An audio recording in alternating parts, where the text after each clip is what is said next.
It happened on a frosty, wintry February morning. Graduation was just around the corner, and the air that morning was as refreshing as on any other winter day.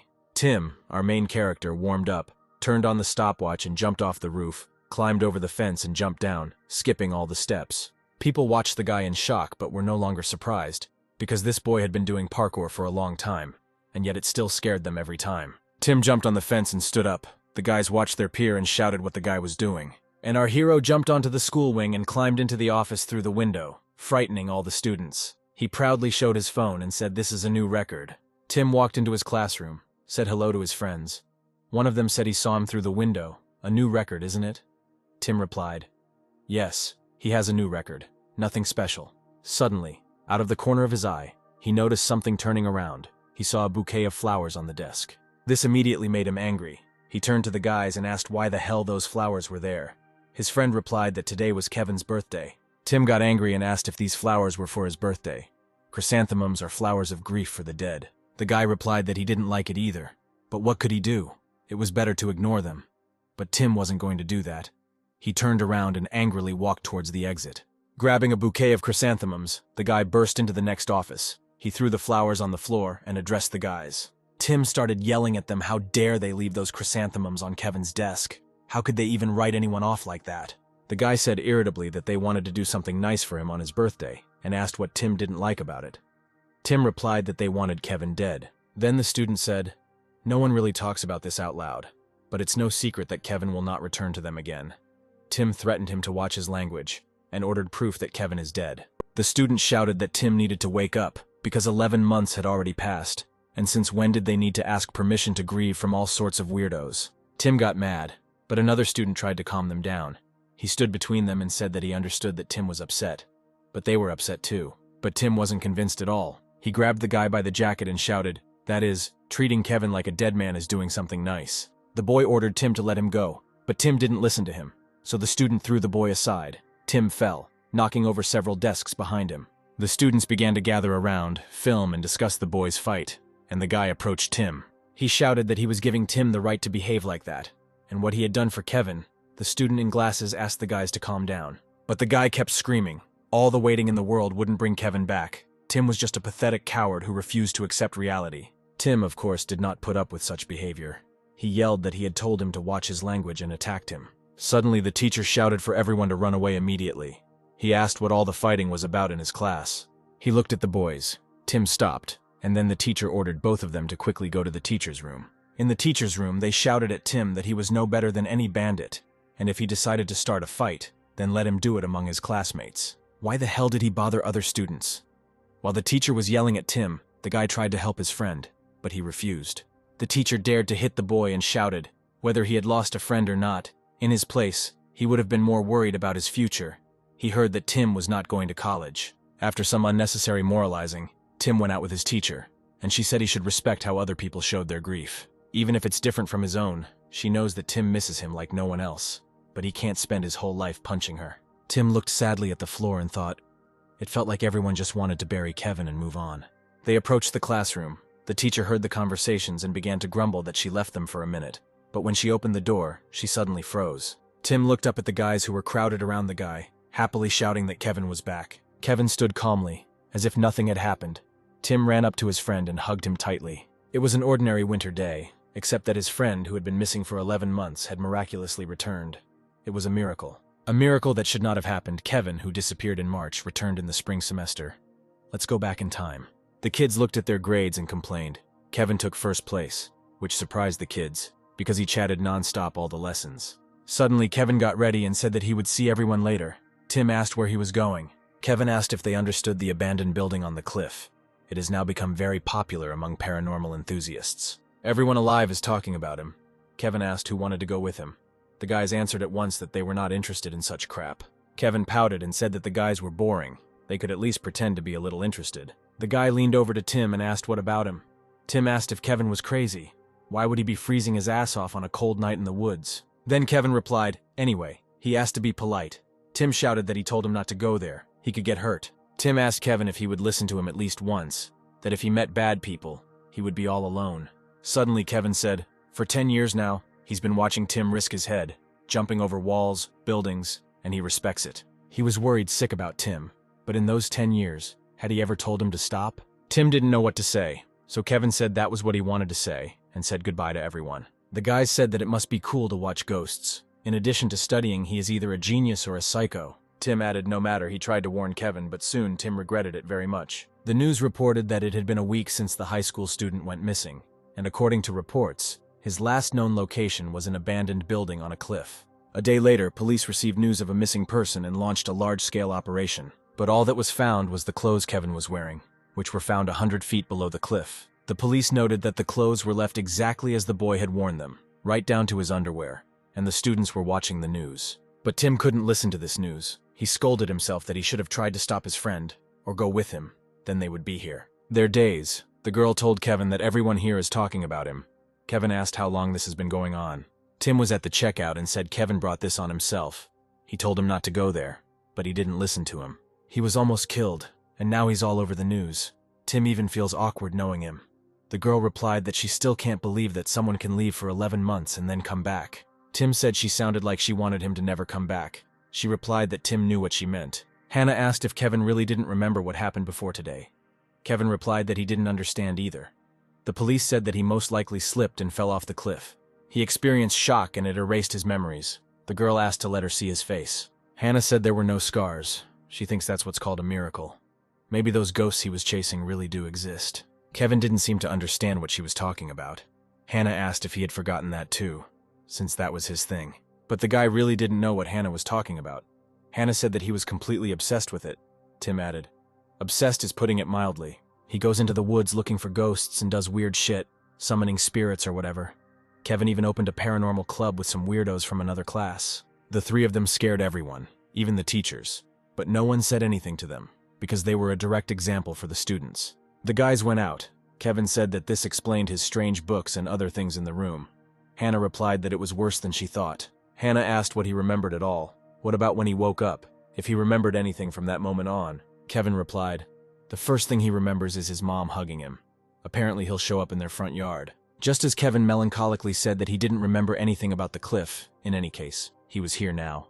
Tim rushed and hit him in the face. Tim started to trample Kevin. He screamed what the hell Tim was doing. Tim replied that he just suddenly had a desire. Graduation. A day later, everyone was happy and congratulating the students. Parents told their children how proud they were of them and took pictures. Around this joyful crowd of parents and their children, Tim stood alone. He still had not entered college. Suddenly our hero's friends appeared and the guy's mood immediately improved. The guys had a great time. In the cafe, a guy started shouting that no one should dare to interrupt the connection. A guy with glasses shouted that he was alone and going far away. They all stay in Seoul, and he alone goes to the boondocks. The guy replied that he tried to get there. Hank was asked if he was also staying in Seoul. The guy replied that he did not go to college. He was going to develop the family business. Sid asked what about Kevin. It must suck to have to retake. Kevin said there was nothing he could do about it since he had been out for a year. The bespectacled man replied that it was still better than studying in the wilderness. Hank asked what about Tim. He would continue to parkour. Tim replied that he didn't even know. He enjoyed it, but didn't think he was becoming some kind of professional. He thinks he should earn some money and leave. That's the first thing for him. But the guys can always come to him. Tim told Kevin that he seemed a little sad and asked if he was okay. Kevin replied that he was a little tired. Then Tim stood up and told the boys that he had to take Kevin home. The boys said goodbye to Tim and Kevin. Kevin apologized to Tim. The guy replied that everything was fine, especially since he didn't want to send him all alone. Plus he had errands from his father. Tim's father asked his son to take a pound of pork belly. Kevin said he thought Tim wanted to move out. Tim replied it was for the butcher's business. Tim said he couldn't believe they weren't kids anymore. Kevin said he didn't remember his senior year. Tim asked if he was really going to repeat the year. Kevin replied that to be honest he didn't know what to do. He felt like he had been given a second chance. Tim told him not to worry so much. Everything would be fine. The main thing was that they wouldn't die of hunger. The boys reached the house. Kevin's mother was sitting on the porch. She was happy to see her son and said that she was worried and came out just a minute ago. Kevin's mom thanked Tim for seeing Kevin off and she hopes he won't have any problems on the way back. Tim came to the meat shop, but the lights were out. He asked if anyone was there. The shopkeeper promised Tim that he would give him a ton of meat when Tim finished school. Tim asked again if there was anyone in the store. Tim saw the light and said that he thought the seller had left again. But when he entered the refrigerator, Tim froze in horror. The butcher was lying on the floor, and next to him sat a man who was preparing to cut him. Suddenly the man turned around and he looked exactly like the butcher. He asked who was there and who he was. He asked Tim. Tim's legs started shaking and he couldn't stand on his feet anymore. Tim fell to the floor. He was shaking all over. He had just witnessed a murder. The killer stood up and said he had hoped to finish quickly. He should have been more careful. He asked if Tim was alone here. As much as Tim wanted to run away, his legs were shaking so much that he couldn't even move them. And the man was already very close to Tim. He asked the child that he is deaf. His mother did not teach him what to answer when adults talked to him. Tim closed his eyes in fear, thinking that he was going to die now. But the man walked away and looked around the store. He said that there was no one else here. Tim just started to speak, but the man swung his knife. Tim finally moved. He jumped to the side, thereby saving himself from the knife. The guy was covered in blood. Tim was shouting, "Mister, what's wrong with him? It's him, Tim," and asked him to come to his senses. Tim began to choke. He told the butcher that he would not tell anyone about this.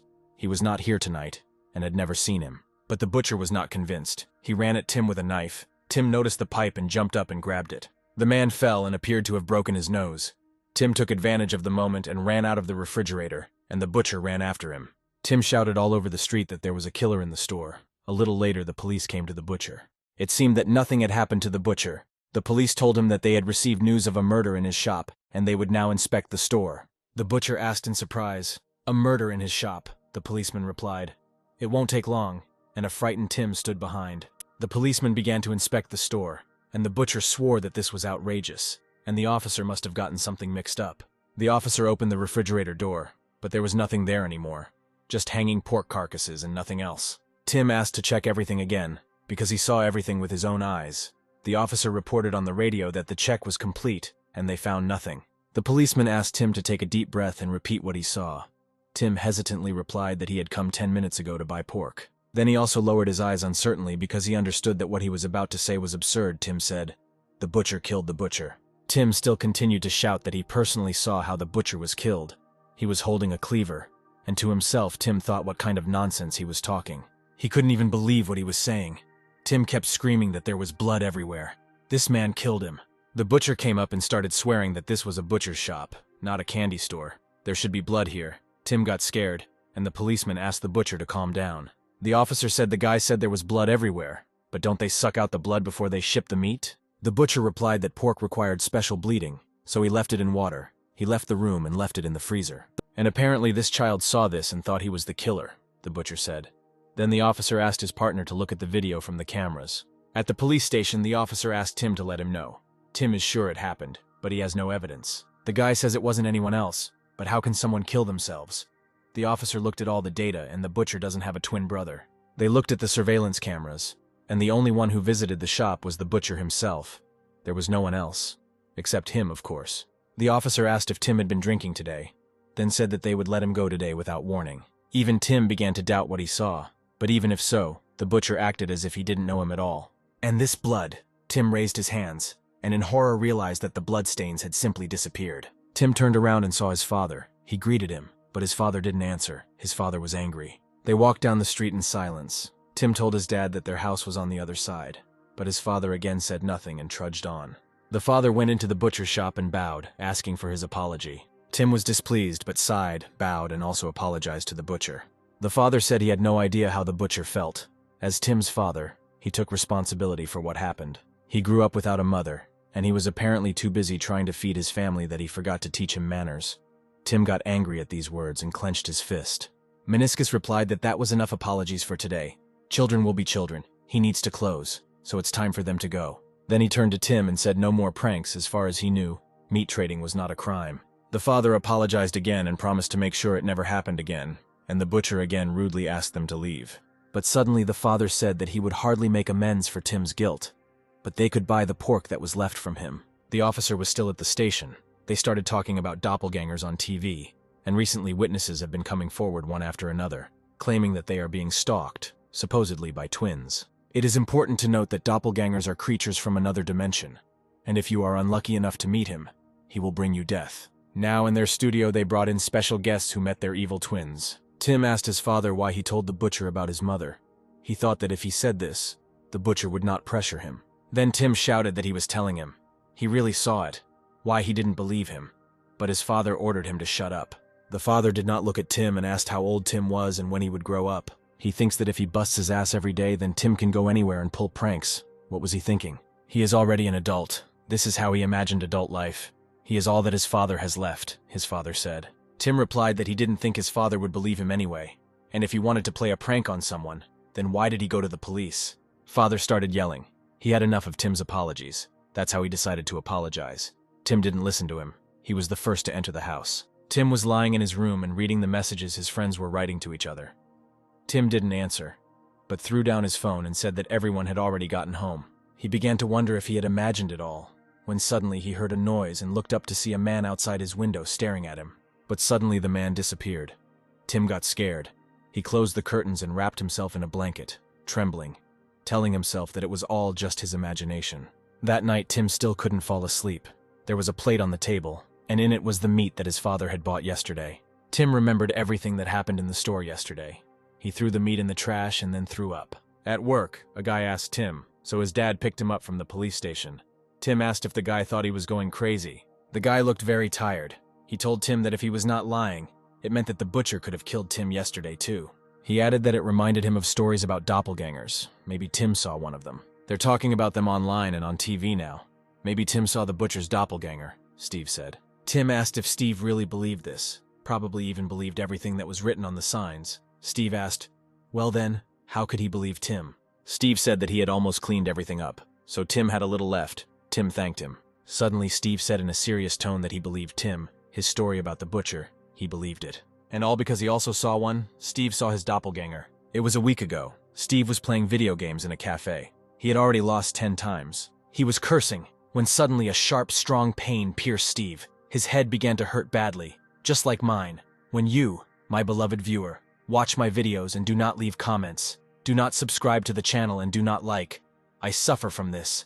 Please save me. So Steve decided it was time for him to go home. He stood at the crosswalk, and the pain only got worse. He thought he needed to run to the store for some pills, when suddenly he saw his doppelganger right across the road. Steve couldn't believe it, and his evil twin kept staring at him. The light turned green and Steve darted to the other side of the road.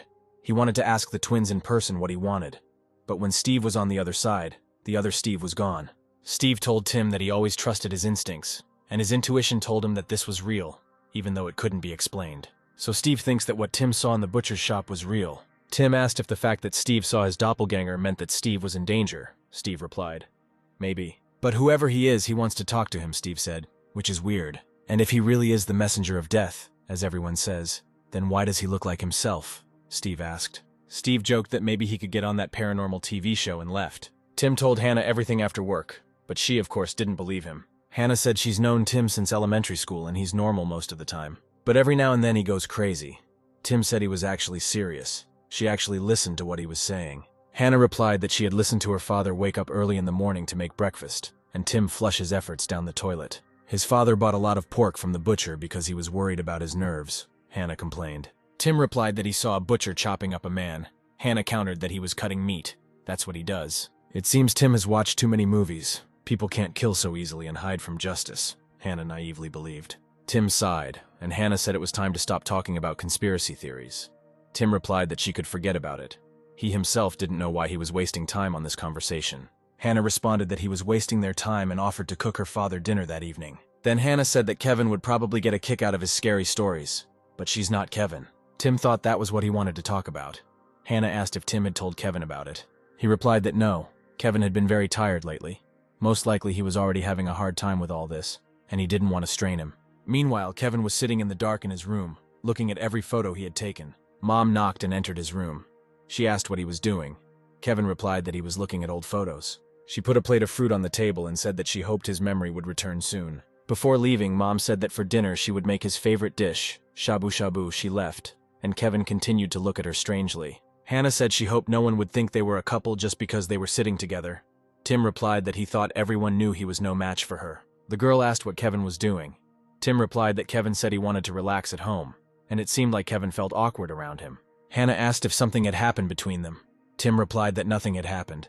It seemed like after that incident he was basically embarrassed. She replied that it probably made sense, but if you think about it, of all the people around him, he feels awkward in their presence. And she misses those days when they joked with each other. Will he ever be the same? Tim said it's over. Kevin will get better soon. Tim laughed loudly and said that he was sure that Kevin would be the same. They were talking about the great Kevin, as if Tim convinced himself of this, and Hannah felt it. Suddenly the boss called and Tim said that he was sure the boss wanted him to replace someone, and he needed to answer urgently. But Tim's mood quickly changed because his boss told him that Steve was dead. Tim was at Steve's funeral. People were crying, supporting each other, and Tim just couldn't believe it. The man said he was told Steve was hit by a truck and simply ran a red light. It was one of those big trucks. Basically, it was a head-on collision. The man turned to these kids and asked them not to do that. Tim remembered that Steve said that it was at the crosswalk that he saw his doppelganger. Perhaps Steve saw that twin again and ran a red light, ignoring the cars. That's exactly how Steve died. He was hit by a truck and people ran to help him, and the creepy twins smiled disgustingly at the fact that Steve was dead. Tim wondered if the twins might actually be messengers of death, but decided it was just an accident. The next day, the bureau employees came for Steve's body, but when they opened the box, they discovered that the guy's body was missing. At the police station, the officer also looked tired. Pete asked if the officer was aware that someone had stolen a body from a funeral home. Pete asked what coffee was. The officer said he had trouble sleeping. The officer asked why he decided to get it today. The officer asked what Pete said about the body. Pete replied that it was the body of a young man. He was hit by a truck. The next day, the bureau employees discovered the loss. The police searched the morgue and the bureau. The body was definitely there the day before, but no one saw anyone approach it. It was as if the body had disappeared. The officer replied that this was nonsense. Bodies can't just disappear. Pete replied that all the staff didn't know anything. The mother lost consciousness as soon as she heard about this, and the father threatened to sue. They brought in more people, but they didn't find out anything. The body seemed to have evaporated. It was just some kind of devilry. Suddenly, the officer remembered the butcher's case. They couldn't find anything at the butcher's, let alone the body. Tim told the girl that he had some time, so he cleaned the utility room. The girl thanked him, then sighed sadly. After all, this was supposed to be Steve's shift. He was already a victim of an accident, and now his body was stolen. It was too much. She asked if they were organ traffickers. Tim replied that the police hadn't found anything yet. What is this police doing anyway? The body couldn't have evaporated. There must be evidence somewhere, the girl asked. And if they took a dead body, that means they could be organ traffickers. Tim said it was too early to draw conclusions. We had to wait. Then the girl apologized and said that she had gone too far and asked to just forget about everything she said. Tim was busy on the court, but no matter what Tim did, he couldn't forget about those stupid twins. Suddenly the phone rang. Tim sat down and answered the call. It was Sergeant Kim from the police. Tim immediately held his breath. He said hello and asked if there were any problems. The officer replied that he would get straight to the point. He had a few questions for Tim about what happened that night. He asked Tim to meet him while he was watching the news about doppelgangers. Tim came and told the officer everything. Tim said that now he was not particularly sure of what he said then. He began to speak quietly. The officer asked what Tim was talking about. Tim replied that he dialed 911 because he saw it, whatever it was. But the more he thinks, the more it seems to him that this is nonsense, and no one wants to listen to him when he starts talking about it. Tim admitted that he felt crazy about it, and the officer responded that given what he saw, he could understand his feelings. Anyway, he told everything about what happened that night. The officer thanked Tim, and for some reason the cleaner listened attentively to their conversation.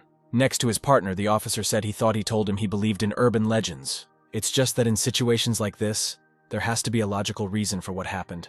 Like with a psycho killer or death in the ventilation, they all have a beginning. The butcher shop and the funeral home must have something in common, the officer said. Doppelgangers. They've been all the rage lately. If you meet your double, misfortune or death awaits you. They've all had direct or indirect experiences with doppelgangers. First Tim called and said a butcher killed a butcher, then the missing body. The team investigating the case told him that the family of the deceased said their son had said he saw his doppelganger at a busy intersection. And later he gets hit by a car, at the very same place.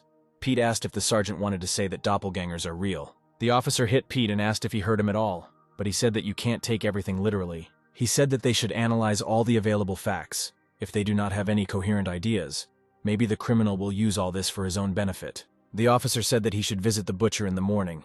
There was something he didn't like about these rumors about doubles. In the evening, the officer was heading home. Not only was he terribly sleep-deprived, but he also began to have a headache, and the pain only got worse. The man entered his apartment using his fingerprint. He washed himself and sighed and complained about the long day. Suddenly, he saw a reflection in the mirror, then a sharp pain. A sharp knife was thrust into his back, and it was none other than the evil doppelganger. He killed the officer and said he had no other choice. The officer said he didn't believe it, but unfortunately those were his last words. The double said that he would atone for his sins in hell, but suddenly the officer's body simply evaporated, making it even more difficult to prove the murders. A couple of days later, Tim called the officer and said it had been a long time since he had heard from him. But the double's answer surprised Tim. He asked what it meant that he couldn't resume the investigation. since he seemed to want to start doing something. The double replied that his testimony was not convincing, and that he had no evidence, and that he was sure that Tim had confused the meat with something else. Tim screamed. Why did he call him then? He made him remember all the details, only to later say that he imagined it all. The officer said he was sorry Tim had to go through that, but he had already apologized to the butcher, and now everyone was happy. Tim got furious. Throwing the phone on the bed, he screamed, "Why did he call him then?" Pete asked if the sergeant wasn't going to the butcher. The double replied that he didn't need to waste time. There was no evidence, and both sides had already made up their minds. Then Pete obeyed his order and added that it seemed that the sergeant looked better today. Did he really manage to get enough sleep? The double replied that he slept like a log today. Tim couldn't sleep at all either, after what happened at the butcher's shop, and he tries to avoid going near her at all costs. The management has not yet managed to find a replacement for Steve, so there is a lot of work. Tim does not speak with his father. And now his head hurts like hell. Things are bad because other guys who were killed by doubles had such symptoms. The next day, Tim decided to do parkour again. He thought he needed some air and maybe it would make him feel better. Hannah and Kevin were there too. Hannah said that Tim was serious today, then asked if it reminded Kevin of anything. Kevin didn't understand anything. Then Hannah started to imitate Tim. When my soul hurts, I start training. Because only sweat, one hides tears. Like those muscle guys in those stupid teen comics, Hannah said. Kevin didn't answer, so Hannah ran to Tim. Tim rubbed all the calluses off his hand. Tim just said he hated it when that happened, and Hannah was horrified. Tim then said that he would not be able to do pull-ups on the bars until they healed. Hannah got angry. She ran to the bag. Kevin asked if Tim was hurt. Hannah said he had skinned himself. She smeared Tim's hands and then put a bandage on them. Hannah said that in winter, at the very least, you need to carry cream with you, since his hands are like sandpaper. Tim asked where she got the patch. Did it just happen that it was there? Hannah replied that it was. She gave Tim the cream, but Tim said his hands would be slippery, and it would be awkward to hold. Hannah scolded him to take it. Tim's father was offered to have a drink with them, but his father told them to go without him. He had to get up early in the morning. The man asked if he had a day off tomorrow. The other replied that he wasn't going to work. Tomorrow was the anniversary of his eldest son's death. 3 friends were drinking at a dive bar. Tim was drinking too fast. Hannah told him he should slow down a bit. Tim replied that he hoped it would help him sleep, so if there was a hangover, so be it. Kevin asked why he couldn't sleep. Tim replied that he had heard that drinking helps. Tim asked Hannah how her first day at college was, and she said it was fun. She met everyone. The teacher showed her how to sign up for lectures. Tim said she sounded like a real student. Tim said he couldn't understand it. He couldn't even act, and offered to pour the lady some more soju. Hannah replied that Tim didn't even try to get in. Higher education is not the most important thing at this time. The main thing is to do what you are good at. Tim responded that given his athleticism and grandeur, he should become a famous star. After dinner, Hannah said that she would walk Kevin home. She and he were on their way. Kevin laughed and said that they didn't have to do that all the time. Kevin said Hannah was very considerate and bought the cream and patches because she knew Tim would be training today. Hannah was embarrassed and said that he often gets hurt. Kevin smiled and said that they looked good together. Tim walked home alone, thinking that as soon as March came, everyone would be studying or working. This means they won't have time for Tim. No school, no work. What will he do? And then Tim's head started to hurt so badly that Tim lost consciousness and fell. Tim opened his eyes and woke up in his bed, his head still hurting badly. He didn't understand what happened yesterday. Tim was climbing the stairs, and then his head started spinning. And what happened next, Tim didn't remember. Tim didn't even know how he got home. He went out and called his dad, but there was no answer. The boy drank some water and, looking at his watch, sadly said that his father had left without him. Tim went outside and the neighbor asked if he was okay, because last night he slept on the stairs. Her husband found Tim and brought him home. Does he really not remember anything? He could have frozen to death. The neighbor said that Tim reeks of alcohol. Isn't it too early for him to drink to the point of passing out? The father must be angry, working until he loses his pulse to feed him. Who knows what would have happened to him if it weren't for her husband, the neighbor said. Tim bowed to them and walked on. The neighbor shouted after him that Tim should think about his father. They continued to discuss Tim, saying that he had just finished high school and was already starting to drink. He should have gone to college. While the neighbors were judging him, Tim was thinking about how much his head hurt. He got on the bus, and climbing up the mountain, saw his father sitting by a tree. Tim asked his father why he didn't wake him up. He would have gone with him. But his father got up and just walked past Tim. He asked his son why he came. Shouldn't Tim be getting drunk somewhere right now? He still smells bad.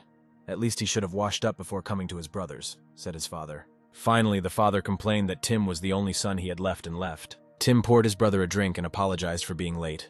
He said he had trouble sleeping, so he had been drinking a little. He sniffed his jacket and asked his brother if he thought he smelled so bad because he hadn't been drinking that much. If you think about it, he's not a child anymore, and now it seems like they're the same age, Tim told his brother. Upon returning, Tim was in no hurry to go home. He was training on the court again. Tim said he didn't want to go home at all, when suddenly a sharp knife flew at him. He grabbed the guy's hand and stood up, but he continued to attack Tim. However, our hero managed to dodge the attacks. Tim yelled at him what the hell he was doing, but the guy didn't answer him, so Tim just ran away, but the guy chased him. He ran to the fence and simply jumped. The psycho threw his knife at him, but Tim managed to dodge it too. Just as Tim thought he was safe, the guy repeated his movements exactly and came down to him saying, "Not bad, but I didn't expect anything less from myself," said Tim's double, adding irritably that Tim would have to be dealt with. Tim continued to run away from his double. He jumped on the wall and climbed onto the roof. The guy decided that he had lost his double, but suddenly he ran out from around the corner and hit Tim with all his might. The double knocked Tim to the ground and hit him several times, then took out his knife and rushed at Tim with it. But luckily, Tim managed to throw the bastard aside and run away from him. The show said that 2 of the 3 guests on that show showed up in their studio claiming that the stories were false. This proves that doppelgangers are just a popular fiction that will soon be forgotten. The woman said that entertainment programs sometimes exaggerate, but that does not mean they should ignore those people who are honest with them. And if you look at the statistics, such cases are growing. They should use this time and listen to people. The man asked why she decided that those people were telling the truth. The woman replied that people were suffering after what they saw. They suffer from severe disorders, and some of those people even committed suicide. The man asked if he had another question, if she believed there was another her, and Tim continued to run away from the double. Tim thought that this guy seemed to anticipate Tim's every move. He ran into the street and tried to jump over the fence, but Tim slipped and fell onto the asphalt. And the bastard was already there. The double ran up to him and already pointed his knife at Tim. But Tim wasn't going to give up either. He kicked the double and threw the knife to the side. However, the bastard grabbed Tim by the neck and started to choke him. Tim thought that this bastard was completely finished. Tim started screaming for help as loud as he could, and suddenly someone finally answered. The man shouted at them to shut their mouths, then looked at the double and said he was calling the police. Tim took advantage of this moment and quickly pushed the bastard away, then ran and jumped onto the roof. The doppelganger grabbed his knife and ran away, and Tim realized in horror that this man actually wanted to kill him. The next morning, my father was driving, and the radio was saying that due to the early arrival of spring, health authorities had developed a method for tourists to reduce the number of diseases they could carry. While my father was listening to the radio, suddenly the tire burst and my father lost control. The car creaked and went in different directions, then crashed into the nearest pole. The doctor told Tim that his father only had a fracture. They could fix it with metal pins, but his father would have to stay in the hospital for 2 weeks. These are standard procedures, but it is better for him if he stays in the hospital. Tim helped his father lie down on the bed and said that his father was lucky that he only had a fracture. His father asked what was wrong with his face. The guy was a little embarrassed and replied that nothing like that. His father started scolding him again, that Tim had done something bad again. One thing after another. When will he get his head in order? The father complained, then said that he was fine and Tim could go. Tim said he would bring the remaining things tomorrow, after leaving the hospital.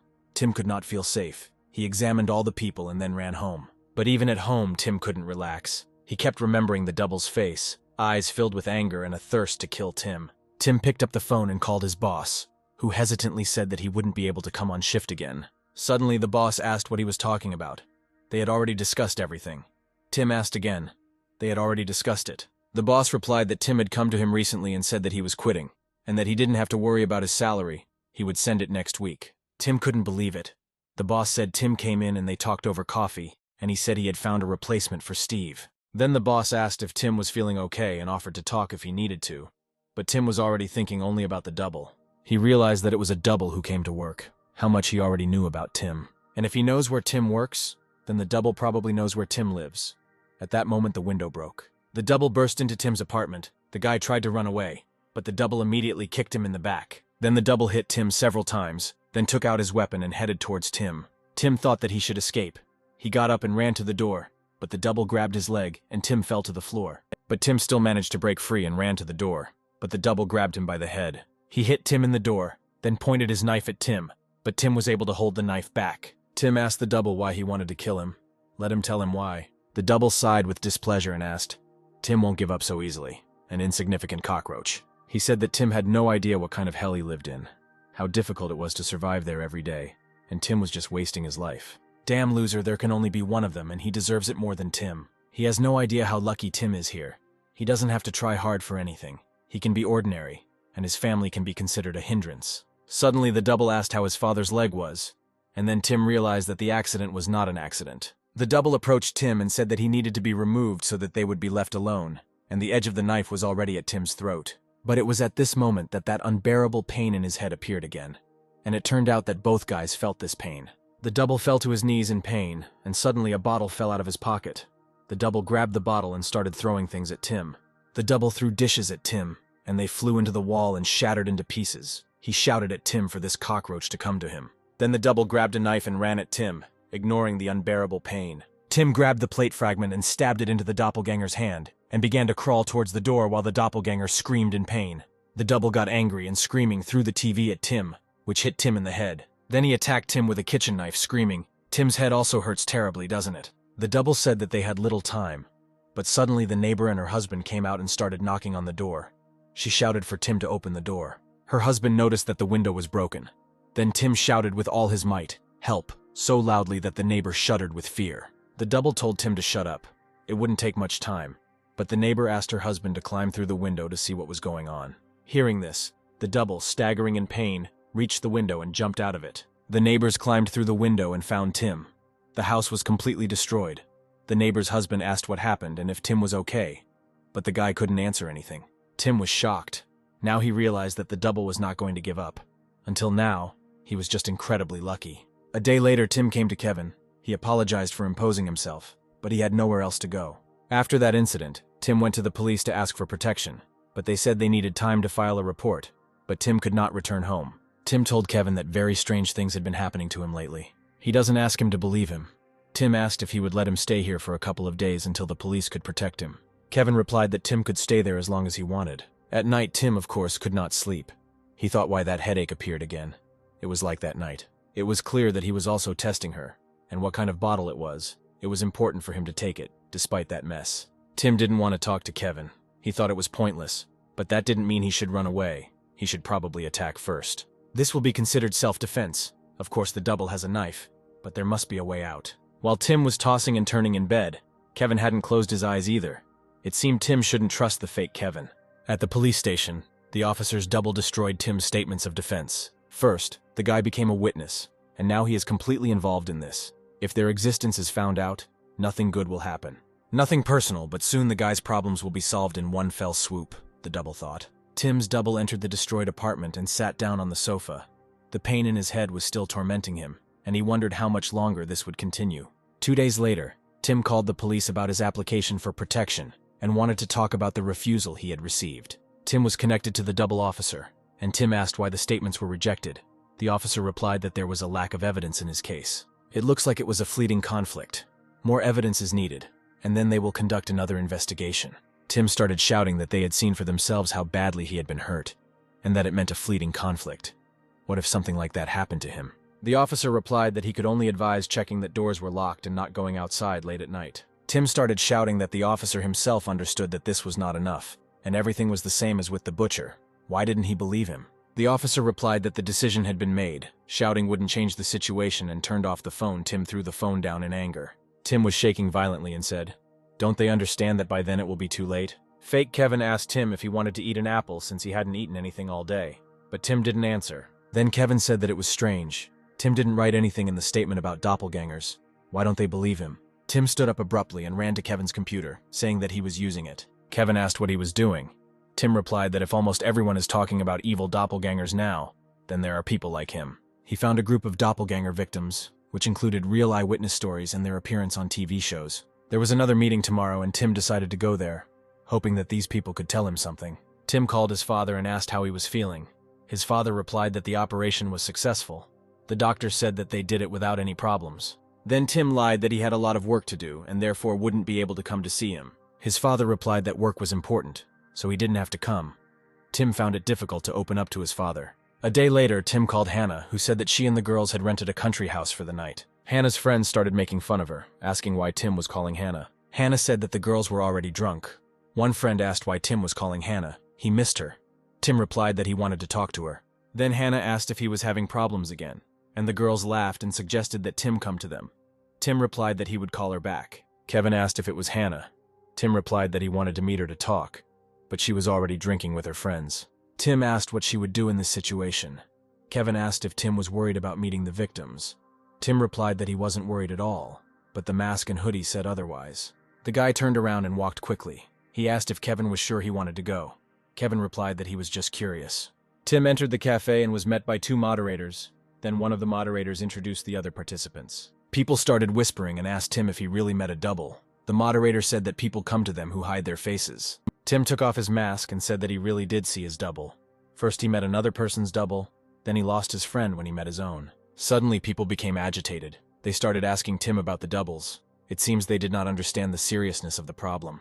Tim wondered what was going on here. It felt like they had never met a real victim. He even began to think that perhaps coming here was a mistake, when suddenly the door creaked. A stately woman appeared at the door and people began to greet Noah. Noah was introduced to Tim and then the woman shook his hands, greeting him. Hannah was asked if she still liked Tim. Hannah choked and said that it was a long time ago. Why not forget about it? The girl said that when they talk about Tim, Hannah starts acting strange. It turns out that Hannah confessed to Tim in high school, but he responded that it was her opinion. Maybe he was stupid because he acted like nothing happened. And over time, Hannah began to think of him as a friend again. Hannah went out with one of her friends for drinks, and the girls laughed that as soon as they mentioned Tim, she ran away. The girls went out. Hannah said that this was really the middle of nowhere. The girl replied that this was a complete wilderness. The nearest store was far away. They came to the store. The door opened and the man tried to send the grandmother out. A friend asked what was wrong with that lady. Hannah suggested that she probably just drank too much. But suddenly she raised her head.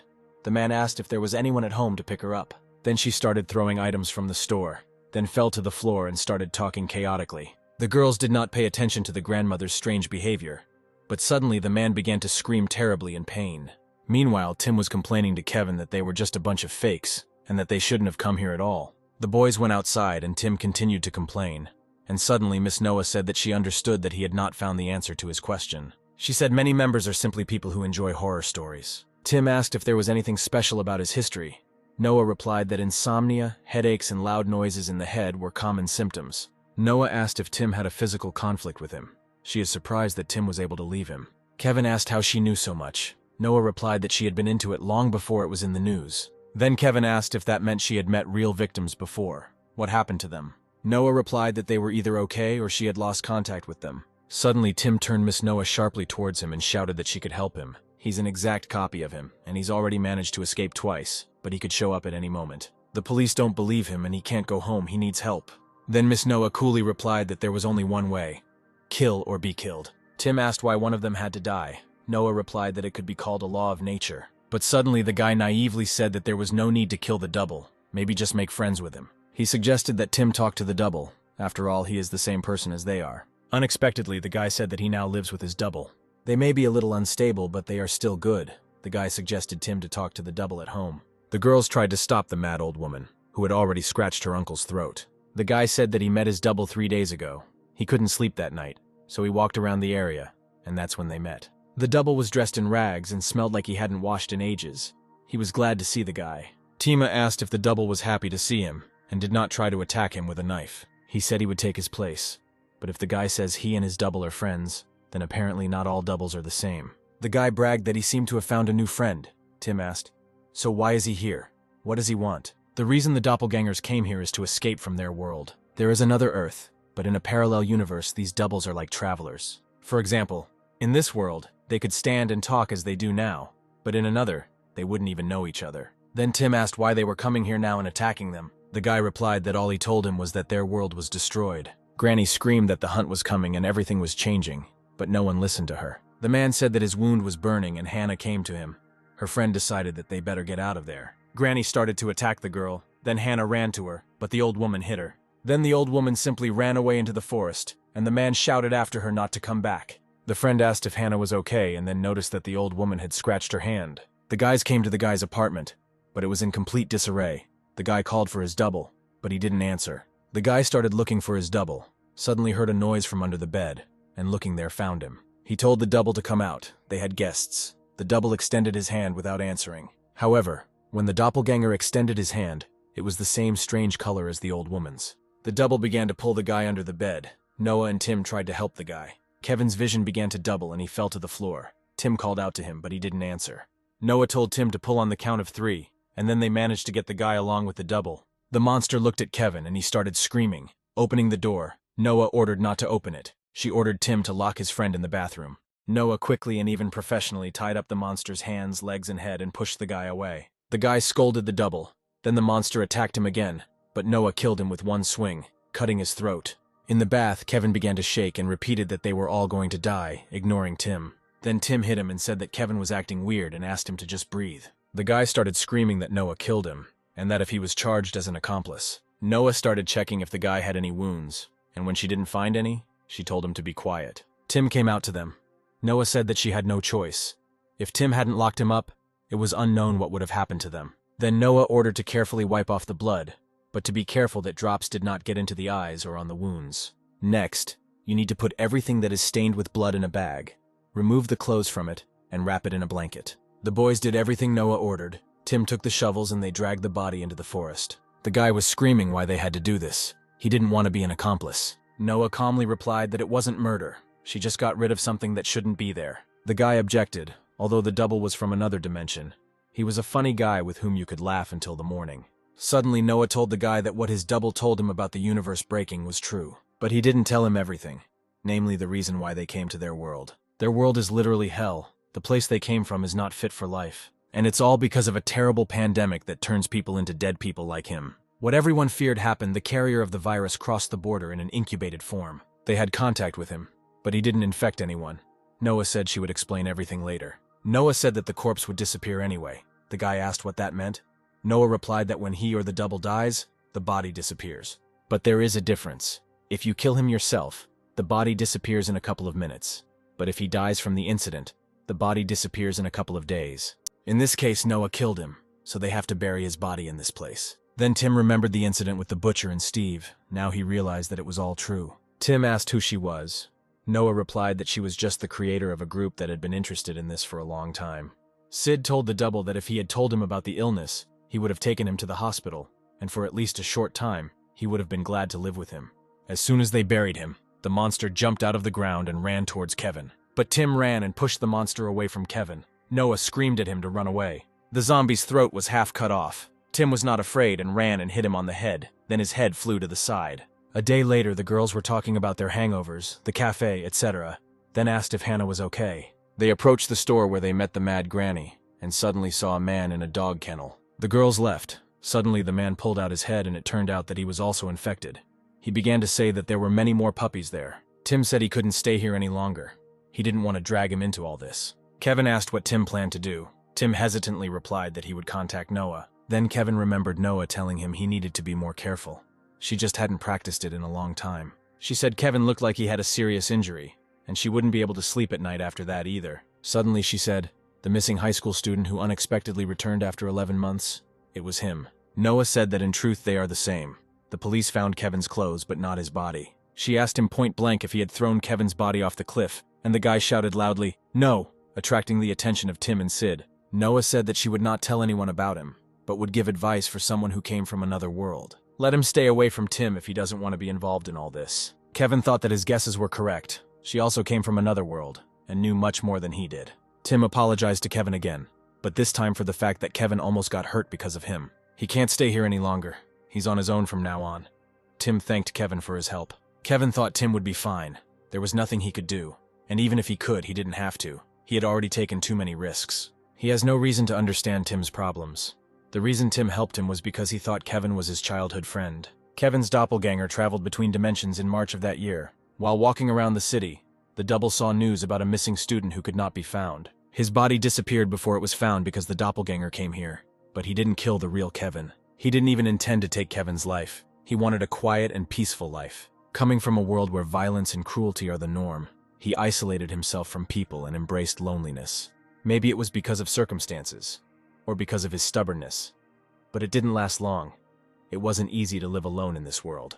Having fallen ill, the double went to the hospital, but there he was asked to give his personal information. 11 months later, the doppelganger finally came to Kevin's house, but he still had doubts. Will they betray him in this world too? Will he be able to live normally? The double at the fence thought. He holds the field over the button that could change his whole life in one go. A million thoughts raced through his head until he finally made the decision to live like Kevin. The amnesia was a lie so he could learn more about Kevin's life. But then this woman showed up who could give him away. In any case, she is the only one who knows. I'm sure she and Tim will figure it out. But if Tim hadn't saved him then, he probably wouldn't be standing here now, Kevin thought. Tim was with Noah. She said that scientists from Earth were trying to find a way to cross space. They didn't have time to study the side effects. In any case, after conducting research, this side effect was given a name, a law of nature. Simply put, the structure of the universe rejects two identical substances from different universes. This is nature's auto-protection to maintain balance and will not lead to environmental failures. That is, they will not be able to coexist, and one of them will soon be randomly erased. His double also experiences headaches, and this is the first sign of erasure. Headache is a warning from nature, and each time it will get worse. In other words, nature is telling them, one of them must go. Noah asked when Tim met the doppelganger. Tim replied that they saw him the night of his brother's death anniversary, which was a week ago. But his sleep problems were due to him witnessing a double murder, and his headaches were due to a hangover. Noah said that meant his double had been here for much longer than he first met him. She said outright that Tim was running out of time. Usually the erasures happen 2 weeks after they appear. He must be panicking right now, and he's probably trying to do everything he can to find Tim. Tim realized the hopelessness of the situation and realized that he had no choice but to kill the double. And running away won't solve his problems. Tim must find him first and kill him. But will Tim be able to do it? Will he be able to kill him the same way the double tried to kill him? Noah said he just turned 20, but why does he think she gave her details to him? She has a proposal for Tim. If he doesn't want to get his hands dirty, she can do it for him. Noah said that it's not that easy to make money as an admin of a scary story website. Tim was lucky. He found her agency. She and a few people can help him. Secrecy and quality assurance guaranteed, and all for 50 grand. Tim started screaming where he could get so much money at his age, and he couldn't believe she was taking advantage of a life and death situation. Noah replied that she was not saying he had to pay right now. She would give him time, 2 years. Due to his age, he may not understand this, but the deal is quite profitable. There is no guarantee that Tim himself will cope with the double. Suddenly Noah got a call. The guy said they had a new client. He pays in gold, about 200 pieces. They received half as an advance payment. He is from the land alone, arrived 3 days ago. The man said he had heard a lot of good things about them. The boy replied that he had come to the right place. The guy asked Noah if they were taking the job. Noah replied that they still had plenty of time, so they would do it. Tim said he realized she was a hired killer who took advantage of people in desperate situations. She should be ashamed. Noah asked what she should be ashamed of. Tim replied that his life was in danger, and she sat there and counted how much she was worth. Then she replied that life and money are closely connected, and as he grows older, he will understand that deals are trifles in their lives. Tim stood up and gathered his things, saying that he didn't have that much money, and even if he did, there was no reason to give it to her. This is his problem, and he will solve it himself. He is grateful to her for the information. Noah warned Tim that everything they talked about was secret. Tim replied that no one would believe him and slammed the door. Besides, the two of them probably have very high physical capabilities. It will be a bloody fight. This kid from the earth is one, a real maniac. He will stop at nothing when it comes to his life. Noah recognized both guys. It was hard to believe that this fanatic, the famous Dean, had also moved. But it would be better for everyone if Tim prevailed, Noah thought. Tim came to the hospital to see his father. He was laughing while talking to the nurse. Apparently, Tim hadn't seen him smile for a long time. Father asked if work had finally slowed down. Tim said uncertainly that he hadn't come here again since he moved in. Then the father asked if Tim was proud of this. Tim thought the double did not know that the father was there, or simply did not come. It's good that the double didn't do anything to him, but he can. They're running out of time, so he'll definitely use his father. But it will be hard for this bastard to find his room, Tim asked when his father would be released. His father replied that it would not be soon. Father said Tim could go. He made sure Tim was okay, but what are those bags under his eyes? He's still young. Tim said he would be back soon. It wouldn't take long and left. He decided that sitting here and racking his brains was not the best option, and he had to beat him. At this time, the double Dean was in Tim's room. He was looking at Tim's social networks. Dean went into the message and thought about who he could write to lure Tim to him. He found Hannah's account and said he gave Tim credit and wrote to her. Dean changed his clothes. Now he looks as much like Tim as possible. But Dean thought that he would need to change his wardrobe when he killed Tim. He came to meet Hannah. She was sitting on a bench and shaking. Dean called her, but she did not answer. Then Dean came closer and extended his hand, and suddenly Hannah suddenly raised her head and screamed. Then she started laughing loudly and saying that he should have seen his face. Hannah asked why he texted instead of calling. Dean replied that his phone was acting up. She said that everything was fine 2 days ago. Dean asked why she called him. Hannah replied that he had called her and said that he wanted to talk about something. But she was with friends and he changed his mind. Dean thought about it, and Hannah said that with him, he was always open with her, so he could tell her everything. The guy asked her why she thought he called then. Hannah asked if he was confused again in his strange business. The case of the butcher's double, or the friend who met his double. She asked if he had really met his. Dean said he was just complaining about some stupid stuff and hadn't left the house since that conversation. Hannah didn't react to his words about the house, which means she doesn't know where Tim is now. She is a close friend who can talk about personal topics. They also talked a couple of days ago. Dean couldn't believe he couldn't get information about Tim out of her, so Hannah showed him her wound. She told the guy about how after talking to him, they went to the store and there a crazy old woman attacked her. She had huge pupils, her skin was blue, and she was talking nonsense that didn't make any sense. This caught Dean's attention. He asked what exactly she said. Hannah replied that she said she ran and ran. Dean grabbed her hand and pulled off the bandage to look at her wound. He stood up and asked what happened to Granny. Hannah replied that she ran away and the owner had a pretty bad cut on his neck. Hannah asked what he thought. Dean just walked up to her and asked if she was okay. Maybe she felt something. She replied that she was fine. It was just a scratch.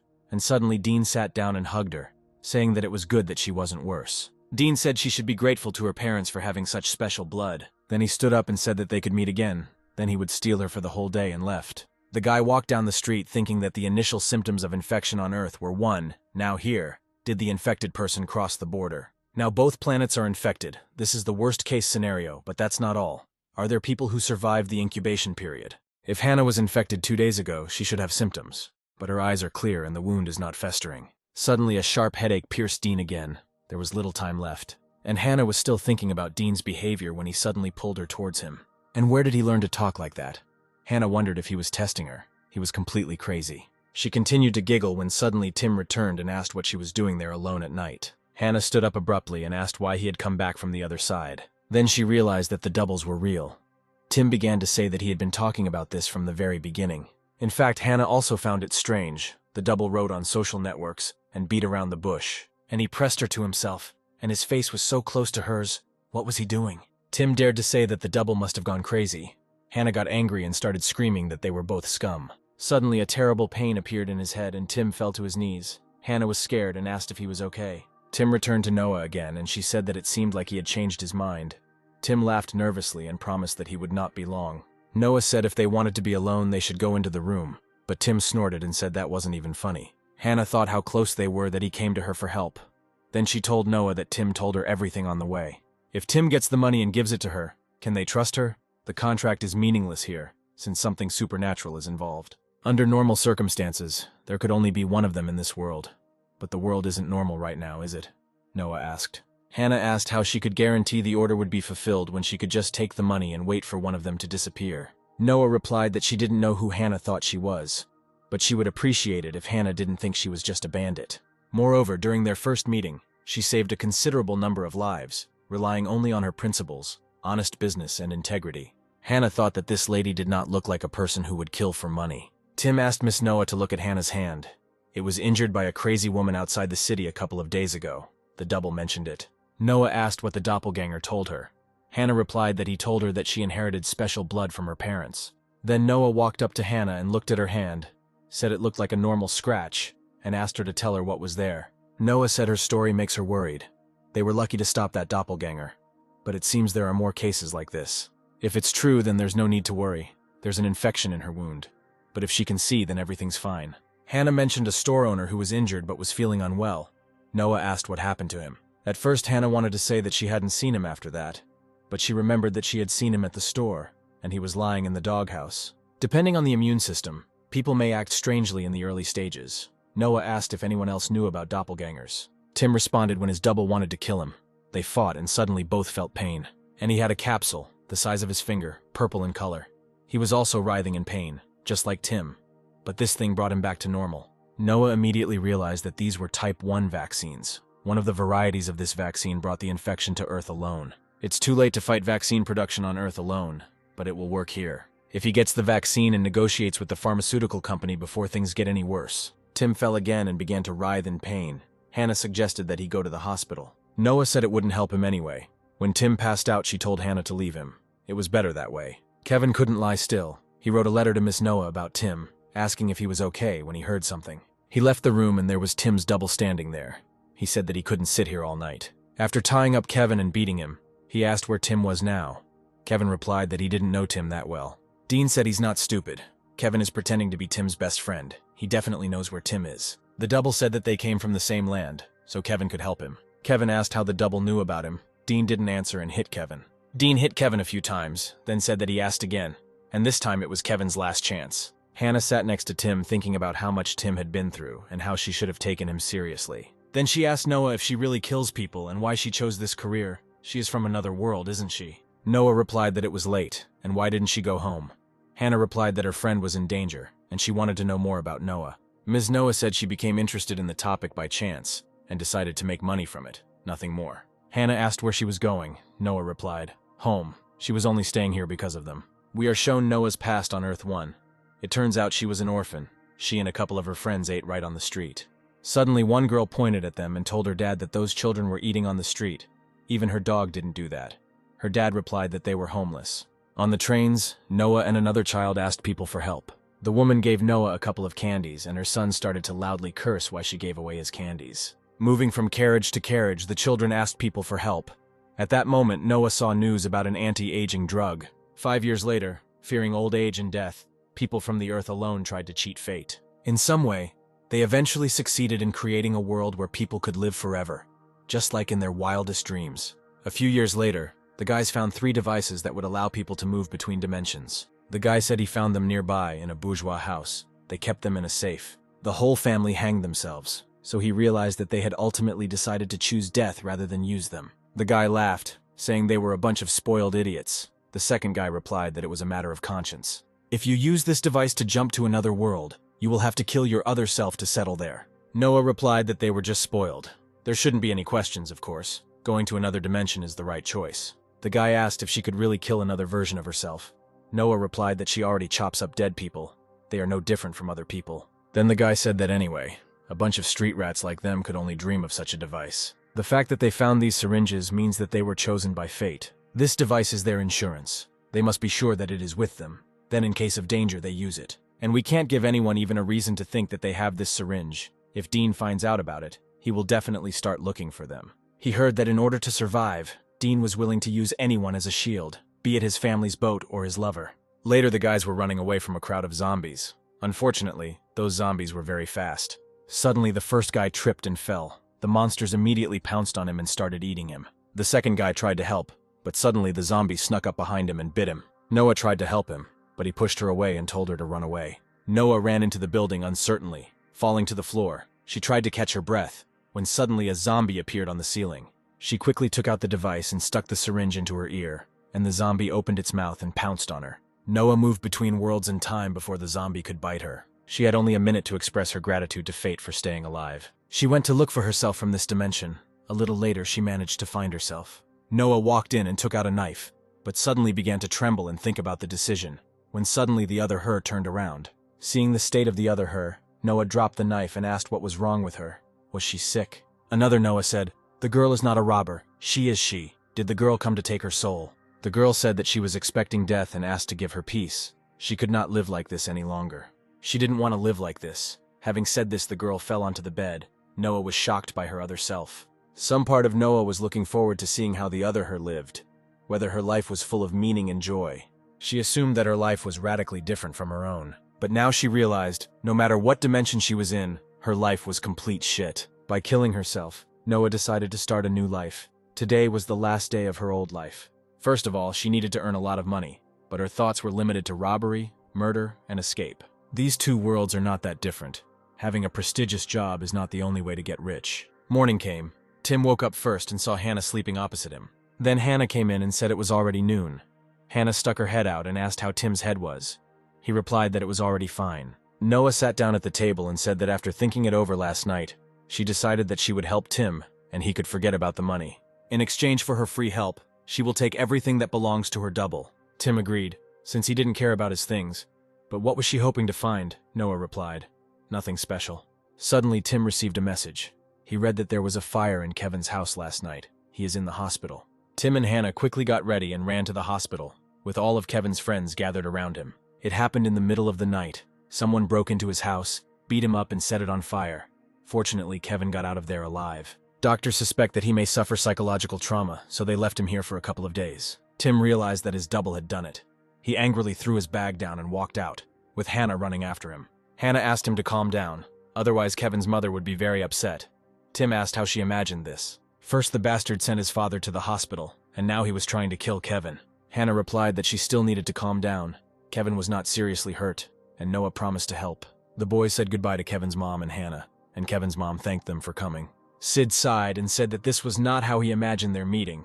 which they had agreed on after graduation would take place. Kevin's mom said that it was late and that she and Tim had to go home. Hannah apologized for keeping them there, and she added that she didn't want to be intrusive, but Mom replied that she should ask for forgiveness seeing them all here. She felt much better. She was pleased that he had so many good friends, since he couldn't remember anything since he came back. He was sitting within 4 walls, looking at old photos. She asked if he remembered his friends, and he replied that he hadn't yet, so he would continue to look after them. Somewhere deep inside, Kevin knew that all his memories of his friends were kept in his heart. Mom slept next to Kevin, and Hannah thought about how Kevin had miraculously appeared out of nowhere after so long. This wasn't a typical missing person case. No one could find anything. And then he magically returns. The idea that Kevin might be a doppelganger crept up on Hannah. All of Korea was literally obsessed with finding him. It was constantly talked about on TV and on the internet. It turns out that he was either hiding somewhere all this time, or his double returned to them. Tim stood up and said he had to go. Hannah stopped him asking if he had gone to get his double. He said yes. Then Hannah said she would go with him because it was too dangerous to go alone. She knows how to fight, and the double was nice to her. She could distract him. Tim turned around and said that he didn't want her to see him kill a man and asked her to stay with Kevin. He went outside and walked into one of the alleys, followed by his double, of course. Tim stopped in an alley. The double immediately ran at him with a knife, but Tim hit him on the hand, and the knife flew to the side. Of course, Tim himself knew that the hospital was just a trap for him. Dean wanted to lure him out like that. But Tim was already tired of running away all the time, so he decided to take this chance and kill the double. The double attacked Tim with a knife, but Tim stabbed him in the chest and immediately ran away. Tim and his double ran to the construction site. Tim began to climb the building. He climbed to the 3rd floor, and then the double realized that he was not running away at all, but was still confident in himself and chased after him. Dean walked up the stairs to the 3rd floor and Tim was already waiting for him. He threw the canister at him and then hit him with all his might. The doppelganger grabbed the edge of the building. Tim ran up and wanted to step on his hand, but Dean pulled out a knife and plunged it into Tim's leg. Tim then decided to run away, but Dean climbed the building and grabbed his leg, stabbing his knife into his leg again. Dean was about to kill Tim when Noah ran up to him and plunged a knife into his hand. She told Tim that he was supposed to come to the 4th floor. Dean got angry and attacked Noah. Noah managed to cut his chest, but the freak grabbed her and cut her hand. Dean screamed who she was and why she was helping him. Tim ran up in time and removed the knife from Dean's hand. Then Tim grabbed Dean by the arms and Noah ran at him with a knife, but Dean wasn't going to give up.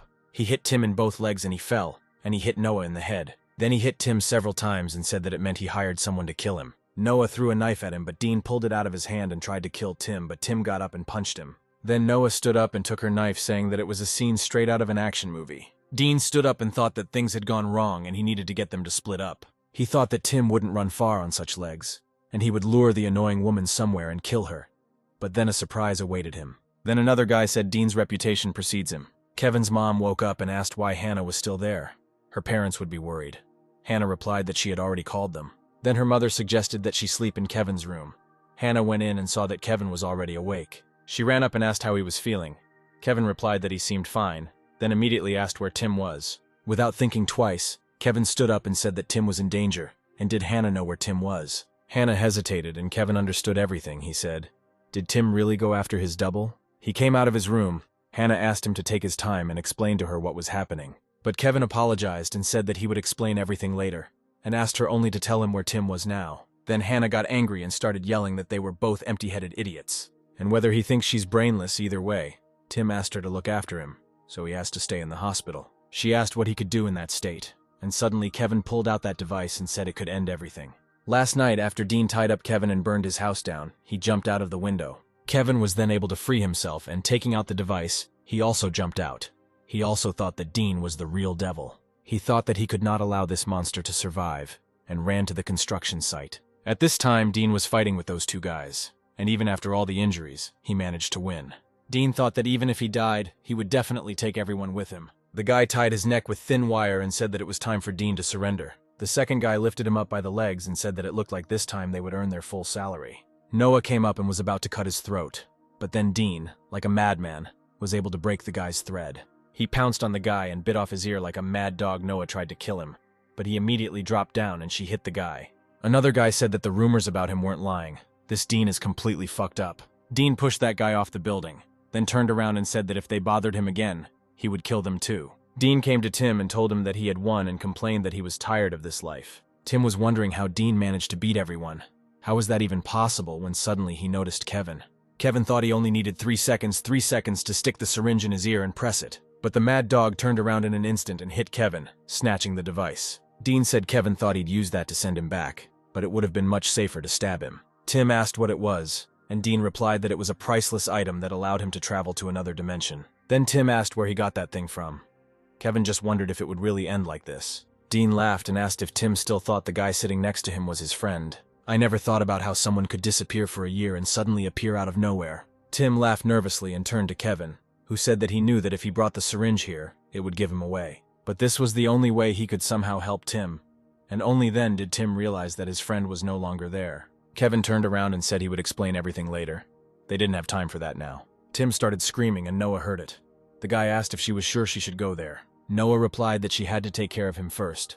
The guy replied that everything was not so bad, and he's sure the gummy bear is okay, and he was right. Tim was yelling at this time, if he is a double, then where is his real Kevin? Where is his friend? Dean added fuel to the fire by saying that this guy killed Kevin, but Kevin started screaming that he didn't kill him and he could explain everything.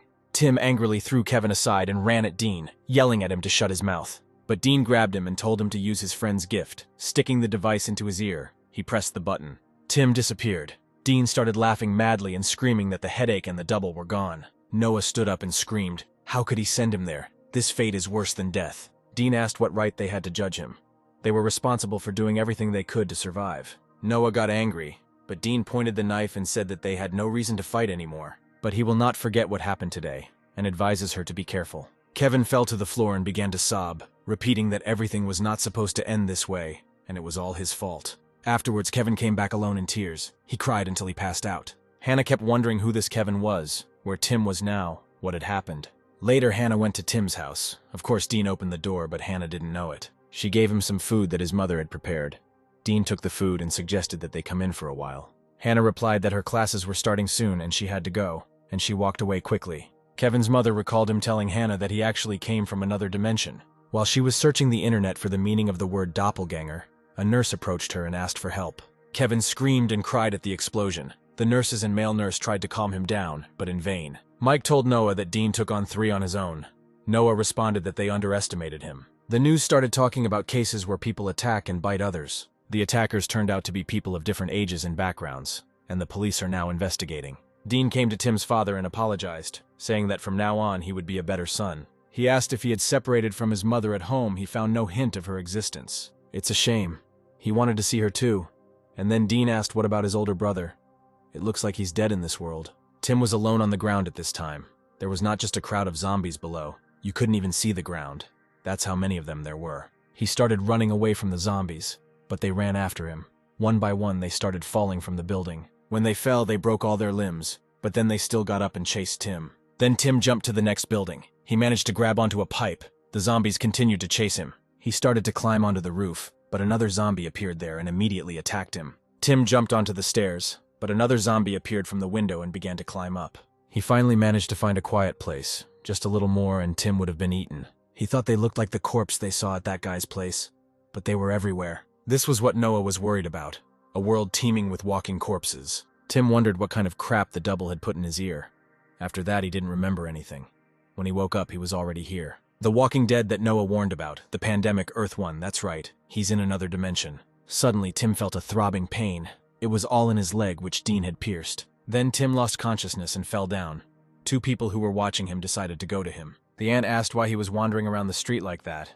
The guy said that it looked like they bit him on the leg. The guy said he was impressed. With such a wound, he could jump like a monkey. Then he took out his knife and said that they would like to hear his story, but they must give him peace. But the aunt suddenly began to tear his clothes and said that there were 2 of them, one on the thigh, the second on the calf, and they were identical. He was not bitten. The guy replied that she was right. They looked like they were made with something sharp. Then the guy asked what they would do with him. The aunt replied that they would take him away. The next evening, Tim was still sleeping, and the guy next to him was wondering why he was crying. Was he really having a nightmare? Then he pulled his legs and arms and said, "Now he looks like a monkey." The aunt asked if he thought that after the 10th time, it was still funny. Tim finally woke up and asked where he was. The guy replied that they were the ones who saved his half-dead ass. My aunt said they managed to stop the bleeding. He was 1 step away from dying from blood loss or being eaten. They watched him from afar and were impressed by how deftly he jumped with such a leg. Tim bowed and thanked them. He said that there were so many of them and they kept coming. He could barely escape from them. Suddenly, Tim started crying. His aunt said that it looked like he was seriously scared. Tim asked what was going on here, why the city was teeming with these creatures. His aunt replied that it was stupid to go into the danger zone. But Tim had no idea what they were talking about, which surprised them. He asked them to tell him about this place. The guy asked him what he was joking about and what area he was from. Then Tim replied that he was from another dimension. Suddenly someone knocked and the guys went out, leaving Tim alone. The man said that he came to look at the newcomer. Then a huge brute came in and told Tim that he was damn lucky and asked what it was like to be reborn. He is the boss here, and just as the man was about to introduce himself, he remembered something and ran up. The man hugged Tim tightly and asked where he had been. So many years had passed and called Tim Dean. He started asking Tim what he had been doing all these years.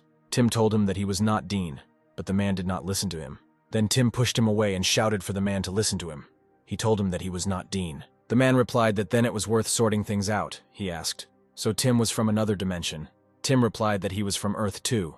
Tim said he'd heard Dean was popular around here, but he only just realized how popular. The man replied that the word popular understates the reality those who do not know the infamous Dean are already dead. He is the most terrible and unusual person he knows. Tim asked how it was possible to be so famous. The man replied, Dean had always been a loner. People were always around him, but to him they were pawns, people he sacrificed for his own skin. He is a soulless monster, and after 5 years a man joined his group. Dean was much younger than him, but he had never met a person with such strength of spirit as Dean. He even looked up to Dean. Tim screamed, "How could he? How could anyone get into the same boat with him?" The man replied that when you are on fire, you do anything to survive. When it came to survival, he had an unrivaled and inspiring genius. The man knew that one day Dean would betray him. He used to sit and imagine how the bastard would do it. Tim was surprised that the man was smiling. Apparently that's what people mean by the expression, birds of a feather. Then Tim decided that he couldn't trust this man. Suddenly the man laughed. The brute stood up and said that Tim's face said it all. Apparently the guy mistook him for another vile traitor like Dean. He said that Tim could forget about his fears, that life as a traitor was a thing of the past. Now he was a leader who was responsible for saving dozens of lives. In any case, there was a rather unexpected turn of events. It turns out that not only Dean stepped into another dimension, but Tim also ended up in his homeland. The man ruffled Tim's hair and said his name was Red, and suggested that he take a rest, and that tomorrow he would introduce him to the other members of the family. Morning came. People greeted Red. He told them that he had good news. The wounded boy they brought here 2 days ago has finally woken up, and he would like them to greet him. Red asked the new member of their family to help him feel at home. People began to whisper that he was somehow skinny and generally a child. Then Red introduced Tilly. She is the local doctor, but besides that she performs a lot of other duties. Tilly greeted Tim. Red introduced the next one. Sam, he is in charge of supplies. And here is his bodyguard, Scissors. As Tim already understood, she is not one to talk, and his deputy Will. Red called Savannah and said that he was the youngest among them, and he instructed him to make sure that the new boy felt at home. Now it was time to listen to Tim. Red pushed Tim forward and said that they were waiting for his self-introduction. Tim stuttered, and Red said he didn't think Tim was that shy and offered to help him. Red said he wanted them to know their new brother had come to them from Earth 2, and he had gotten here thanks to Dean's efforts. In the evening the boys got drunk. Aunt Tilly was the happiest of all. She drank a whole barrel of beer. Then Tilly went for the next barrel. Opening the door she saw the guys. Will said that she would get a migraine like that. Will asked her how she knew this guy wasn't the real Dean. If that kid turns out to be the real Dean, he's going to turn everything around here upside down soon. Tilly replied that he himself heard that from Red, it was not Dean. She asked if he was worried that the guy was aiming for the young captain's place. Sam said that Dean left the general many years ago, so what could have made him come back now? Will replied that he didn't know, but they must remain vigilant. They don't know anything about this guy, but they get drunk and have fun. The girl stood up and said that if the guy made one wrong move, she would tear him to pieces. Tim at this time thought that he could not stay here. He had to figure out how to get back as soon as possible. Someone here must know how to do this. No one present here was confused by the words about the Land of Two. And if they know so much about Dean, then they must have information that would be useful to him in the future. If Dean thinks he'll let him take his place so easily, he's deeply mistaken. He'll definitely come back. Suddenly, Savannah shouted, "This party was organized for him. Why is he sitting here?" Tim asked him about the jump.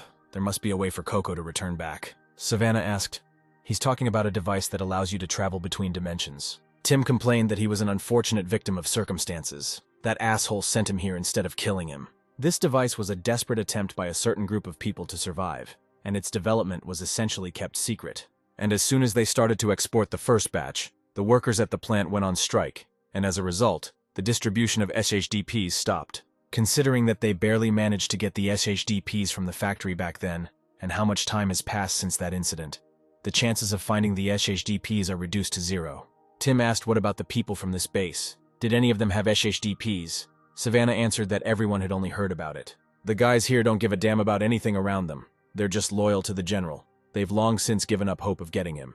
Savannah said he wants Tim to address him as Sir, since he's a junior officer. But there was an awkwardness, and Savannah said he could forget about it, adding that he was the complete opposite of Dean.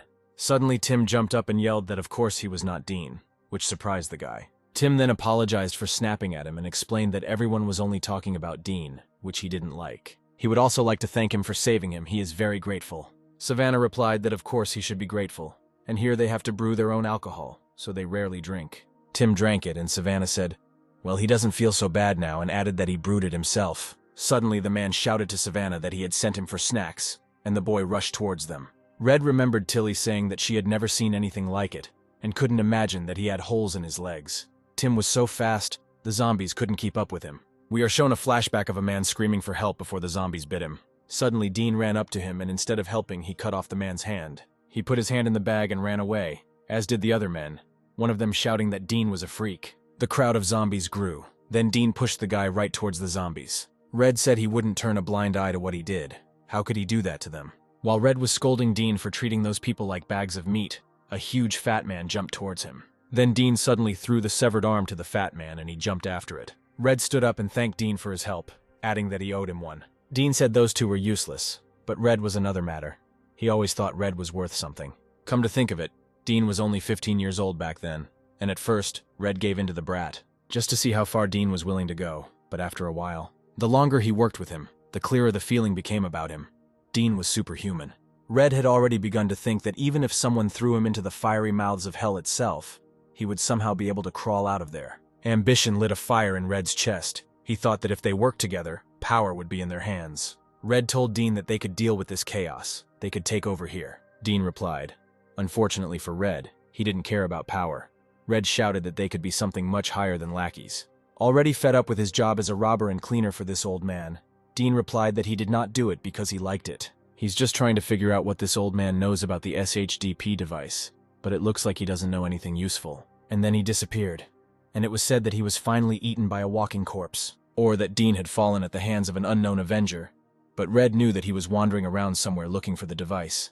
The Dean he knew would have lied to him straight in the eye and used him to find the SHDP, but he left him out. As soon as he began to think that Dean had deemed him unworthy, a wild rage overcame him, and it began to seem to him that the old man had assigned him a role in his game that even a child could handle. He decided to leave all these amateur games behind, and he created the Crimson Stone, intending to establish leadership.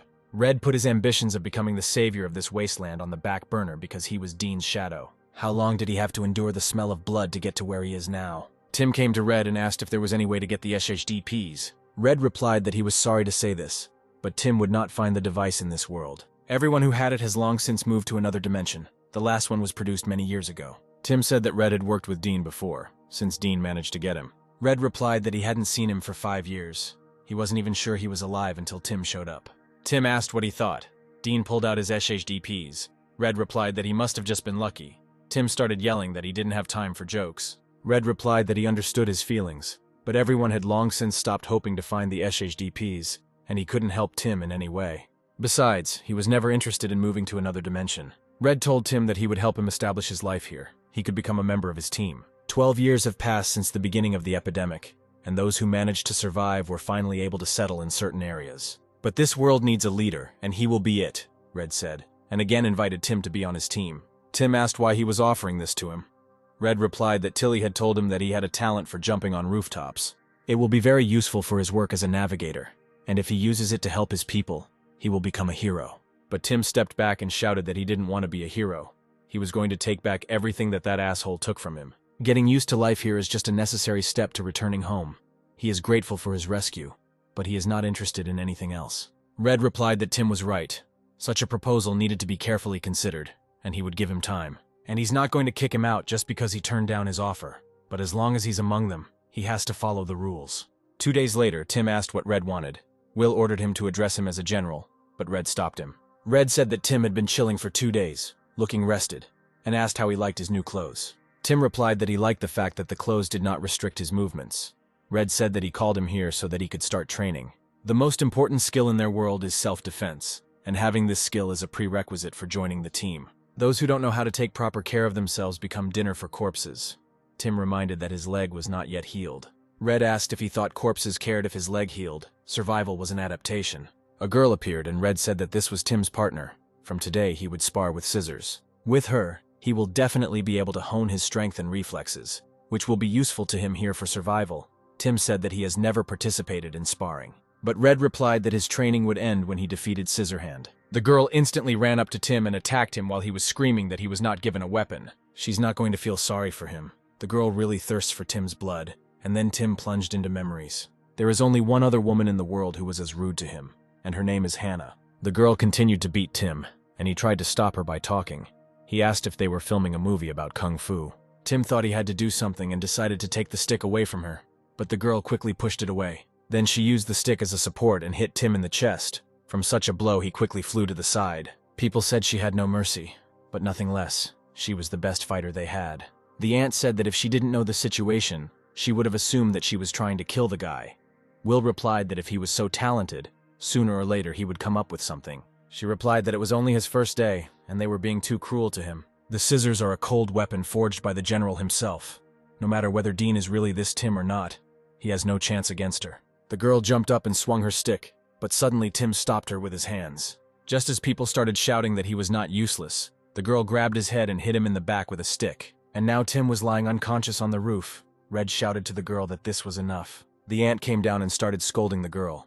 The aunt shouted that Scissors could have killed him, and this was not training at all.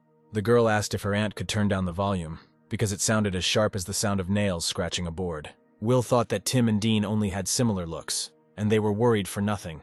He told the general that he didn't think the boy would last more than a week in this training. Day after day, the training continued, and now it was difficult for the girl to hit Tim. Tim couldn't hit her and only dodged. Then the girl hit him in the face. People said he was getting better at dodging her attacks, but he hadn't hit her yet. Dad scolded the girl because she was not familiar with the concept of moderation, and then she had to correct the results of her efforts. Tim thanked his aunt and she replied that this crazy woman left a lot of bruises on him. Savannah brought Tim something to eat and said that he prepared it especially for Tim.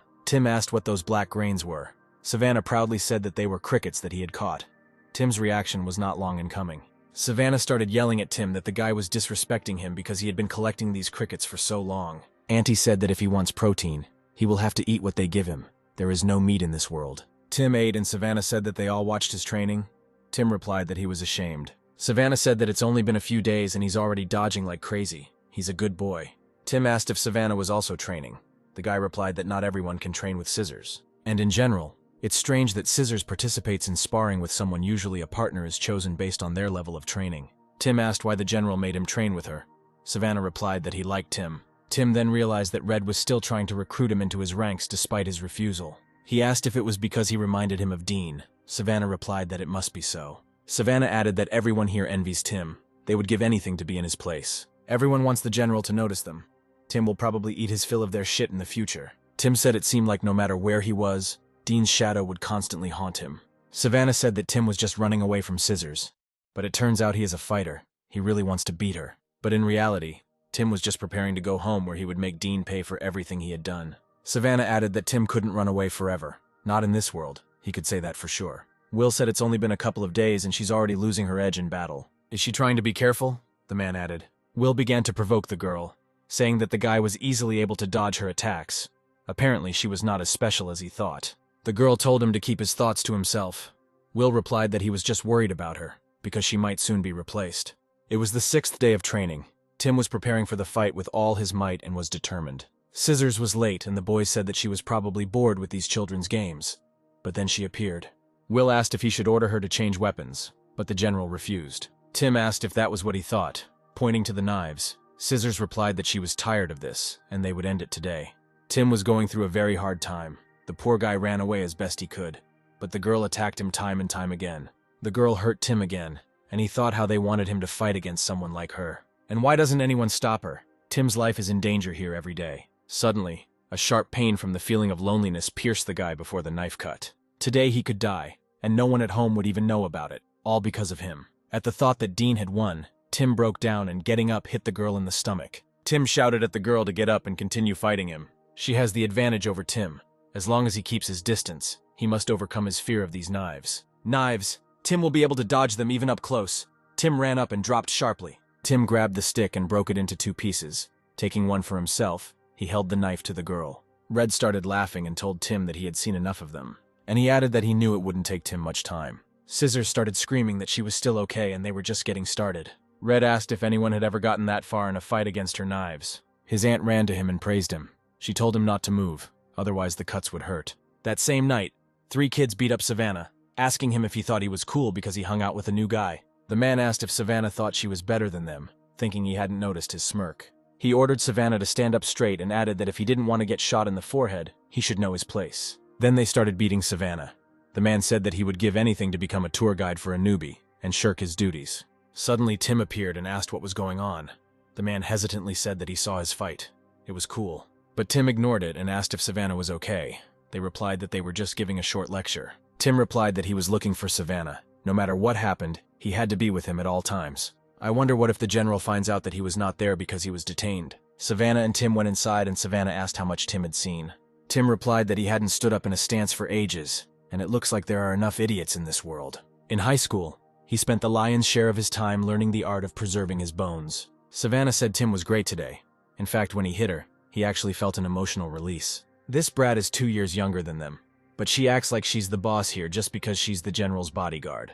Tim replied that he was glad that he enjoyed watching them desperately try to chop him up, and where she learned to fight like that in the first place. Savannah said that he wanted to ask him the same thing. It seems that Tim will easily survive without a team.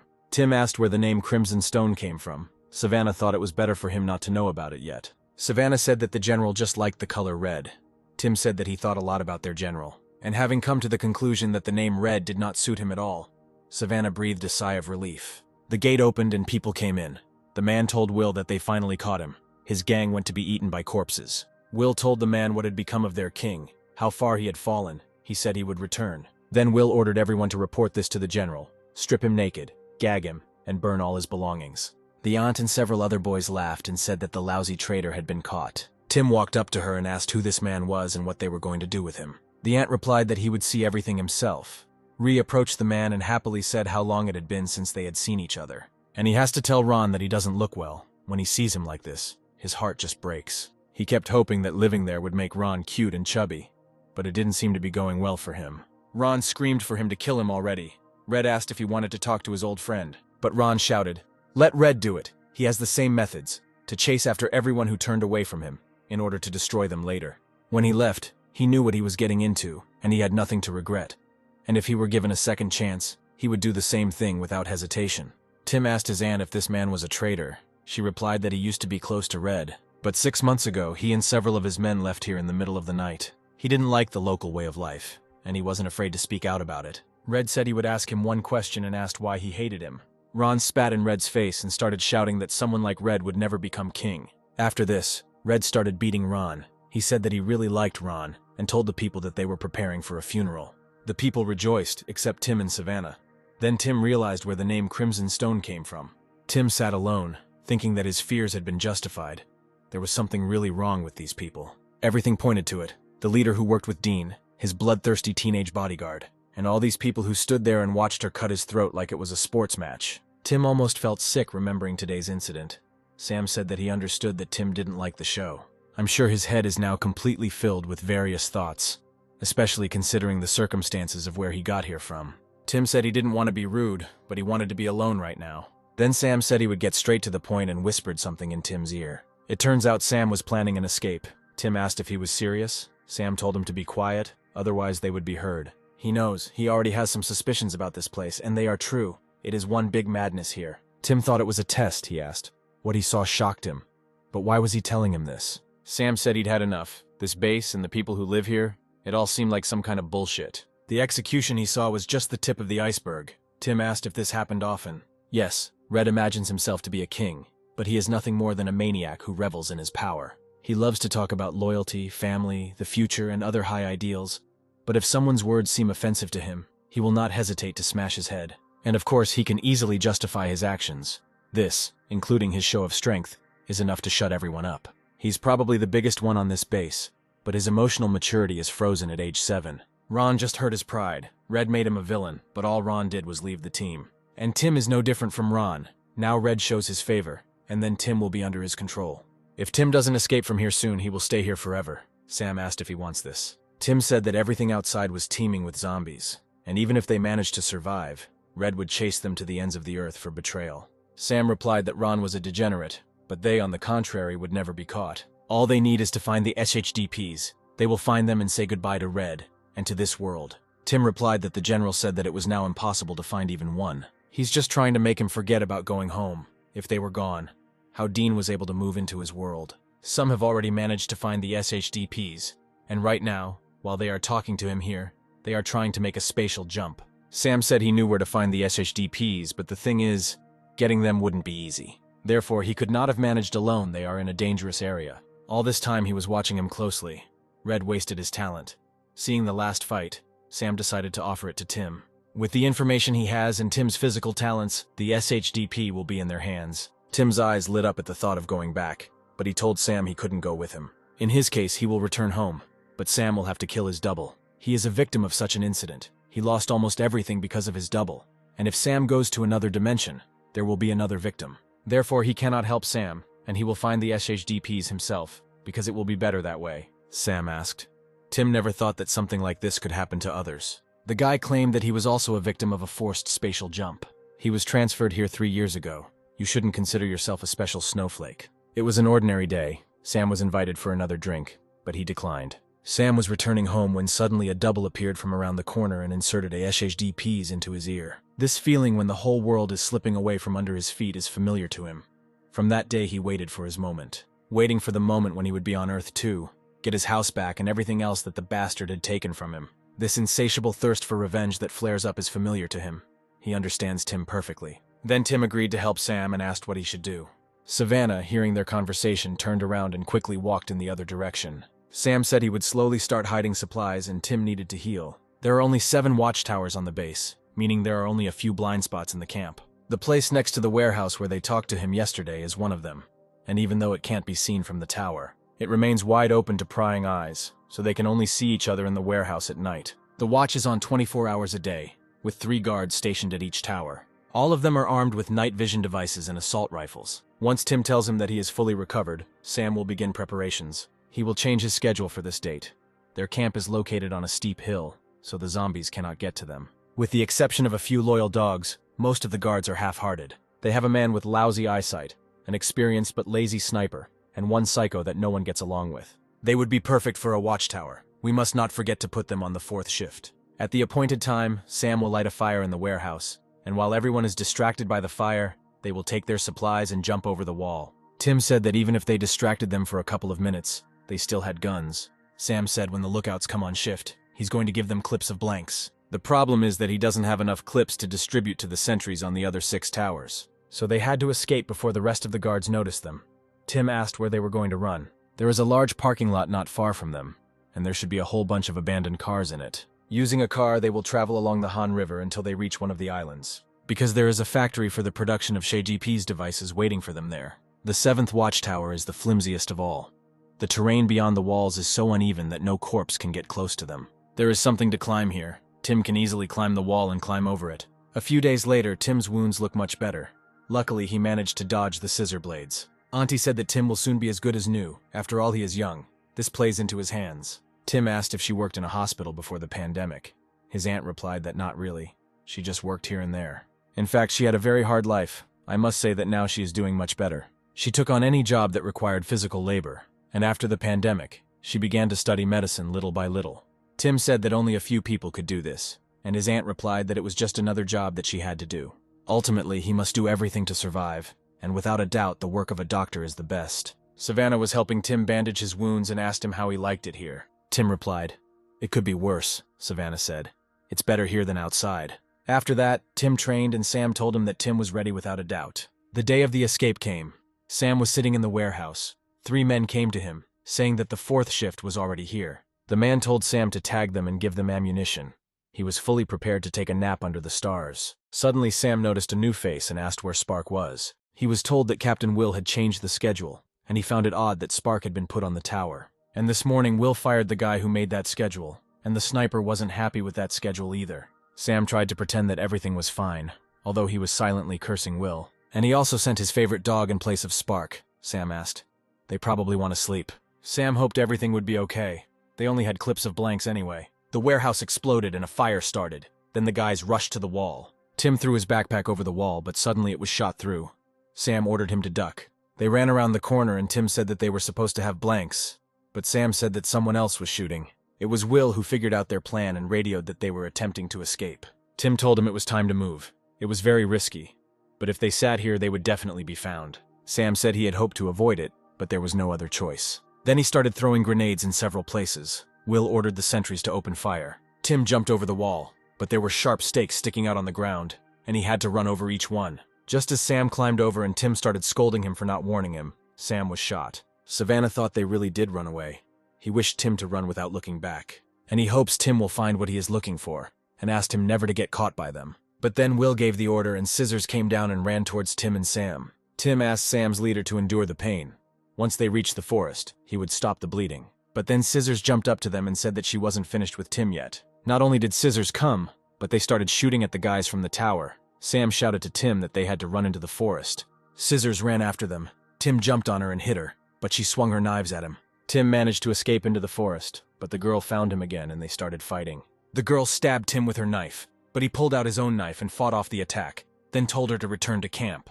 And letting them go is the last warning. He won't hold back any longer. Suddenly Sam shot at her, but because of his wounded shoulder he could not kill her. Scissors told Sam that he would not get out of here alive, but suddenly a zombie jumped out of the forest at her. The zombies started eating her. Sam shouted that they smelled his blood and they had to run away. Tim ran but thought it was wrong. Turning around he saw Scissors and she was okay. The girl pointed at Tim and ran her hand across his throat, making it clear to him that she would definitely kill him. The guys were surrounded by zombies. Sam told Tim to ignore those who were crawling and kill those who were running towards them. They ran and killed zombies at the same time. The guys ran inside the car. The damned car wouldn't start, and the zombies were already starting to approach. The zombies had already started to enter the car. Sam finally started it and they drove off. Tim noticed a zombie from behind and tried to get his gun, but the bastard bit him and Tim shot him. The guys stopped on the bridge. Sam said that they hadn't even crossed half of Seoul yet and were already stuck. They need to find another car, maybe even motorcycles if it comes to that. Tim looked around and said he didn't see anyone. Sam said that this backpack contained some dynamite and food. He put most of the supplies in the backpack that was shot through. They wouldn't last long with this backpack. Sam was wheezing in pain. Tim said he would go look for a car. Maybe he will find something useful in them, or even the car itself, which will be on the move, and also get rid of zombies. Suddenly Tim heard a continuous rumble and ran to the car. He called for Sam, but he did not answer. Will apologized to Red. He said that he should have been more careful when he started to suspect something. Red ordered that they be found immediately, and that Sam's head be brought to him on a platter. However, let them not touch Tim. He needs him alive. Will asked to leave both of them with him. Will said that Red himself said that they make no exceptions for traitors, but Red repeated again that he needed Tim alive. If he finds out that even one hair has fallen from his head, Will be held responsible for it. Aunt said that something always bothered her about this Sam. Now he talked Tim into it. Good thing Red gave him another chance. Will thought Red would hold him accountable, but for what? This is just a random guy picked up off the street. Why would the general go so far for him? Will dedicated his life to serving the general. Will was previously a military man. Red ran over those zombies with his car and said that all the police and military in the area were wiped out. He should get in the car. Will still remembers that day as if it were yesterday, the moment the general saved his life. With his help, he somehow miraculously returned to his unit, but soon the army and government were destroyed. Then the general took him into the Crimson Stone and saved his life for the second time. He could not dream of more. The general made him his right hand, and he decided to dedicate his life to serving him. And now the general says that if it happens to some boy he barely knows, he too could be held accountable. Savannah thought at least they managed to escape. It looks like Tim was able to get out of here safely. But what will happen to Sam next? Even if he survived the bullet, the smell of blood could have drawn zombies. But maybe Sam has a plan. But just think, Sam was also from Earth too. He would never have guessed about it. Suddenly, Will decided to take out his anger on Savannah and hit him. He asked what Savannah was doing while Tim was planning his escape. He shouldn't have left him even for a step. Or perhaps he decided to turn a blind eye to it. Savannah replied that he knew nothing, then apologized, adding that he should have been more vigilant. Will called him a useless piece of shit. If it weren't for the general, he would have already chopped him up into small pieces and fed him to the crickets. This is a warning, he will watch it now, Savannah bowed. Luckily, Sam woke up. Tim was next to him. He asked him to be quiet. Zombies are everywhere. They started to gather around them, so he dragged Sam here. They would wait until the corpses left. Sam asked how many there were, Tim replied. About 15, probably more. More will come. They must move out before they wake up, Sam said. Tim asked what it meant to wake up. When there is no prey in the area, the corpses enter a kind of hibernation. But they come out of it when they sense blood or movement nearby. This is how they manage to survive for years, Tim asked. He means these creatures don't die. To date, no one has ever seen a walking aurochs that died of old age. It all started 12 years ago when a pharmaceutical company developed an anti-aging drug called A2. It was a miracle drug that prolongs a person's life by actually stopping the aging process. Across the country, most of the people who took the medicine began to turn into zombies, and by then it was too late. They tore each other to pieces and everything went to hell. Those who developed the drug were beaten to death. Tim said it was a miracle that the survivors managed to stay sane in the face of such a nightmare. Sam asked to get the map and said that they had no choice. It was time for Plan B. So they will never get beyond Seoul, let alone reach the north. Sam said that there was another camp of survivors nearby. It was larger than the Crimson Stone. They are not on very good terms with them, but they have little choice now. They need to recuperate there. Tim asked Sam if he was sure they should go there. Sam replied that it had been a long time since their little disagreement. When the whole world turned into a tiny hell, it became absolutely irrelevant where to go. Suffering surrounded you everywhere. Besides, they won't stay there for long. As soon as they replenish their supplies and he heals his wound, they will leave. The guys tied the dynamite into Sam's jacket and threw it at the zombies. The corpses, of course, bought it and ran towards it. Tim came down and jumped on the bus, then waved to Sam. Then Sam ran too. The next step is that there are 2 corpses in Sam's path. Tim needs to distract them as well. It's full of abandoned cars, a world completely different from his. But at the moment, being here is doing him good. They will go slowly because Sam is not in the best condition now. Sam thought he was wounded. Tim could have abandoned him a long time ago. But he continues to play the role of bait for the corpses to lead them away from him. Now he understands why Red is so interested in him. Sam realized that he was not mistaken about Tim. Tim may already be at his limit. He's been jumping from bus to bus since early morning. If they come to camp with this on their tail, they'll shoot them on the spot rather than open the gate. He would not have used them, of course, but the time had come to put down the mass unrest. Tim realized that Sam wanted to get rid of some dead guys, so he got ready. Many walking trumpeters will be awakened by the explosion, so he should make the most of it. Sam shouted to Tim that they were almost there. The camp would notice the call and them together. The man reported hearing only one explosion, 2 men with explosives approaching the camp. One looks like Sam from Crimson Stone, looks like he's injured. The other one they haven't identified yet. They are being chased by walking corpses. The man was told to be on guard and report when they reach the gate. Sam shouted. He was dead ahead and ordered every ounce of energy in his body to be used. There were too many of them, so the explosives didn't help much, but suddenly the base started shooting at the zombies. The boys went inside and Tim thanked them for saving him, but the men hovered over them. They started to search and check personal belongings. It's just a formality, so they asked them to cooperate. The man looked at Tim and asked how old he was. Tim answered 20. Then they tied him up right away, and Sam regretted not thinking about it earlier. They mistook him for Dean. People started shouting that it was Dean. Sam thought how could he forget about it? Many people know what Dean looks like. They're screwed. Sam said he'd explain everything. This isn't the Dean everyone thought. But people pointed at him and started shouting that he was made of crimson stone and he had united with Dean. Sam said that they had escaped and asked not to rush to conclusions, but no one listened to him. Tim was horrified. He began to think that maybe he really should die. Suddenly, the chief of this camp appeared, and people started pointing at Tim and Sam. The boss told Tim that he told him that he didn't want to see him here anymore. Tim couldn't believe his eyes, because it was his brother who was dead in his dimension. They were put in jail. Tim asked to talk to the boss. 30 minutes. That's all he asks for. The man replied that they quarantine all strangers, no exceptions. Tim replied that the corpses did not bite them. Tim thought, there is one plus. He found out that in this world Yoon is still alive. Sam thought, so the boss is his brother, or rather, it's Dean's brother. It looks like in another world Tim's brother is dead. If you think about it, the leader of Ash Harbor, the champion of unity and peace among the survivors, and the ruthless Dean were brothers. It turns out that if he wants to get some benefit from these brothers, then it's probably better not to hide the fact that they are looking for SHDPs. The doctors came to Sam and said they were going to take the bandages off his shoulder. Everything would happen here, the surgery and the recovery. Sam thanked them and thought to himself, this is what he likes most about this place. Compassion. Let's go back. Tim was yelling at him that he was not Dean. He was from another dimension. Yoon asked if he had the nerve to call him brother, and added that he no longer had a brother. At night, Sam asked if Tim was sleeping. He said no. Then Sam said, apparently the leader of the Ash Haven and Dean are brothers. Sam asked if he could ask something. What did he mean when he said, in this world, Yoon is still alive? Tim said that he lost his real brother many years ago when Tim was in the 5th grade. And my brother was 20 years old, and over the years, all his neighboring friends began to spend more and more time on extracurricular activities. Tim began to get really annoyed with them, but his friends were everything to him. So Tim decided to try to share their interests and joined his friends. Each of his friends had his own hobby, and Tim tried them all. The teachers liked him coming to their classes, but their attitude changed dramatically when they learned that his family had no money. Tim couldn't tell his dad that he wanted to go to extracurricular activities. He had just divorced his mom. Dad was barely making ends meet. His finances were so bad that he couldn't even afford to buy a pack of cookies from the store. The brother gave his father his first paycheck, and the father replied that if things had turned out differently, it could have been his first report card. Yoon replied that the salary should cause a different reaction, and he had already said that he was not going to go to university.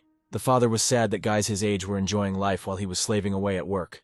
Tim ran up and asked if Yoon was already making money. Yoon replied that from this day on, Tim could tell him what he wanted to buy, and he would fulfill his wish. Father told Yoon not to buy Tim everything he wants. He doesn't want him to be spoiled. A few days later, Tim said that he actually had one wish. He would like to sign up for extracurricular activities. All his friends hang out there after school, and he has no one to play with. His brother asked what activities interested him, and Tim began to list all the activities he knew. Yoon realized that Tim just wanted to spend more time with his friends rather than studying. He agreed anyway. Tim was happy, and his brother told him to choose one thing. Tim chose football and told Yoon that they give out uniforms and boots there, and that he has more friends there. My brother called the classes, and asked how much money it was for just 10 classes. They told him that the trainer was a former world champion, and that they had an effective training program. Yoon thought, holy shit, how much are they asking for 10 lessons? This is just regular football for school children. He decided to find another job and asked his brother to enroll, so Tim enrolled in the classes. Tim and his friends were having fun, so he started playing football behind his father's back. But he soon found out about his activities, as one day Tim got injured during training. Father loudly swore at him why they didn't tell him anything. Yoon replied that Tim deserved to go to at least one class. But this did not calm the father down. He asked how much he earned. Did he really think that they could afford it? He thinks that since he can't get back on his feet, he can be treated like that. His brother replied that he would never hurt him. Maybe he thinks he's a lousy father because he can't send his son to an elective. Tim wanted to say something, but his father slammed the table and yelled at him that Tim should have thought 100 times before going there without his knowledge. The brother asked not to drag Tim into this because he was just a child, and added that it was his fault. Father left and brother told Tim not to worry and go to bed. Father just got drunk. That's why he behaved like that. That night, Tim heard his father say that he hoped Yoon wouldn't do that to his father again. He may be uneducated and earn little, but he can take care of his family, and Yoon said they were not trying to hurt him. Yoon apologized again and said he just wanted to help, wanted to do something for the family. He promises that he will not hide anything from him anymore.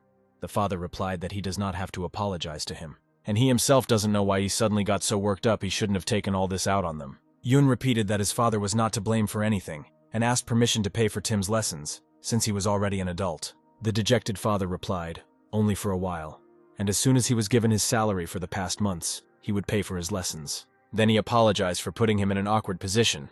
Yoon replied that he didn't want to hear this nonsense. Tim began to blame himself. He thought that his childish desires had hurt his father and put Yoona in an awkward position. And then my brother took on another part-time job, delivering at night, and they asked him if he had been in any motorcycle accidents. Yoon replied, no.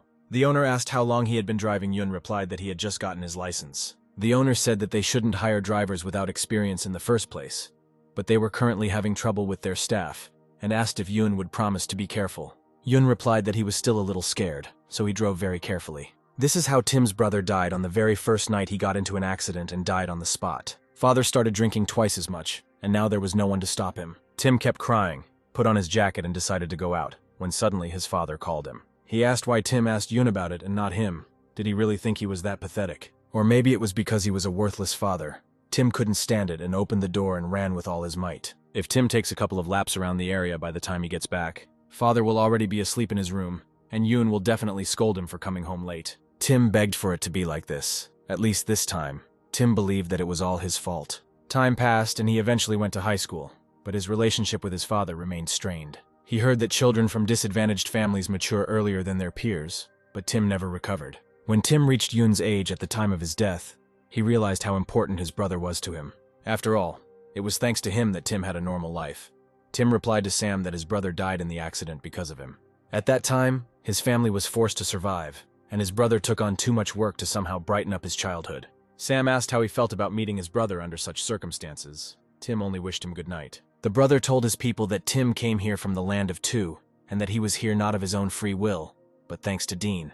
The man said if he was telling the truth, it meant that Dean had finally reached the SHDPs. The guy said that this was some kind of nonsense, and why did he throw it here instead of killing it? The old man said that everyone knew that for Dean, human life was not worth a penny, and apparently he decided to make a malicious joke. Dean will do anything to survive. It's weird that he leaves his double alive. Suddenly a girl appeared and said that she saw no point in their conversations. Why do they even believe the words of this creature? She is sure that he will drag all the crimson stone here on his tail. As far as she remembers, they don't do any charity work. Gina asked if her dad didn't agree with her. Her father had asked her not to rush the horses, and while they had the situation under control, it would be better to listen to them. They cannot completely rule out the fact that they are telling the truth. According to the basic principles of Ash Haven, they cannot violate a person's right to life. The man replied that he agreed with the old man. If the two were up to something, releasing them would put the entire shelter at risk.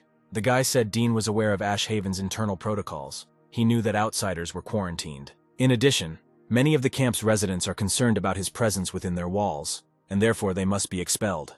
Gina objected. She believed that this would not be enough and they should execute them. Yun thanked everyone for speaking out, and as the old man said, they remain true to the principles of Ash Haven as laid out by its founder, namely to respect every person's right to life. So he believes that they should keep these two in custody until they sort out the situation. And maybe it's not appropriate for a leader to say that, but still, this guy has a completely different look than Dean. As everyone knows, Yun cut off all ties with Dean many years ago, so he gained their trust and took over as the leader of the camp. Dean hasn't heard anything else from him, so he thinks they have to figure out if they're looking for something here, or if they're telling the truth. Knowing Dean, the first option may be quite likely, but they may also be innocent victims they are obligated to help. They refuse to use the SHDPs. It is against the laws of nature, so if these two are telling the truth, they will have to take responsibility for it. In 4 days of quarantine, they will learn everything possible about them. If at some point they realize that this guy is Dean, they will throw him out immediately. If they begin to resist or pose a threat to them, he will personally execute them. And if, as a result of their conclusion, something happens, he will also take full responsibility for the consequences. Yun said the two of them escaped from the Crimson Stone and went to look for the SHDPs, but then unforeseen circumstances forced them to lie low in their camp. And all this was Sam's idea. He understood perfectly well how risky it was to go outside the city. Knowing Red, he most likely had big plans for him. Yun can't even imagine how happy he is now about the escape. Tim said he was grateful to him for accepting him into his camp, but he had no intention of staying with Red. What they have in common with Dean is that they are looking for the SHDP. Yun told him that he still finds it all very suspicious. Tim took off his clothes and said that he grew up in a completely different world. There must be something that distinguishes him from Dean. Yun ordered him to put on his t-shirt and said that he would not convince anyone by doing so. The guy suggested contacting the Crimson Stone. They will answer them in a second. Sam shouted that they themselves knew what kind of person this was. Red would call them traitors and immediately execute them. He showed his wound and said that they had mercy on them, accepted them and pulled the bullet out of his shoulder. He asked them to show a little mercy. They had no plans to stay with them at all. Red's men are trying to track them down to execute them for treason. The plans changed a little and they had to come here, and as soon as the wound healed, they would leave immediately. But if they hand them over to Red, they will definitely die, and what's more, they will try to take over Ash Harbor. The guy asked if Sam thought now was a good time to blackmail. Sam replied that they had something to think about, because they were an enemy camp, which had irritated Red for many years. When you live by the rules of such a cruel leader, there will always be those who question his regime. This incident will cause a chain reaction, and Red hates defectors with a passion, and he's been keeping an eye on Ash Harbor for some time now, and in the worst case, he'll use this incident as a pretext to attack. Sam turned to the leader and said that he could already accept the fact that his brother from another dimension was dragged in because of his own brother. Was he really going to let Dean ruin the life of an innocent doppelganger the way he deserved? Tim said all he wants is SHDPs. He has to go back to his world. Yun said the only thing they have in common with the Crimson Stone is their rejection of the SHDP. All their disagreements boil down to one thing. Should a monarchy or the democracy they have lost reign in the world? The guy asked if even if they were telling the truth, they would be doing the right thing by helping them reach their goal. Yun asked him if they could make an exception this time. What did he think about it? The girl sobbed and said she sees what Yun is guided by. Ding was his younger brother, and he feels guilty. But how could Dad do this to her? In front of all these people, he knows what Dean did to her. He adopted her for this reason, and now he talks about the right to life. Gina said she felt lonely. She almost died because of this freak. She still has nightmares. Dad said that he understood her better than anyone, but when it came to someone's life, they had to make sure they were doing the right thing. Otherwise, they would differ from the Crimson Stone only in name, and he knows that she understands this too. The dad apologized to his daughter for offending her. He really didn't mean to. Gina also apologized and said that she knew they shouldn't jump to conclusions, but she couldn't control herself. After 4 days of quarantine, these are the looks people give. But Tim has nothing to be ashamed of. June said they decided to leave them here until Sam got better, but no one was happy with the decision. Yoon said that this is the first time they have helped someone find a SHDPs. June said that he has a bad feeling. The group ran towards the gates of Ash Harbor, the captain shouting for everyone to get ready. Suddenly, one of the zombies ran towards the guy, but the captain attacked it before the zombie could bite the guy. However, 3 more zombies appeared behind him and they attacked the captain. But he ordered them not to shoot and to get their asses back to camp right now. The guys managed to run to the camp. The guy said that it was his fault that the captain died. Sam said they would most likely be quarantined just like them. Tim asked what would happen if a corpse bit you. Sam replied that a person would turn into a monster if he didn't have a vaccine.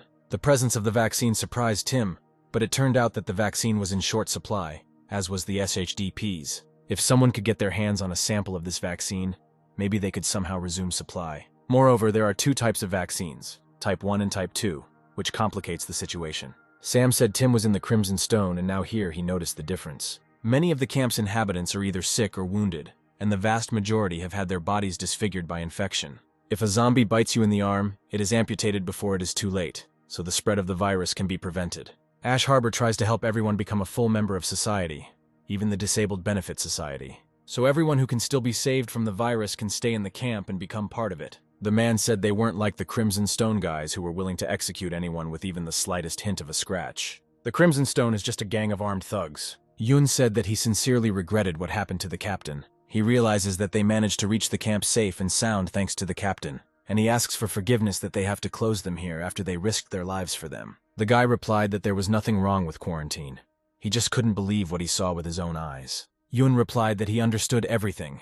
As soon as the quarantine ended, they would immediately organize a funeral for the captain. At the back gate, the guards saw the captain in the form of a zombie. He was trying to enter the camp. The man began to cry and said that even after death he was trying to return home. He couldn't believe what their captain had become. The second man said he would report it to the chief. But the man said he wanted the captain to find peace and pointed the gun at him. He fired. Apparently, the man did not know that the captain had explosives on his body. Tim thought that his brother was the respected leader of this camp.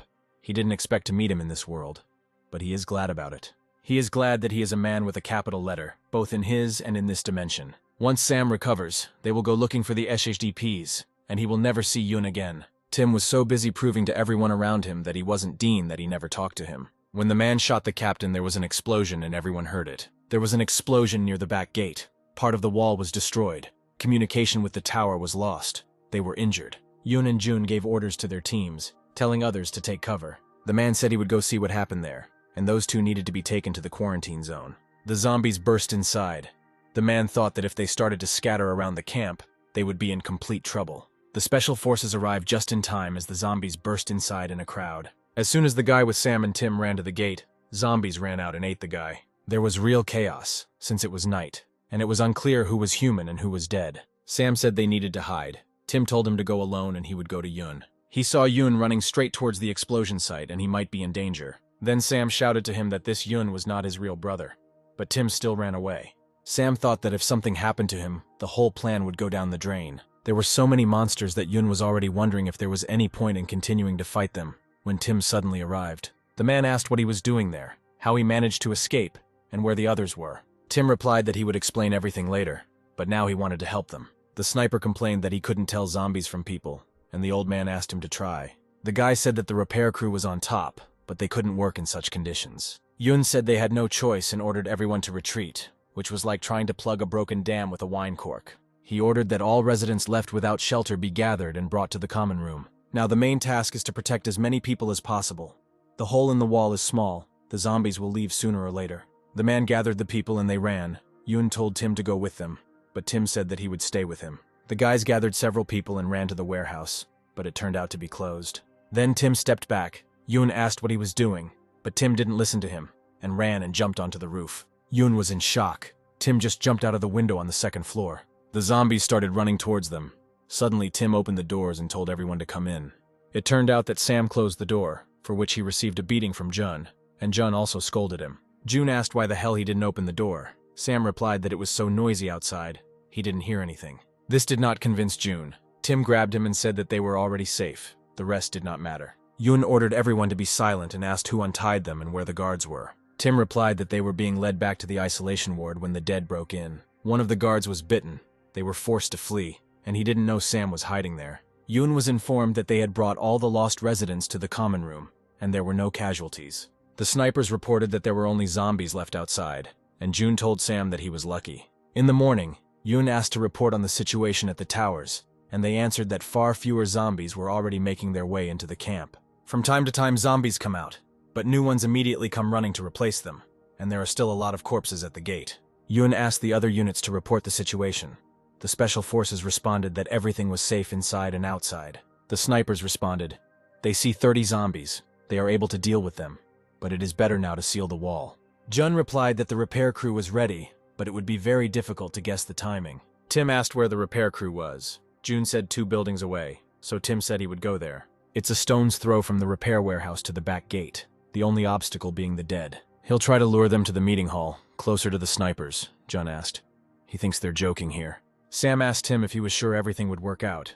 Tim replied that he was about 98% sure. Tim asked if he could borrow the guy's sneakers. The guy was surprised, but gave him the sneakers anyway. Yoon said it was crazy. Tim told him not to worry and asked him to warn the snipers. Sam said let him try, since Yoon didn't have any better ideas, since that's how they got here. Tim ran out and the zombies immediately noticed him.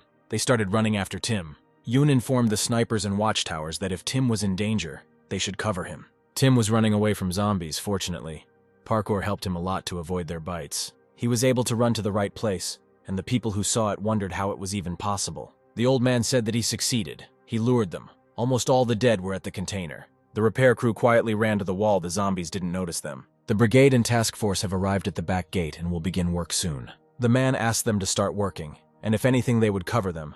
Suddenly the zombie noticed the people, and they ran to the wall. The guys started building and started wandering around at the sound of zombies, looking for where the sound was coming from. The man said that the repairs were complete. They would accompany the team to the common room. The old man told his people to get ready. The chief said that they were going to help the guys, but they should stay here. People said they had lost many people, but thanks to his leadership, they were able to settle everything in one night. The chief replied that he was only giving orders, and that things could have been worse if it weren't for them. They also thanked the task force, the sniper squad, and the repair crew. And finally, thanks to Tim, he played a vital role in this operation. Grandma said that it was Mr. Tim who opened the locked warehouse, and it was he who led the zombies away from the wall. They were all afraid that he was that Dean, but he knows for a fact that Dean would never do such a thing, the guy said. The girl also said that she believed Mr. Tim's words. Then Tim became embarrassed and said that it was not necessary to call him Mr. Suddenly the boss put his hand on his shoulder and thanked him, but Tim saw his brother. Sam thought it was very touching, of course, but he hadn't expected it to turn out that way. He didn't want to stay here any longer than he planned, and decided he needed to get Tim out of here as soon as possible. Now people were not afraid of Tim. They thanked him for his help and for saving them. Tim said he wanted to talk to the boss. Yoon showed up and said he was looking for him too. Then Tim said that he still didn't know how to react to the fact that he had managed to win everyone's trust. Apparently Dean was terrible. Yoon replied that Tim still had doubts, since it was his fault that he was here. Tim asked why everyone calls him Dean. Yoon said that people gave him that nickname because his personality is just a cycle. To this, Tim replied that he expected something sinister, and that it was even funny. Yoon replied, "Funny or not, a person's name has great significance. People often begin to live up to their name, and a name can determine their actions and even their life path." Dean came to terms with his nickname and over time began to gain momentum. The pandemic began 12 years ago. Society was on the brink of disaster, and the number of zombies was growing by the hour. By the time everyone realized the situation, it was too late. At first, people thought it was a terrorist attack. But when everything became obvious, the end of the world had already arrived. Father ran home. Yoon and little Ding tried to defend themselves with a knife. Father told them that they had to get out of there. Already in the car, the father said, there was complete chaos everywhere, and he was proud of them that they were able to hold out for so many days without him. Dad asked if Mom still wasn't picking up the phone. Dean replied that she hadn't answered for 2 days. Yoon said that Mom was on the island. It should be safe there, and he was sure she just lost her phone. Little Tim was crying, and Yoon asked him to be brave. Through the door, he saw zombies eating a man and screamed. They ran to the school, but the soldier said that the shelter was overcrowded. The father shouted that they had risked their lives to get here. The soldier replied that he was following orders, and there must be more shelters nearby. The father asked if he knew how many of these creatures were outside. They wouldn't have time to reach him. The zombies began to approach, and the guys were let in, but the safety turned out to be just an illusion. By that time there was no safe place left, but where else could they run? Father tried to call Mother for a long time, but she never answered. In any case, the three of them could only stick together, Yun thought. The military said they had enough water and essential supplies. The man repeated that their shelter did not have enough supplies for everyone. They could not accept any more people. The soldier was smoking in one of the rooms and complaining about the situation when someone entered. He thought it was one of the survivors, but it turned out to be a zombie. Tim and Yun came to the toilet in the annex because the others were clogged. Yun joked that the toilet was haunted, but Tim didn't appreciate it, so Yun apologized. Suddenly, Yun smelled a smell and ran out into the corridor. He saw that there was a fire in the main building. The father woke up and, seeing that the boys were not there, began to run and look for the children. The boys ran back to the Great Hall, but there was no one there anymore. The father decided that the children had run outside. As soon as people ran out screaming into the street, zombies ran to the school and climbed up the gates. The captain was informed of the whole situation and he wondered how this could have happened. Then the captain shouted to the men that they were leaving the shelter and ordered everyone to get into the trucks. The father shouted that he had not yet found his children and asked them to wait for them. The children ran out, and Yun immediately realized that his father was unlikely to be in the truck. He was definitely looking for them. And the first thing he decided to do was put Tim in the truck. He will only go looking for his father after Tim is safe. It's okay if they end up in different cars, they're all going to the same place anyway. But when Yun raised his head, he saw that it was not Tim, but a completely different child. Yun had just turned around when he was grabbed. He screamed that he had to find his family, but they didn't hear him. That day, Yun left alone. He abandoned his family, as the boy thought. He left a scared little child alone in this hell, and he can't even imagine what Tim went through then. Finally, the father found one of his sons and shouted at him to get ready. Tim hugged his father, and his father tried to calm him down, but it turned out that his father had been bitten too. He asked if Tim knew where Yun was. He replied that Yun was nearby when they left the hall, but then it was as if he disappeared into thin air. Father thought that Yun must have managed to escape on one of those trucks, but why? Yun would never leave his little brother alone. His father said that due to the rain, the fire was almost over, and suggested that they go back inside. Father asked Tim to calm down. Tim asked when Dad managed to get hurt. Father had already bandaged the wound, thinking that they would find another shelter, and if Yun was alive, he would contact them through the military. At worst, Dad has one day. They need to get out of here, Dad thought. Father said that he would bring the car here, and Tim needed to hide and wait for him here. Tim asked his father to take him with him and promised that he would not slow them down. The father hugged his son and promised to return, but if he was gone for a long time, he should go up to the roof. The military will come and save him. Tim asked his father not to abandon him like Yun. Father replied that Yun had his reasons. In any case, he promises to return no matter what. Tim dozed off, and when he woke up he heard knocking and ran to the door. Apparently, the father kept his promise. He came to his son, no matter what. And this little boy was left all alone, abandoned to his fate. He hid in a locker, carrying only a bottle of water and his own urine. And he listened as his own father, in a rage, tried to eat him. This lasted for 6 days. He lost his brother and both parents, and somehow, trapped in a locker like a coffin, he found the will to live. It's hard to even imagine what made him hold out and survive. Yun asked to return to the shelter to look for survivors, but she told him that they had no such order. Then Yun shouted, "There are a lot of people outside who are waiting for their help. Their main goal is to keep people safe here, and they are unlikely to return to that school." Yun said then they should have left him as he asked them to. They dragged him here by force. Despite his protests, they promised that he would find a family in other trucks. But they were not there. He constantly asks them to return to school, but they ignore his requests. Why should he live if his family is not there? How dare they bring him here? They should have left him there to die. If they don't plan to come back, then let them lend him their weapons for a couple of days. 3 years later, the situation worsened and all men were called up for military service. Yun asked to be sent to the most dangerous unit on the front lines. Memories of that day haunted him. He thought, what if he voluntarily took such a risk? That would be able to atone for his guilt. Yun wanted to save people, even if only a few. It was then that scientists invented a device for moving to another dimension, the SHDPs. But Yun didn't care about this device. He only thought about how to atone for the oppressive feeling of guilt. After all, the world had become hell, and without any more bosses, he and his colleagues set a new goal for themselves. They decided to gather the survivors and create a new home for them. The guys found a military base. It was built to supply the army with weapons and ammunition. This is the beginning of a new life that the survivors of this base have built. A new house built on the ashes. Yun began to blame himself again for that day. Step by step, they built a new life, and within a few years they founded an entire community. At some point it seemed that they had found peace, but this delusion turned out to be fleeting. And one day they started a shootout with a gang of thieves. They, like the opponents, lost many people. Yun never stopped wishing for Tim to be alive. But he could not have imagined that they would meet under such circumstances. The boss of the thieves was wounded, and one of the thieves had his arm wounded. The rest died. Their boss took off his mask and said, "But they got some food," and ordered one of the thieves to help him. The guy asked, "The boss can't move." The boss started ordering, and the guy went and shot him. Another laughed and said, "This is what happens to those who treat them badly." The guy asked what was wrong with his hand. Could he shoot? He started saying that he was fine, but the guy killed him too. Yoon turned around and looked out from the boxes. Then he discovered that the killer was his brother. Then he immediately ran to his brother, but Tim pointed a gun at him. It was a familiar voice to him, but at the same time so alien. 3 years passed, and that little boy became a man. Jun pointed a gun at Tim, but Jun asked him to let go of the gun. Yoon asked Tim if he didn't recognize him, where he had been all this time, how he was. The only reason he held out for so long was the hope that he would see Tim again. And he's so glad that Tim is alive and well, but it seems Tim wasn't happy to meet him. Tim said that as far as he could tell, the only one who was healthy was Yun. He looks like he eats until he's full, not to mention he's gotten taller. He built himself a small, cozy fortress.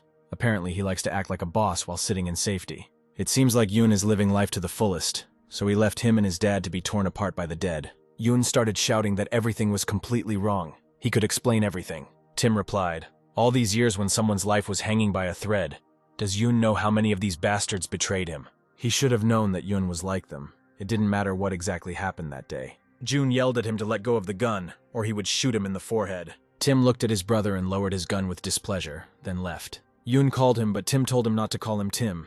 Tim died the day Yun left him. He really wasn't the Tim Yun had once known. Some part of Yun wished that he had taken his life there and then, so that maybe he could feel relieved and move on.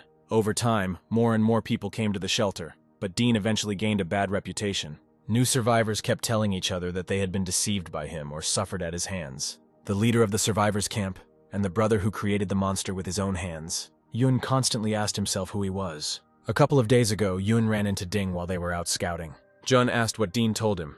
Yun remained silent. Then Jun said that it was not his fault. It happened by accident, and he still torments himself. He does everything possible to atone for his guilt. He founded a shelter and helped a huge number of people. He did everything in his power and even more. Yun replied that he had ruined his brother's life. He was just a child. He was abandoned by everyone. Finding himself completely alone during the most important period of his life, Tim is right. It doesn't matter what exactly happened. What's done is done, and the past can no longer be changed. He can never make amends for his guilt. Jun said it was good that he was letting his emotions out, but he wanted Yun to understand one thing. Yes, maybe his path began with a tragedy, and he lost his own brother, but as a result, many people have found a leader, a hero, and none of his words can change that. Yun shouted at his brother that he didn't need to do this anymore and suggested that they live together in peace and harmony. He asked his brother to give him another chance and promised that he would never abandon him again. They can start from scratch. Whether it was a misunderstanding or not, it's only his fault. He promises to spend the rest of his life with him and make amends. Yun apologized to Dean again. But Dean didn't seem to understand anything. He said that he understood emergency situations require emergency measures. After all, when the whole world has gone mad, the only way to survive is to go crazy yourself. Let Yun continue to gather people in his little fortress and pretend to be a hero. And every now and then, when Yun accidentally remembers him, he wants the feeling of guilt to tear him to pieces. Well, if he suddenly feels that he is starting to forget him, he will look into his shelter and arrange a bloody massacre. Yun screamed. He understands that if Dean blames him for the rest of his life, but Ash Harbor cannot be involved in this. Dean said he wanted Yun to suffer, and that would be the meaning of his life in this hell. The survivors arrived, a middle-aged man and a young girl. The old man thanked them for letting them in. Yun asked if he was her father. Uncle replied that they met a couple of days ago. He found her in a dangerous zone. She was already in a serious condition. He simply couldn't leave her there to die, so he took her with him. He asked to help the girl first. Yun said that it was a selfless act. He was glad that they both survived. Suddenly the girl said that Dean took everything from her and left her there alone, surrounded by dead people. It was then that Yun decided to do what he should have done a long time ago. As time went on, more and more people began to rely on him, and he knew he couldn't allow Dean to cause them pain. Tim asked if Dean came back to him now. Would Yun accept him? Yun replied that he wasn't sure, and that it seemed like things had already gone too far. Tim said his plan was to eventually return to Earth and kill Dean. He asked Yun if Yun could forgive him for this. Yun sadly replied that there was nothing he could do about it. Yun didn't even imagine that Dean would be able to get into another dimension. Yes, Dean has nothing to do with him. Tim deserves to go back to his normal life. Tim asked Yun if he would mind if he called him by his first name. Yun replied that he did not mind. Gina said the two of them sat on the roof for what seemed like an eternity. She said she was 2 years older than Tim, so she would speak informally, and he could too. Gina said she knew who Tim was, but he didn't know anything about her. Tim asked if she was that same Gina. The girl realized that Yoon had already told about her. She said she trusted Dean, and he just took all her supplies and left her alone to be torn apart by the dead. When her father found her, she was on the verge of exhaustion. She would have died there if not for her father. She was categorically against accepting him into the camp. She was angry at everyone who decided to leave him. But Yoon was right. She saw Tim lead the dead away from the wall that day, so she wants to apologize to Tim for not believing him and insisting that he be kicked out. She is truly grateful for his help. They owe him their lives. Tim replied that he had done nothing wrong. They would have found another way if he had not been there. He's right. They would have patched up that hole. But a lot of people died in the process, Gina said. Gina said the more she looks at him, the more she realizes how different Dean's look is from his. Yoon was the first to notice that Tim's eyes were completely different from Dean's. At the time, she thought it was nonsense, but now she can see for herself. You can tell from his eyes that he lived in a normal world, and that Tim was a nice guy there, and she's sure that if Dean had grown up on Earth too, he would have been a nice guy like Tim too, Gina said. Sam asked when his wound would heal. The man replied that such wounds take a long time to heal. Then Sam said that he was already much better. He could go back, but the doctor flatly refused. His immune system is weakened. Any stress can cause the wound to open, and the dead will run towards the smell of blood. Sam got angry. He wondered why the wound was taking so long to heal. Dad asked if she had talked to the guy. Gina replied that although it was awkward, it went better than she expected. Then Dad asked why her face was so gloomy. Gina replied that some things could not be changed. She knows for a fact that he's not Dean, but he still reminds her of what Dean did to her. Anyway, she decided not to live in the past anymore. Dad said that she had changed. He's really glad she gave Tim a chance because they all owe him one. Dad wanted to say his favorite phrase, but Gina beat him to it and said, "The good they do is good for us." Then the father said, "One thing can be said with certainty. They still remain civilized people in this world." Tim was doing parkour when a man came up to him and asked if this was parkour, right? This is the first time he's heard about it since the pandemic began, let alone seen it with his own eyes. This probably means that there aren't many parkour-savvy survivors left. He has a great sense of balance, a light tread, and is flexible. The man asked if he did this professionally. Tim replied that he never took it seriously. He will be able to do any sport that does not require special equipment. It must have been difficult to do parkour, Tim replied. He got some sideways glances, but that's all. But you can enjoy it everywhere. All you need are some obstacles. It's an incredibly useful skill. If they could all learn parkour, it would make life in this world easier. The man asked what if he asked Tim to teach them parkour. They have training sessions here where they learn how to kill the dead quickly and efficiently. But not everyone can avoid them. This is especially important for members of a reconnaissance group. Tim replied that the idea was good, but he needed to discuss it with his partner. In the past, when Tim was doing parkour in the neighborhood, people would stare at him and scold him. They looked down on Tim and said that their children were not like him. This world is the complete opposite of his, Tim thought. Everyone used to think he was reckless, and that what he was doing was a waste of time. But here it's a necessary skill. For a moment, Tim felt as if this world was much more suitable for him than his own, and maybe suddenly the fact that they changed places was for the better, and this scares him. What if the day comes when he feels that this world is his home? What should he do then? But Tim told himself to hold on. His home, his dad, and his friends. Right now, Dean has taken over his life. He must not forget his goal. Tim remembered what Jean had said.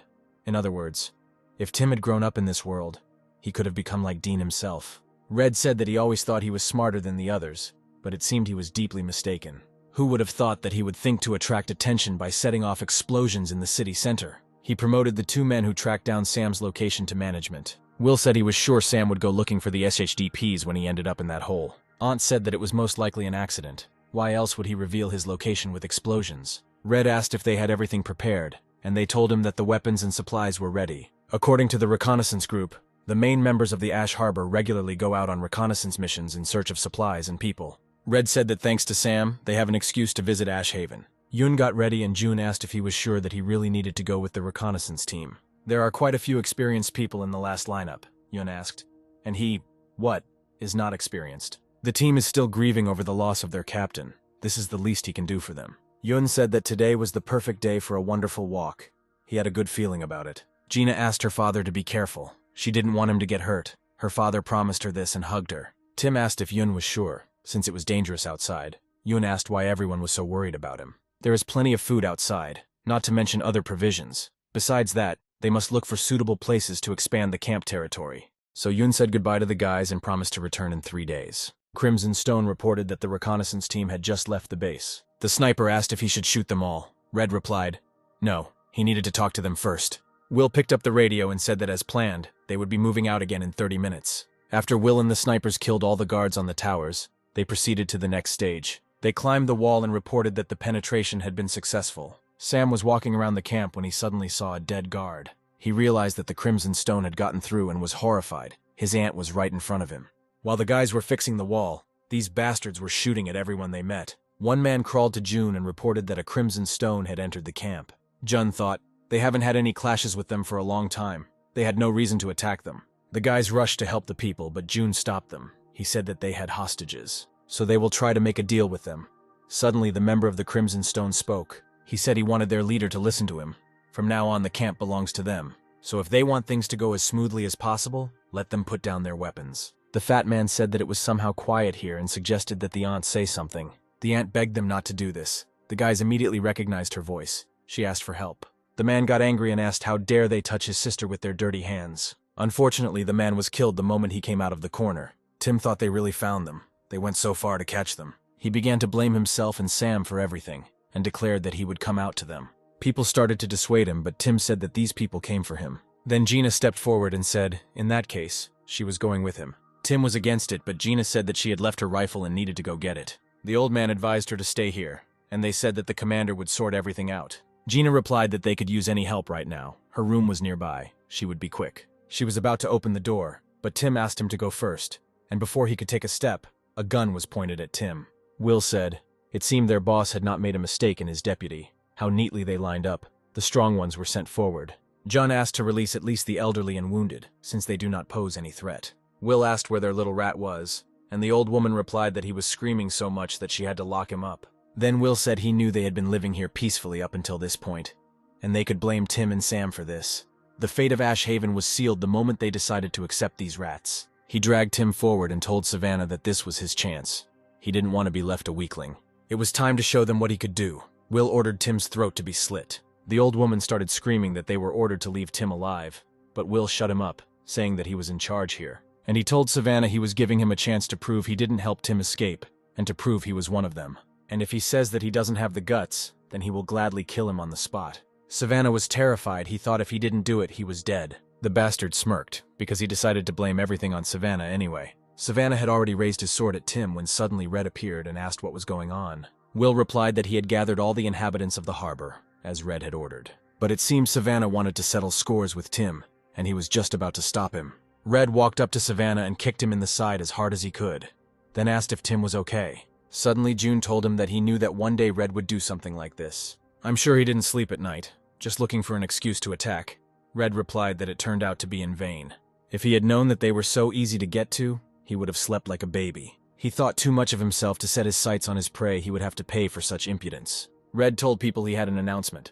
Firstly, it was unfortunate that it had come to this, but it is what it is. Night fell and all the boys were put behind bars. Yun was worried. They asked him if everything was okay.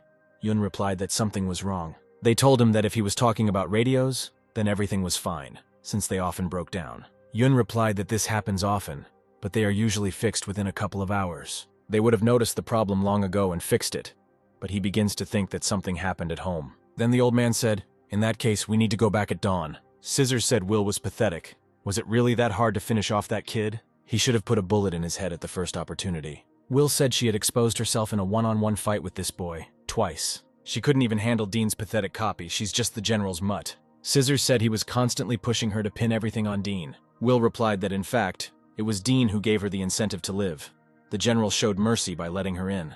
He allowed her to become his personal mutt, so she must continue to follow orders like a faithful dog. Scissors asked him if he had heard that when it comes to loyal dogs, the only one they don't touch is their owner. The guys, as planned, ran back, but they did not open the doors. But then 2 beaten men opened the doors for them, and the guys went in. However, the boys were immediately surrounded by people of the Crimson Stone, and they pointed weapons at them. Yun told Red that formalities like exchanging pleasantries were not quite appropriate for their relationship. Red asked him to sit down and said that Yun had not only broken their agreement, but had also insulted them. Firstly, he accepted their deserter. Secondly, he coveted his treasure. Yun replied that these people fled from his sect of their own free will, which he considered a violation of the agreement. Rather, it is an excuse for such a petty act. The people of Ash Harbor do not deserve to die. Yun said directly that they, the cowardly rats, were specifically looking for a reason to come here. Then he asked if this was his treasure. He was talking about Tim. Red replied that it meant Yun was aware of his abilities. He knew Red would want to get his hands on Tim once he saw what he was capable of. Apparently, Red misses Dean a lot. Red replied that Dean was no longer in this world, but Tim, he was probably more valuable than Dean. Yun replied that Tim was a normal, innocent boy from another world, and he didn't give a shit about his sweet talk. Red said that this is why he considers him such a valuable asset, and whether his speeches have an effect on him or not, time will tell. Yun asked when Red would end his sick obsession with his brother. Red replied that Yun had no right to call either Dean or Tim his brother, and suggested making a choice. Either Ashhaven will continue to exist under the command of Crimson Stone, or their Garden of Eden will end. Yun replied that handing over the base and everything that was here into his hands was contrary to their principles. Jun asked to reconsider the decision again. Surrendering to them was the only way to prevent bloodshed. Basically, they will just change the leader, and people's daily lives will not change. And then Yun gave in, saying that they apparently had no choice. Red said this was a wise decision and asked to bring Tim. From now on, Tim must do whatever Red tells him. Now the life of every person here depends on Tim's devotion to him. In other words, the future of Yun and Ash Harbor is in his hands. Red ordered him not to betray his trust, so Tim agreed to be on his side. Will said he understood that Red gave them the illusion of freedom in order to control them. But why did they put their leader and fighters in a cell? It would have been better to get rid of Yun and his team altogether. Those who have the strength to fight will rebel.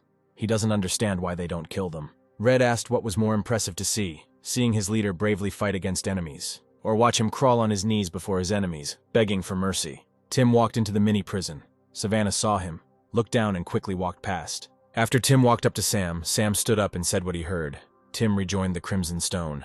He is the first deserter that Red has ever accepted back. Sam asked what their goal is now. Tim whispered, "HDPs." Sam said that only he knows the location of the HDPs. So Sam asked Tim to talk to Red so that he would forgive him. Sam was crazy about how they were partners. Tim was the only one who could influence Red. Tim replied that he would look into it and perhaps be able to talk to Red. Suddenly, Red appeared next to them and said, "HDP's partners talk too much." Then he said that he was the one who accepted Sam many years ago.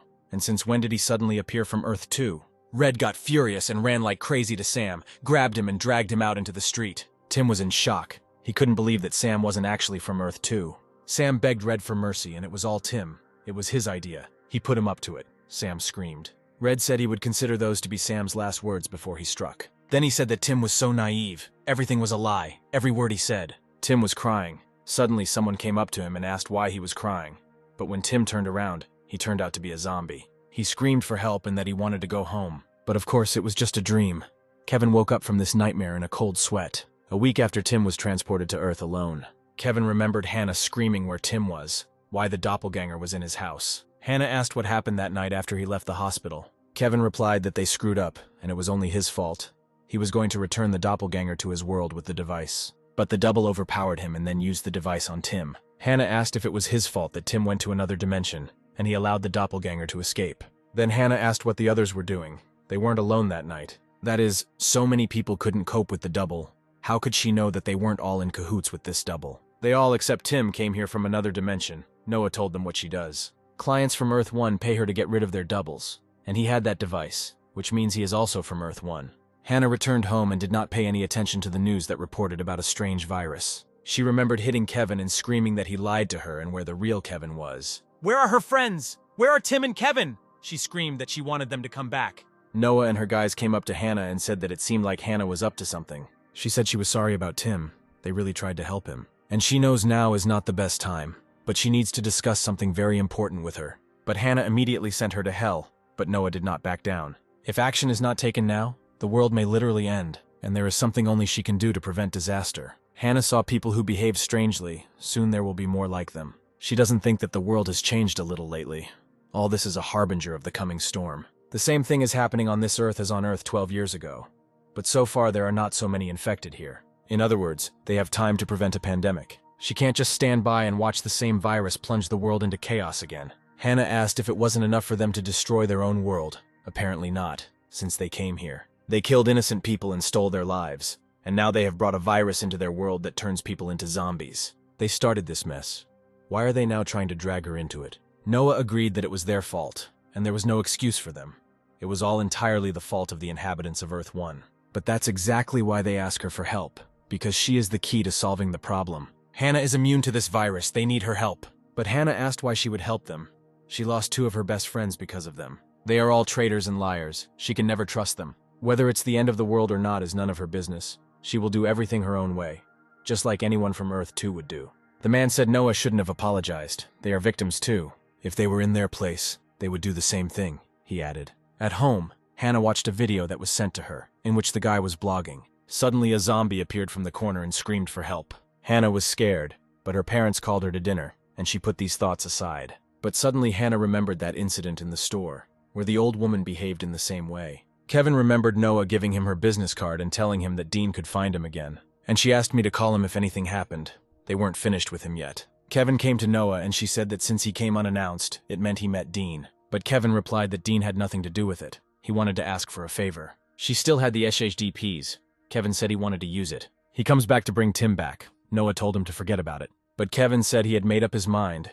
Noah said she was ready to listen to him, and it had been a week since Tim had gotten there. Kevin said that Tim is still alive. The only way to be sure is to go and check for yourself. He's going to go to the places where survivors gather. Dean is a famous person, so Tim didn't go unnoticed. Noah said she noticed that the topic of dead people was extremely painful for him. Kevin replied that every night he sees Tim in his dreams, he has turned into a zombie and is calling for help. He was asked if he still wanted to come back. Kevin replied that he had to try. Tim risked his life.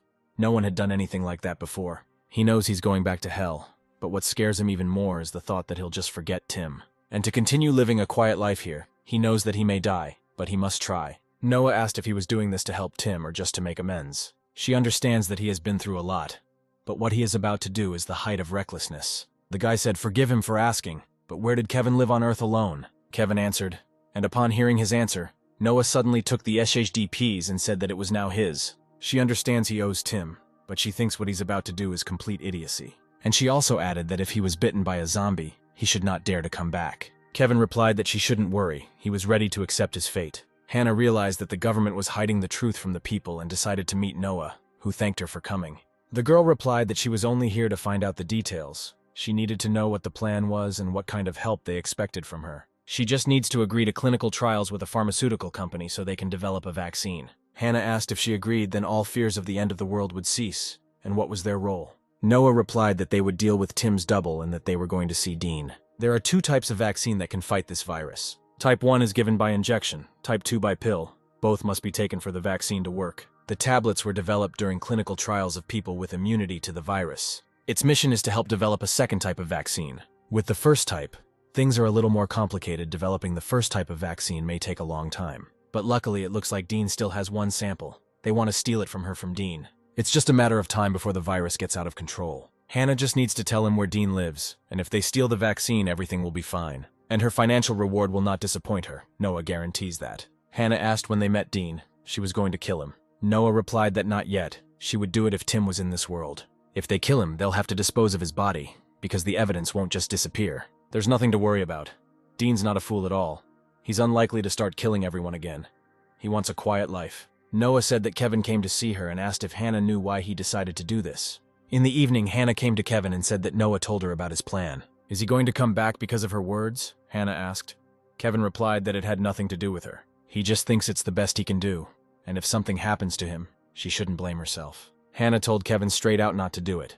She certainly hadn't been in his world. But she saw what people from Earth 1 were willing to do to get out of there. If it were anyone else, she would do everything she could to get Tim back. But when she looks at his face, no, Kevin's face, she just can't let it disappear there. What's done is done. She promises to keep his secret, at least for the sake of Kevin's parents. So he has to promise to be a good son to them, and he also has to be grateful to Kevin. Hannah added that this was the best thing Kevin could do and left. She walked through the neighborhood and remembered her childhood with her best friends. Hannah started to cry when suddenly her phone rang and she answered.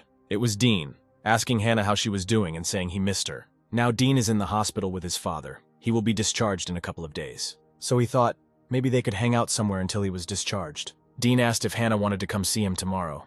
Hannah asked if he wanted her to come. Hannah agreed and said that she didn't have any classes tomorrow, so she was free. Dean was pleased. Dean thought that if that old woman was infected, then Hannah was immune to the virus. He needed her for the vaccine. Only then will this world be safe. He risked everything to get here. And now this virus has entered this world. He cannot allow this to happen again. Progress in this world has gone far ahead. With these smartphones, literally everything is possible. Hannah called Noah and told him there was no point in putting himself in danger trying to steal the vaccine. Because tomorrow she will meet him herself. She decided to take something important from him. The next day came and Hannah came to Dean and said that she had brought food and all sorts of goodies. Dean invited her in and said it was a bit late, but he would cook dinner. They had lunch and sat down to watch TV. Hannah asked if he had taken the academy at college. As for what he plans to do, Dean replied that he had a lot to get used to, so he didn't really think about the future. He needs time to figure himself out so that he can figure out what he likes. He recently realized that he doesn't need much from life. He just wants to live happily with someone who cares about him.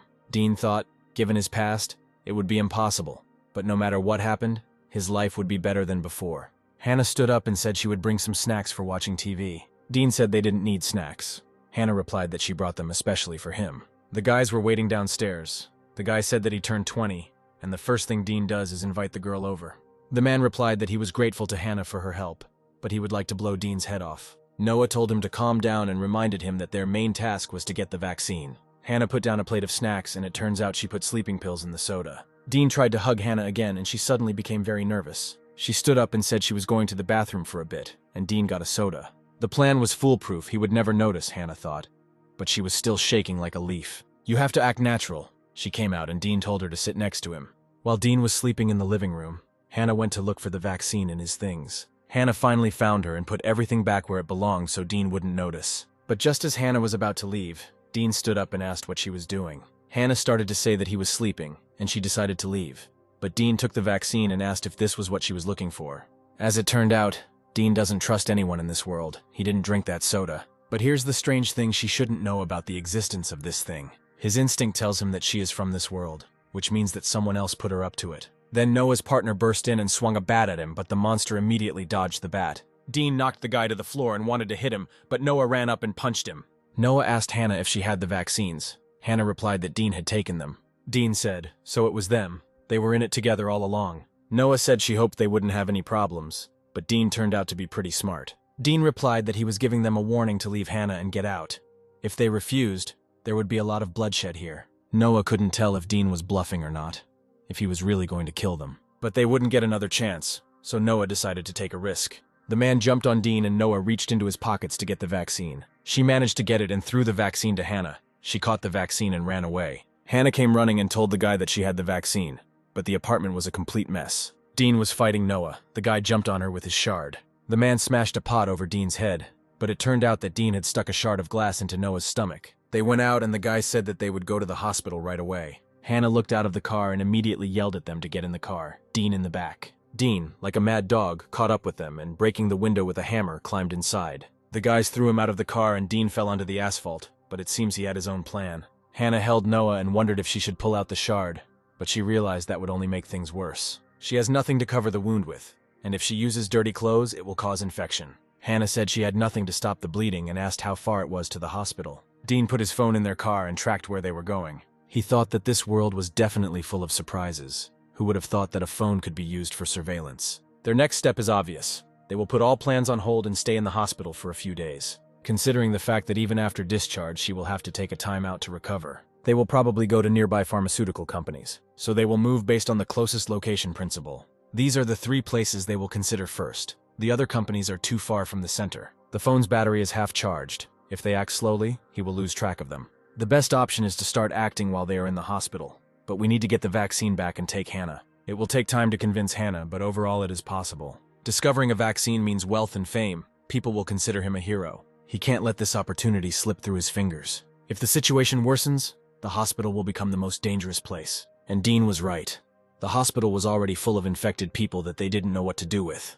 The boy was cleaning up debris from the car and heard a family complaining that their daughter had been bitten on the face. They were lucky. There were a lot of patients, but she was operated on in time. She'll be fine, but she'll have to stay here for a while. Dean didn't just stick the glass into her stomach. He spun the shard twice, tearing her insides apart. Hannah asked Kim if she thought Dean did it on purpose. A wounded stomach deprives a person of time. Knowing Dean, she suspects that he has calculated everything. If he wanted to kill with a shard of glass, he would have stuck it not in the stomach, but in the throat. They know that he will try to adapt to life in a law-abiding society, so he did it to buy time, and this hospital is the closest to his home. Suddenly, a guy burst in and shouted that almost all patients come here with bites. The same thing is happening that happened in the hospitals of the Earth 1 and 12 years ago. So they took Noah and Kim, asked to take them to a quiet place. But as soon as the guys got into the car, they saw Dean in front of their car. There was an accident on the road.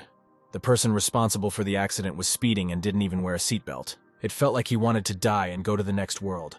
Fortunately, there were no casualties in the family. The truck driver died on the spot, but suddenly the driver got up. The boys were driving on this very road, and Dean was driving behind them, almost catching up with them. Suddenly, that same zombie appeared on the road and the guy lost control. And their car flipped over. Dean didn't understand what happened and ran towards them. Dean took Hannah and wanted to find a vaccine, but the police arrived and he decided to leave it for later. A zombie appeared and Dean realized what caused the accident.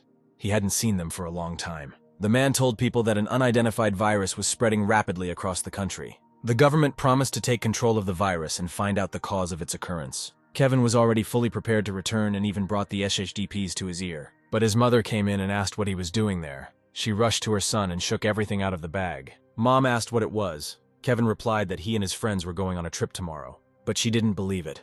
Mom didn't understand anything. She remembered the news about doubles. Mom asked her son not to do anything stupid, and if he disappears again, like last time. She couldn't go through this again. The mother asked if her son understood. Mom herself didn't know what she was saying, but if she didn't say anything now, it seemed she would never see him again. Suddenly, Kevin remembered that he had come to this house for himself, and for everyone he had to live like Kevin. Meanwhile, the people of Ash Harbor despised Tim and called him a traitor. The man blamed Tim for everything and even ran at him, but suddenly Scissors appeared. She said to keep an eye on them. Tim told her not to go around waving her knife around. It turns out that Red ordered Scissors to become Tim's bodyguard. Tim's talents are very valuable to their camp. He wants her to be by his side until he becomes one of them. Scissors said that with all due respect, she had to refuse. Red said he had been inattentive to her and changed his orders. He said he wanted her to keep an eye on Tim all the time. To prevent Tim from doing bad things, he wants Tim to become unconditionally loyal to him over time. Tim got hurt and his aunt treated his wound. She said this is what happens when you let someone distract you. Then Tim asked, he was curious why she saved him that day. Aunt replied that rescue operations could vary depending on the situation, but leaving him there meant joining the ranks of the dead. Tim asked her what she thought of the Crimson Stone. Auntie said she understood that Tim rejected the camp. The shape was terrible. The leader is despotic and cruel. People have no respect for elders. The Crimson Stone is not much different from the barbarians. But she doesn't have the strength to pay attention to it. Hell is going on outside the walls. There is no greater blessing than being able to sleep peacefully at night. She wants Tim to remember that the most dangerous thing is conscience, the old woman said. The presence of Scissorhands next to him must be terribly depressing to him. It's best for him to just accept it. People like her should have grown up in a loving family, but she grew up among the dead. She never had a family. She must have made quite an impression on Red. Trained soldiers couldn't survive on the streets, but she, a child, managed to survive all alone. Red even envied her soulless gaze, although he himself had no soul. He took this child and forced her to train from childhood. Red yelled at her that with that level of endurance she wouldn't be able to protect him. He left and said that he wished his desires coincided with his possibilities. Apparently no one could compare with Dean. Aunt said that Scissors is still an excellent fighter. Isn't he too demanding? Red replied that they had selected the limp dead, and if any of them bit her, it would only prove that she was weak. Suddenly Scissors burst in and asked who this Dean was. Day after day she challenges the faceless enemy to see how long she must endure this. Auntie said that she should calm down and apologize to Red immediately. Scissors sent her away, calling her an old hag, then asked again who Dean was. Why should she deny herself and fight with a faceless nobody? She seems pathetic. Let them bring him to her. She will cut his throat right now. Red said, as if on schedule, she lost her composure, which speaks to her lack of confidence. And that's why she disappoints him. Red ordered her not to show emotions in front of him. Since then, no one has seen her emotions. Neither laughter nor melancholy. Only anger settled in her heart. It is unknown whether she has closed her heart to Red or is still trying to earn his favor. But Tim should be careful with her because she is truly faithful only to him. Will approached Scissors and asked her to go somewhere with her for a while. They walked away and Will suggested to the girl to kill Tim. In the morning there was a meeting with the general. Rumor has it that Tim will soon be sent on an expedition. The goal is to find the most convenient route between Ash Haven and Crimson Rock. She would be Tim's bodyguard, and he wondered if this would be their best chance to get rid of Tim. Scissors replied that unlike her, he would not be held responsible for his death. Their ultimate goal is obviously the same, but she doesn't trust him. Will said he didn't tell everything. He is the head of this expedition. The general noticed that they were not happy with Tim in their ranks. He had to make her a scapegoat. He had no choice. And the fact that she had the audacity to challenge the general's order played a big role, and he volunteered to keep an eye on her. He talked to Red. If Tim played such an important role in the life of the camp, he would be happy to keep an eye on him. And he thinks that sending the Scissors along with Tim on a mission is very dangerous. If he remembers, Scissors loses his temper when it comes to Dean. Better to get rid of him while he's green. It's quite logical that the newbie will become a dead man. And if they wait until he becomes stronger, it will be too late. Losing Tim on his first mission will come as a shock to the general, who believes Tim and Dean are the same person. He must realize that the man he idealized so much is only mortal. It's only a matter of time before they are discarded like a worn-out glove. So she had to trust him at least this time. Will had promised that she would not be punished for his death. He will take full responsibility because he and she are one. Savannah came to Tim and asked to talk to him for a moment. Tim asked what was wrong. Savannah replied that he should be careful. Will and Scissors were planning to kill him. The general is going to organize an expedition and send Tim on it to see his abilities. These two want to betray and kill him, making it look like an accident. It so happened that he noticed how the captain and the Scissors were walking somewhere together and he followed them. In general, Tim just needs to trust him and under no circumstances agree to this mission. Tim replied that he knew they would want to do something like this, and it looks like he was right. Tim then turned around and thanked her for the information, but Savannah stopped him. He said, would Tim still go on this expedition after what he said? Tim asked why Savannah told him all this. If they found out, they might kill him. Savannah replied that in fact, there was something else he wanted to tell him. He apologized and said that on the day he was ordered to kill Tim, he actually intended to do it. Savannah said he knew he looked pathetic, and his heart was breaking with the realization, but he had no other choice at the time. He was scared to death and everyone laughed at him, but in the face of death, the coward inside him still clung to life. And I thought maybe people would treat him better and everything would change. He doesn't expect Tim to forgive him. He just needed to say it. Tim replied that he understood him. He knew that Savannah avoided him because of guilt. Moreover, it seems to him that anyone in his place would have done the same thing. He had been self-flagellating for quite some time now. Tim suggested that he just forget about it. Tim asked how it was. Savannah replied that there was no point in asking. He has been trying to fit into the team for years. It's like he's in hell. He tries, he huffs and puffs, but still achieves nothing. Savannah can't fight the dead. He tried to load himself with all the little errands, but he is still considered useless. If it weren't for his aunt, he would have become a bait for corpses long ago. She always takes him with her when there is some work. This time he clearly saw in the picture's eyes that for them he was an empty space. Tim asked if Savannah wanted to change something, to alter something in her life. He said he wanted to destroy the Crimson Stone. No, he had to destroy it. Countless lives were lost because of him.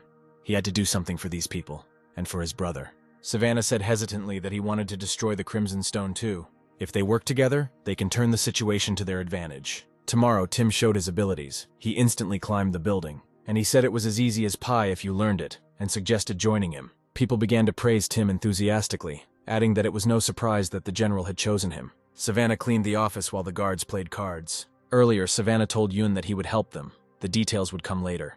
He just wanted Yoon to know that he and Tim were preparing. He will keep him informed. During each visit, he will inform Yoon of the news. Tim said the Scissors made him a bodyguard so everyone watches him. But Savannah is an empty place. No one cares about it, as if it doesn't exist. Tim asked what his responsibilities were. Savannah replied that he did the laundry, raised insects for cooking, and helped distribute supplies. Savannah continued listing his duties, and Tim thought he should ask what he didn't do. Tim said perfect. It means he can move freely around the camp. He will be his legs, and Tim will try to steal all the attention. Tim played football with the Crimson Stone people, a little rougher than usual. He won, and the men started praising him and asking him to be part of their team. Scissors was still as dissatisfied as Will, who complained that he had told them to behave properly. But Red told him not to touch them, and Tim quickly fits into the team, faster than he expected. At that time, Yoon said that all the keys were in a single copy, but there were old keys. We need to check the prison administration office. Savannah found them. All keys are similar. If you replace them with real ones, you won't be able to tell the difference. Fake camera keys look like real ones, Savannah told Tim. Now all he has to do is wait for the right moment and replace them. And besides, they still have a lot to do. Savannah told Tim that it was his brother's idea about the keys. Tim asked how Yoon was doing. He didn't want to involve his brother in this. Savannah replied that he was doing fine. Savannah proudly said that he added crickets to his food so that he would be healthy. Then he asked, that is on the day when he must free the members of the Ash Harbor, he will go on an expedition. Tim replied that if they wanted to check it, he would let them do so. Savannah said that these two are ruthless killers, even as far as the Crimson Stone goes. Tim replied that this was exactly why he was going on this expedition. This is the only way to make sure these two leave this place. We need to do everything possible to make it easier for the Ash Haven to get back what belongs to them. That's why Savannah had to free them on that day. Savannah said the expedition would take place in a week. By that time, they had to have everything ready. Tim believed that Savannah could handle it. Savannah replied that Tim shouldn't worry about him.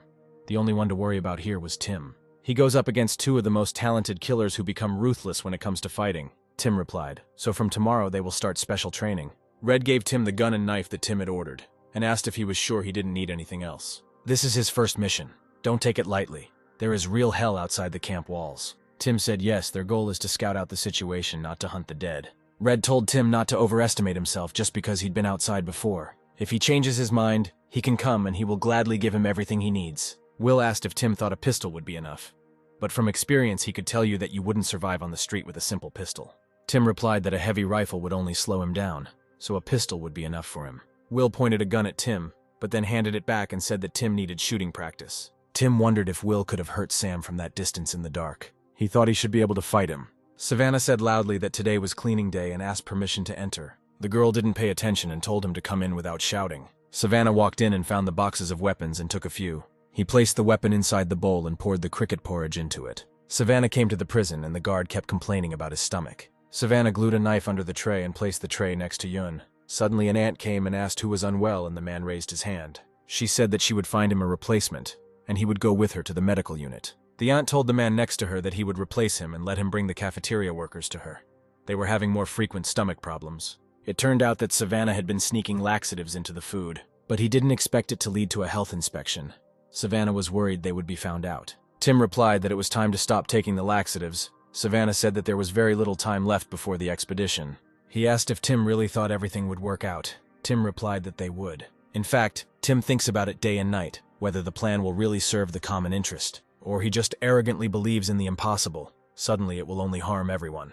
But despite all the doubts, Tim is 100% sure of one thing. The best opportunity to get rid of the Crimson Stone is right now. Tim said he couldn't believe they were heading out tomorrow and asked if Scissors was nervous. But then he said that even though she is a walking zombie-killing machine, there is clearly nothing to worry about. It's hard to even imagine how much she had to train to become so strong. Tim said he promised not to be a burden to her. Scissors said she would clear some things up. When you see an enemy outside, you must act as if your life depends on it. Tim asked if she thought they would be able to return safe and sound. He would very much like that. And as if enveloped in a grave cold, the day before the expedition passed in deafening silence. Morning came and the boys gathered in front of Red to salute. Red told the boys that he had personally formed a small squad for this mission. Considering the level of danger of the upcoming mission, his decision is a testament to how highly he values them. And they, in turn, must understand that they expect only 100% results from them. They must complete their mission quickly, clearly and quietly. They must find the most convenient way. Savannah said that he didn't care if their plan failed. He asked Tim to come back alive.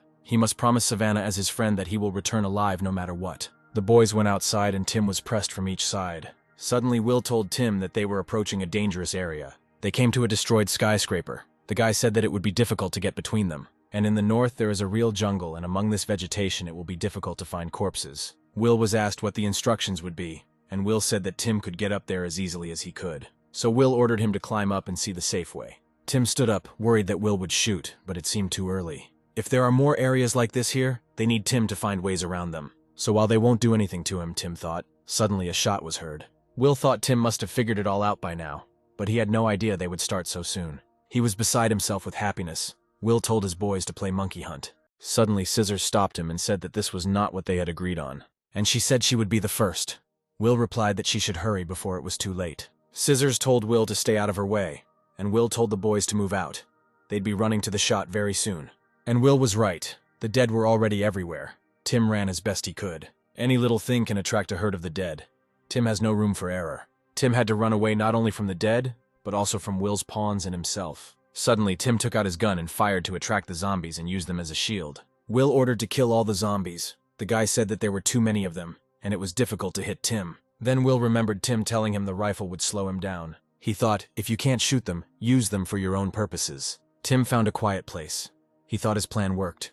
This way they would empty their clips, and then he would force them to split up. If he can take them out one by one, he'll have a chance to kill Scissors. But then Scissors came running and attacked Tim in just one moment. She said, remember what she said. When you see the enemy, act as if your life depended on it. Tim replied, of course he remembers. And taking out his knife, he said, but that's what she wants. Scissors started attacking Tim, and he tried to dodge, and so the fight began. The girl said he was clever, but she wouldn't fall for it a second time. But then Tim grabbed her spear and hit her, so he grabbed her spear. Tim said, it looked like he had taken the spear from her again. Scissors replied to him to stop fooling around. Scissors ran straight towards him. Tim tried to attack her with his spear, but she easily managed to dodge his attacks. Tim said he knew what she thought of him. He wasn't playing games here either. The boys continued to fight, and their knives continued to clang as they struck each other. The knife fell right in front of Scissors, and she thought that this knife was not meant for her. Scissors said how arrogant he was. He wasn't going to fight with her. She started screaming at Tim to pick up his damn gun, or at least look her in the eye. Let him fight her for real. Let him not hold back. And he will show her what he is capable of, and let him try to plunge this knife into her. Otherwise, her victory would be absolutely meaningless, Scissors shouted. The dead were slowly approaching, and Scissors screamed that it was time to erase him from her life, forever. Will's men told him that they had found Tim, but Scissors had already gotten to him. Will said maybe they'll just smear them to hell. The man asked, Will wants to shoot Tim in the scissors, but there will be an uproar if she dies. Will asked what difference it made. Since Tim had appeared, the general had lost all interest in the scissors. And if they say that the scissors lost their temper, and they both died in the fight, it will even look quite plausible. The men accepted the order and said they would take care of them. Will replied that he would come soon. Scissors followed Tim into the building. A zombie attacked her, but she killed it, and Tim appeared from above. But the girl easily dodged and began to attack Tim ferociously. The boys started fighting, and this time Tim didn't hold back at all. And Tim managed to knock down Scissors, but instead of killing him, he asked, It's all useless. Why is she fighting at all? For what? For whom? She replied that she didn't want to listen to him. Then Tim shouted at her to think about herself for once. She was a toy. All her life. This is the limit of her dreams. Both of them are just pawns in this big game. It's time to put an end to this. They are the masters of their own lives. Tim asked if she could tell him her real name. Not the one she was given in the Crimson Stone, but her real name. If she didn't mind, he would like to address her by her real name, in case the girl remembered her childhood. Memories enveloped her and she hit Tim and started screaming. He doesn't know anything about her. But she didn't see any hatred or resentment in Tim's eyes, which really struck her. Suddenly these two appeared and immediately started shooting at the guys. The man said it looked like they had come across a cloud of dead people that looked like piranhas. Just as they began to celebrate their victory, Tim came running to them. Tim lunged at the first man, who screamed for Tim to be shot. But as soon as his partner fired, Tim had already jumped back and only the man died. The man wondered where he had been hiding all this time, but decided that since he had the advantage of a gun, he could deal with him. But he couldn't hit Tim, and he realized that he was wasting his bullets. He thought Tim would be an easy target, but the old building was falling apart. But before the man could come to his senses, he was surrounded by the dead. Tim managed to climb to the next floor unnoticed. He looked out onto the street where a crowd of zombies ate Scissors. It turns out that before the shot, Scissors pushed Tim aside and she fell onto the street. Will suddenly appeared and asked if all three were dead and what all the shooting was about. Will said that was why hunting him was so much fun. Tim had just pulled out his gun when Will shot him through. Tim didn't even have time to blink. Will told Tim to know his place. In this game, Tim is the prey. Will remembered Red saying that to save the world and become its ruler, they needed a stick, not a carrot. To become stronger, they need another pillar, someone like Dean. Only in this way can they compete with other organizations, Red said. Sam yawned, then Red yelled at him to listen to him. Sam said that he was listening to him carefully. Behind the very base of the Crimson Stone stands the figure of Dean, Will thought. He saw Scissors and thought she had been taken off the streets just to be a replacement. But they are even somewhat similar. Will is eternally indebted to the general, and he will do everything in his power to build a Crimson Stone, led not by Dean, but by Red and himself. Will thought Tim's very existence was disgusting. If Red was obsessed with Dean, then Will was obsessed with Red. He wanted to prove that Tim was destined to rot on the streets of this damned city. Tim hid and wondered how he managed to find him. The streets were filled with dead people. He is a man in general. The biggest problem is his gun. Compared to his accuracy and reload speed, the others look like amateurs. It was his good fortune that until now he could use the terrain to his advantage. But now, the only way to avoid getting a hole in your forehead is to get into close combat. But even then, does he have a chance? Will stood up and inhaled, saying that he knew Tim was here. He could smell his stench a mile away. But then Tim jumped out behind Will. The guy immediately grabbed his rifle and threw the magazine to the side. Suddenly, Will pressed a button and a knife appeared on the end of the rifle. Will began to hit Tim and knocked him down. Will was like a mad dog. Tim thought that if he got distracted, Will would knock him out right away. He thought he could do it like with the scissors, find his blind spots if he got close. But Will wouldn't let him near the body. Will said Tim had little experience with guns, so he wasn't familiar with the knife. And he still has plenty of ammo. The choice is his whether Tim will continue to play hide and seek or fight face to face. Tim got angry and shouted that he had enough of Will's leniency and punched him. Then he ran for his knife, but Will attacked him, cutting his entire back. Tim started to lose consciousness, but forced himself to hold on. He grabbed the rifle and jumped on him. But Will hit him and Tim crawled back again. Will said that Tim had a bad habit of touching other people's things. This kind of rough fighting style will only work on street rats like Scissors, and Tim can eat the dust off his boots. In the end, that's all he's good for, becoming food for rotting corpses. Then Tim rolled over and ran away. Will said that all Tim knew how to do was run. The only thing they have in common with Dean is their appearance. All he can do is run away. Will believes that only he is worthy of being next to the general, and it is humiliating to stand in the same line with this kid. He thought he was right about this kid all along and screamed that Tim was trash. Tim jumped on Will and tied his hands with the strap of his own rifle. Then he kicked Will with all his might, and he fell from the roof straight onto the asphalt. Now Tim had to return to Ash Haven, but for now he couldn't move. His whole body felt so heavy and Tim slowly fell asleep from fatigue. Meanwhile, in Ash Harbor, Savannah had already freed all the boys and armed each one. The guard called Savannah a rat and asked if he thought he could live free after what he had done. Wherever he goes, he will remain a useless sidekick. He is just wasting his time. He continued to insult Savannah and then Yun punched him, saying that they didn't have time for his stories. Jun told Savannah that he would prove that Savannah made the right choice. Yun said it was time to move out, as Savannah shouted that he would go with them. If the plan failed, they would kill him anyway. He had no need to hide. It was better for him to help them. He wants to stay with them so he can proudly say that he fought for his freedom. Yun told him that he wanted Savannah to hide and open the gate when Tim returned. After that, he will join them. He has a very important task. The guys ran out and saw the beaten guards. These were their people. Uncle Steve was glad to see them. Yun said that they could joke later, but now he was announcing the start of the operation to retake the Ash Harbor. Jun said he would like to express his gratitude to Savannah. Without his support and information, they would not have made it this far. Savannah got out of jail and scouted out the situation, and if everything is clear, he will give the guys a sign. The rest will split up and take their positions. Gina ran to her point. Ginny's father said he would fire first. That would be the signal, and a team of snipers would immediately kill the sentries in each tower. Everyone must complete the task in 2 shots, because they need to conserve their ammo. A shot was heard and all the snipers started shooting at the sentries. The Crimson Rock people heard the shots and ran, but the Ash Harbor Special Forces dealt with them. The cleanup is complete. June said it looks like Steve got his axe back. They came running to Red and told him that the prisoners from the Ash Harbor had escaped and were starting a riot. Auntie started screaming how they allowed this to happen right under their noses. Red said that someone had teamed up with the prisoners behind their backs. They would never have been able to pull it off without help. Aunt asked who dared to do such a thing. Red answered that they would find out everything themselves. You just need to push them to answer. Red ordered all the captives of the Ash Harbor to be killed, and the rest to be thrown out of the gate alive. He also ordered them to find out who the traitor was and bring him to him. The man told Savannah that they had almost surrounded the Crimson Stone, with their people on all the towers. Just as the man was about to say that Savannah had nothing to worry about, he was shot in the forehead. The Crimson Stone men climbed onto the roof and began shooting at the watchtowers. Gina shot at their captain and dove back. She didn't expect them to react so quickly. But the snipers continued to shoot at the Crimson Stone, but suddenly Ginny's father was shot. Jun said it was crossfire. They responded faster than they expected. Yoon said that they would have to split up right now. They should throw all their forces into distracting the enemy. Steve said that the special forces would head straight to Red's building, from where the observation towers were clearly visible. June told him to be careful. Steve replied that without the command staff, they were just a granny on a spit. The people of Ash Harbor heard the shots and said that this Savannah kid was right. The woman asked if it was time for them to move out, but the man replied that it was not time yet. Then Yoon and his team came to them.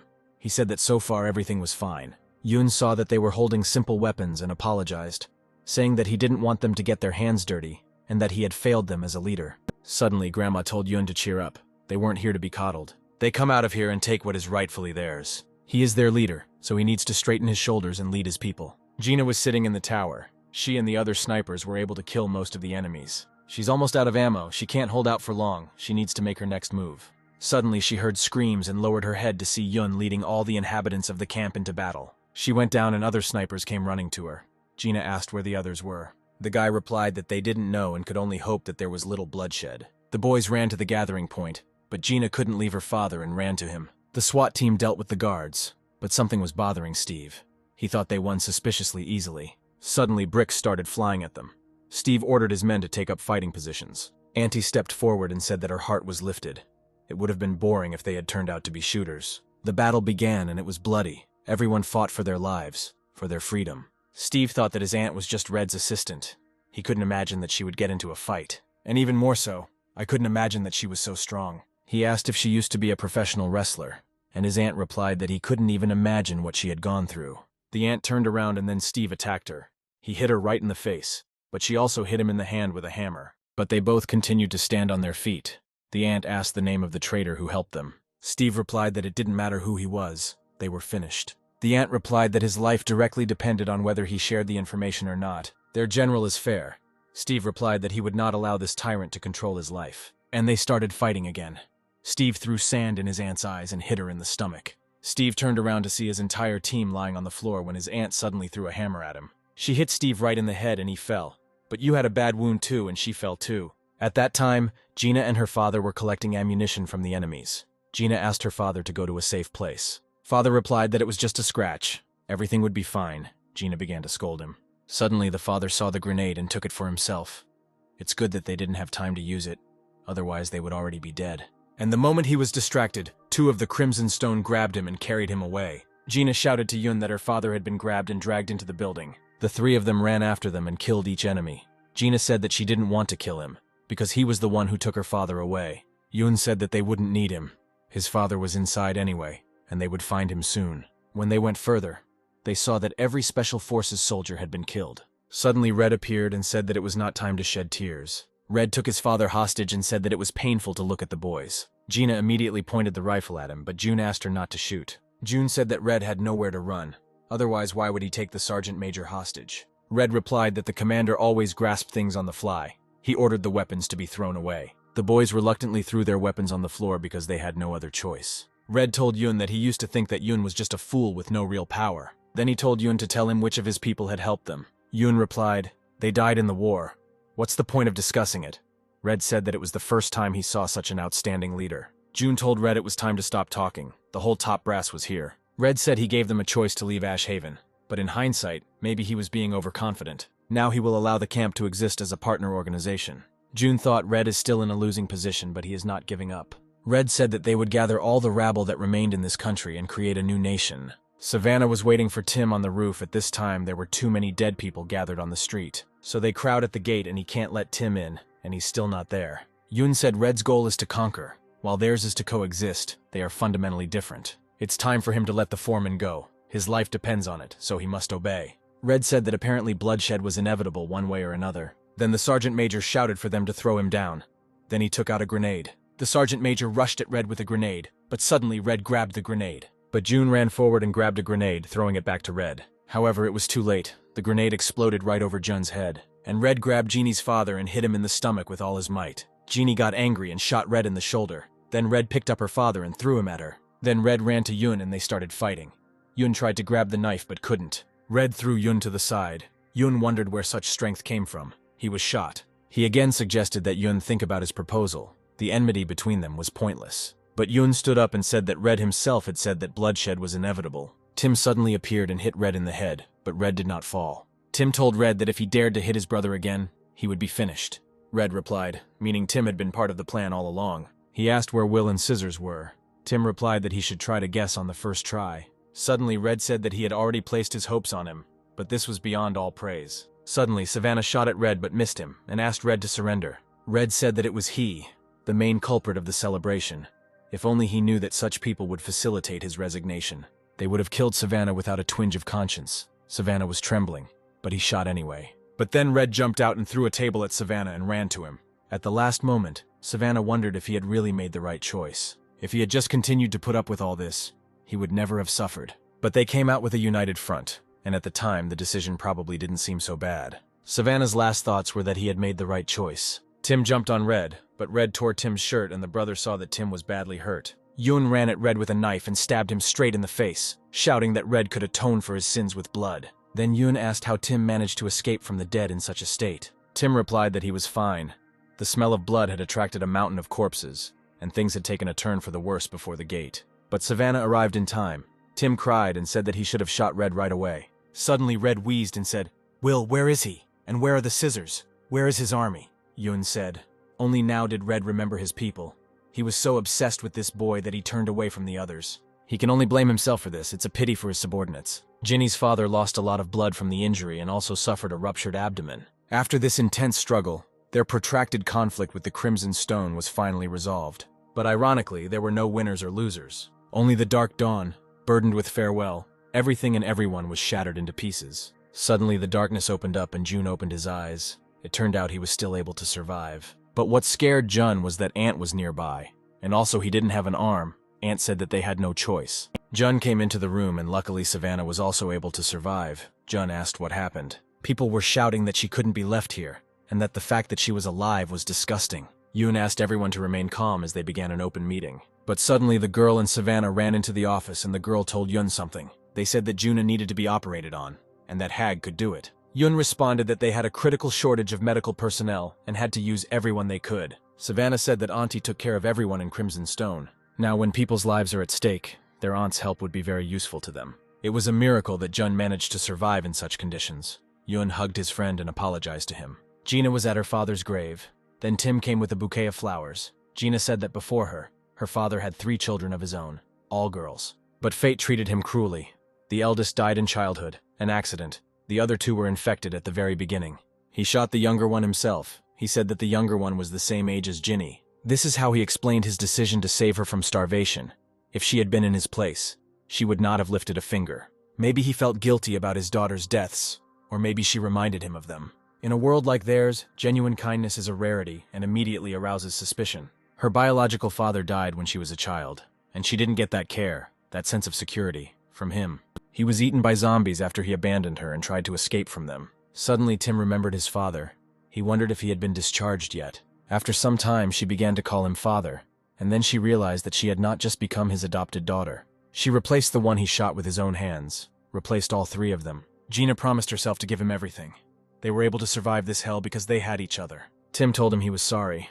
She would have lost someone close to her if he hadn't gotten involved in all this. Gina said that sooner or later they would have to get rid of the Crimson Stone. Anyone could have become this spark. Its appearance is just a coincidence. Besides, he went to great lengths to defeat them and did everything he could, for which she is grateful to him. Now all that was left of the Crimson Stone was a bunch of ragamuffins. She asked if Tim would stay here. June said he remembers talking to Red, and then there was nothing. He told the man to rest. Luckily, Steve was also alive. He also recently woke up. He said that June doesn't have to worry about him. Steve looked at June's hand and said that they would somehow get through it. Jun replied that in general, as long as they are together, they can do anything. After all, this is an ashen harbor. Steve went out and his aunt came towards him. Steve said that they weren't finished yet. Aunt just wanted to say that she doesn't want problems. Steve said that when they both get better, they will compete in arm wrestling.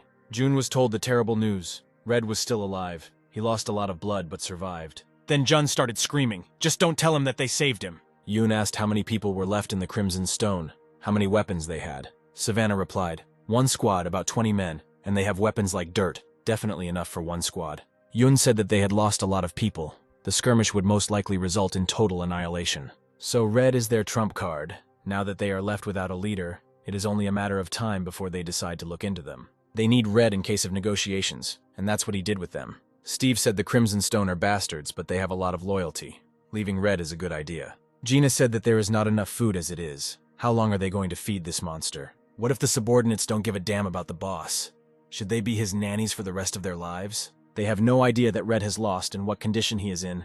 They have to go first. But Gina sighed and said that before, she would have said so. But now she understands that they have to protect themselves. June said that they have every right to hate Red and want him dead. But now they are in a difficult situation, and it is necessary to use all the levers of pressure on them. Gina asked Yun to let her keep an eye on Red. She wants to watch his efforts, and if anything, she can kill him. The nurse came to clean Red's wound. The guard said that he was unconscious and asked her to do it quickly. Gina walked into the jail and a nurse told her that Red was awake and armed. Red ran out of the gate. Gina followed him, but she couldn't hit him. Savannah revealed that Red escaped even though Gina shot him. He knocked out 2 guards, took the gun, and walked straight out the main gate. But once Gina hits it, the dead will go crazy as soon as they smell blood. The old woman said she had no idea Savannah was involved when it started. Savannah replied that she knew him inside and out, and her aunt replied that she suspected that he would snap someday. But I didn't expect that he could go this far. He destroyed everything.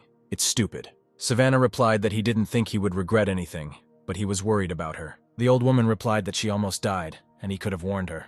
When you live a long time, you begin to understand at least something, but she did not think that she would be in his debt. Savannah said let her give the guys some time, they will accept her. She replied that it was immediately obvious that he liked people and liked to fool around, and the Crimson Stone was not for him. That night Tim asked Yun to talk to him. He said he knew. It was stupid to even ask such a thing. But couldn't Yun still listen to him, even if it sounded stupid? There was just so much he didn't have time to tell him. He wanted to do so much. To do for him, to be his little brother. The whole night is not enough to list them. He knows he's being selfish, but he wouldn't want Yun to leave this hell and live in a normal world with him. Tim would like to return everything. He, Yun, and his father would live together. He knows that his own brother can no longer be brought back. But it's like he was given a second chance. He promises that he will be a great brother. Tim burst into tears, saying that the more he talked, the more he realized it was impossible. Yun told Tim not to hold back. It was hard for him too, but his place was here. Tim beat the pillow and thought that Yun had his own life here, responsibilities. Why did he even tell him this? Yun approached him and asked what the pillow had done to offend Tim. Jun told Yun that it was no surprise that Yun wanted to help Tim find the SHDPs, but he couldn't even imagine that Yun would go with him to Earth too. Jun said they have a conscience and don't want to go too far to save their own skin. What does he think? Why have they been refusing the SHDP all this time? Yun replied that there would be no problem. In that world he was already dead. He and Tim go to the SHDP's factory. Jun shouted that there are a lot of dead people there, and there is no guarantee that there is a SHDPs there. Yun himself understands this perfectly well. Yun replied that they couldn't wander around everywhere. There wasn't much time. Jun screamed, even if the whole harbor went with them, they would all be dead by morning. Yun replied that the boy would definitely not stay here. They could not allow him to stay here even one more day. He's already suffered enough for a person from the normal world. Tim is still a child, and Yun doesn't want him to get used to this world. He may be from another world, but he's still his little brother.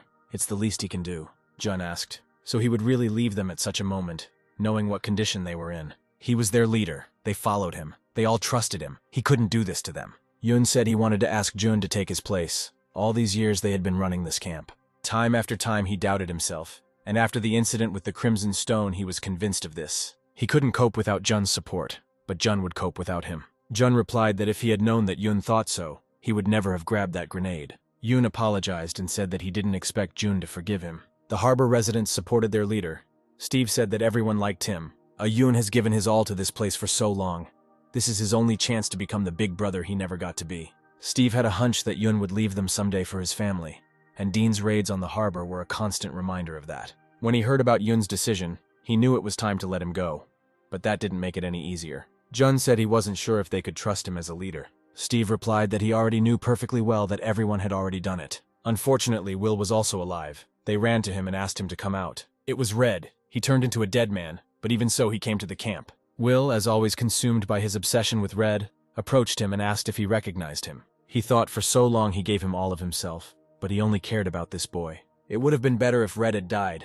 Does Red really think that he pulled through against all odds? To see this dead man, all his efforts for this wretchedness. Will grabbed his rifle and took aim, said he couldn't stand to see him like this, then fired. Jun said, that is, Yun brought the boy here to convince him how low it is. Then he said that Yun could go. After all, it wasn't just up to him. They held a vote last night, and as soon as the last vote was cast, there was silence. Jun said that they should go away and live together all those moments that they never got to live. Yun said that this is not a farewell. They will return as soon as they find the SHDPs, and then they will say goodbye. Jun replied that there was no need to take such a risk. Gina said that she was with them, and let him not rush to judge her. She has no intention of taking the life of another genie. She's paying back what her father always said, and with Tim leaving them, this is her last chance to repay him. Tim said that it was too dangerous. He forgives her all her debts just for wanting to help. Gina replied that it would be difficult for him to calculate the terrain and deal with zombies at the same time. And Yun will be too busy looking after Tim, which means they absolutely need her. The reconnaissance team should consist of 3 people. She will bring these 2, and they will say goodbye. The man came to the new general and said they had received the autopsy results of the former general. His body was covered in bite marks, and they also found a bullet hole in his stomach area. They believe that during the time that General Will was gone, the general was shot at in Ash Harbor. Will said of course they planned it all out in advance and they fell for it. He said that they would rebuild the Crimson Stone in the very near future. Then he asked them what they thought was the root of the problem. One answered Tim, the other Sam. Will replied that they were both wrong. It was the SHDPs, the hope that it gave. They will destroy the source of the problem, destroy the factory producing the SHDPs, and destroy the remains of hope. And there will be no more traitors thirsting for the SHDPs.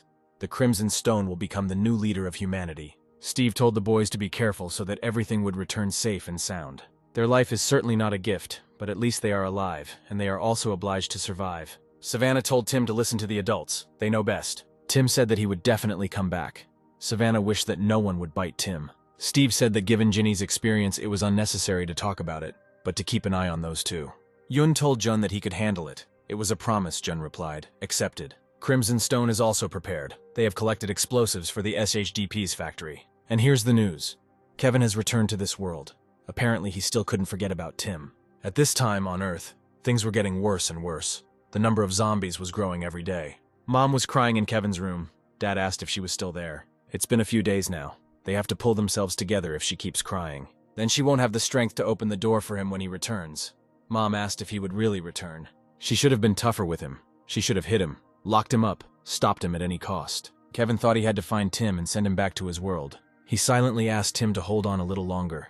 He was so immersed in his thoughts that he didn't notice the zombie. Kevin started screaming in fear when suddenly someone killed the zombie. And it turned out that Scissors didn't die either. After killing the zombie, she asked who he was. One day in Seoul, a place once so familiar and now completely alien, it was a very ordinary day. Our heroes were running away from a crowd of zombies. Yoon threw a bag of blood at one of them and distracted them from himself. But then a zombie grabbed Yoona by the leg. Then Tim helped his brother by hitting the dead man. The morning air was the same as any other day. Crimson Stone was also heading to the factory. Bengal asked the general how much longer. The guy said that this was the third time Bengal had asked this. Hadn't he heard him the first two? The old man replied that it seemed that every time he asked the general, and not one-eyed K. K asked, "The old man thinks that if the general answers, it will be shorter to the factory." While these two were arguing, there was a group of 3 people behind them. The fat man was barely breathing and complaining about the road. The girl said that the fat man smelled of sweat. Why did the general force them to cover for this old man? The guy replied that he had a heavy load. They had to help him, and they shouldn't force him to talk. Otherwise he might pass out. The fat man asked if they thought they could treat him like a mule and let them carry the bombs themselves. Cherry replied that they were carrying them. The guy said that a guy like him should work as much as he eats. Suddenly one-eyed K shouted, "Could they please shut up? Their screams would wake up all the corpses. Even though it's a safe zone, they have to be careful. They don't have infinite ammo or 9 lives." While K was yelling at the guys, a zombie grabbed his leg and he didn't even notice. But then a comrade ran up to him and crushed his head with his foot. He thanked Doc for his help. Then all the guys started laughing at him. Will then said that K was right and he wished everyone would be quieter. He was getting tired of their behavior. They all volunteered for this mission because they wanted a position in the new Crimson Stone. The former general wouldn't even give them a glance. Let them not act as if they were trying to prove him right. If they want to be leaders, let them act like them. Scissors woke up suddenly. She was lying on the bed, and Kevin covered her with his jacket. Kevin walked up to her and Scissors immediately raised her weapon. Kevin said she seemed okay. Yesterday when they met, Kevin immediately recognized Scissors. He also knew that she was made of crimson stone. Scissors asked again who he was. Kevin stuttered. Then Scissors noticed his backpack. Kevin thanked her for saving him and said he didn't know what to do if she kept pointing the gun at him. He thought he couldn't just ask her directly about Tim. He had to be careful. So Kevin replied that he was just wandering among the survivors. Then Scissors asked what clan. Kevin remembered that he had something like that. A person from the clan now has much more freedom than a simple vagabond. Fortunately, they are not at odds with the Crimson Stone. Kevin replied, "Mourning locusts, although they were destroyed." Scissors said she heard they screwed up big time and no one survived. Kevin replied that he was probably the only survivor and was looking for other survivors. Suddenly Scissors sat down, Kevin thought. She doesn't look injured, probably just exhausted. She would have been taken care of if there were others around. But it seems she is alone, just like him. Kevin thought she wasn't entirely hostile to him and decided to help her. But Scissors quickly moved away. Then Kevin tried to measure her temperature, but she got angry. Kevin slowly let go of the knives and said that he didn't say hello to her, but he could help. He has enough supplies, she saved him, so he wants to repay her with kindness. The roar of a zombie was heard, and Kevin said that it was not him that she needed to worry about now. He helped me get to my feet and said that first I needed to find a safe place. Kevin knew she was dangerous, but all he could do now was be friendly and get her support. In the morning, Kevin cooked her some food and told her that she needed to eat. Scissors asked where he got it. Kevin replied that he was lucky. He found a warehouse with military rations. The girl replied that there were no untouched military warehouses left here. Kevin replied that he found this from another area. Then she asked if it was close, and if he could show her where it was. Kevin replied that he had taken the last one. Kevin knew why she was so suspicious. Finding food in these conditions was harder than winning the lottery. It's a good thing he removed the packaging. The expiration date would have looked out of place. Kevin asked how it was that she was wandering around there all alone. Scissors replied that she was looking for one person. She had been here too long. She stood up and Kevin asked where she was going. Scissors replied, "To Ash Harbor. That's her home." Kevin thought something was wrong. Wasn't she a Crimson Stone officer? Then Kevin remembered that Ash Haven was not a dangerous camp, and asked if she knew the way to the camp. "He knows all the routes like the back of his hand. He can show you the shortest way." Scissors asked if he wanted to use her. Kevin replied that their chances of survival would increase if they went together. He will take her there and she will protect him. She has nothing to lose. Kevin kept wondering why she was going there, but the most important thing was to gather information about Tim. Scissors agreed, but warned that if he lied or simply made her angry, she would kill him on the spot. Gina said that they had covered more ground than they had planned today thanks to Tim, and had also replenished their supplies. Tim replied that it was all because they were doing a great job. Yoon came down and called the guys to him. He pointed to the map and said that they were now in this shopping center, not far from the station. Once they reach the park, they will check the coast, take a boat, and use it to get to the factory. Tim asked what if there were no boats in good condition there. Gina replied that there was a huge pier there, lots of boats. Here they will have to rely on luck. This is the weakest part of their plan.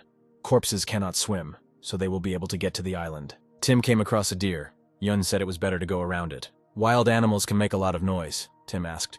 Do they eat corpses and animals? Yun replied, the only danger is that they make noise. Zombies only attack people. Scissors aggressively killed all the zombies. Kevin was exhausted. He said that they would last another day. Kevin said she was cool, fought without hesitation as he fell. Scissors was surprised he lived so long. Scissors told Kevin to find a shorter route. Kevin replied that he was trying. But why was she alone? She replied that she was on a mission, but lost her way. She failed to complete the task. Kevin thought it was not worth asking what clan she was from. He asked if she must be worried about what would happen when she got back. She replied, it's still a house. Kevin wondered if she really was made of crimson stone. Then she will be faithful to him to the end. But what if she defected to the Ashen Harbor? She is definitely not a traitor. Then that means the Crimson Stone has captured the Ash Harbor. Kevin said that it seemed like they hadn't introduced themselves yet and said his name. Scissors said her nickname. From the Crimson Stone, then Kevin asked, then why are they going to the Ashen Harbor? Scissors told him to shut up and lead them as he promised. Tim asked, the grass here is tall. They really need to go through here. But they had no choice, because there was already a pier nearby. Yun told the guys to be careful. Tim fell after stepping on a zombie. Gina quickly killed him. But unfortunately, the rest of the zombies woke up. Yun ordered them to split up and find a boat that was still running. The guys found one and climbed onto it, but then a zombie grabbed Gina. Yun shot the zombie and Gina got into the boat. Tim and Yun started rowing.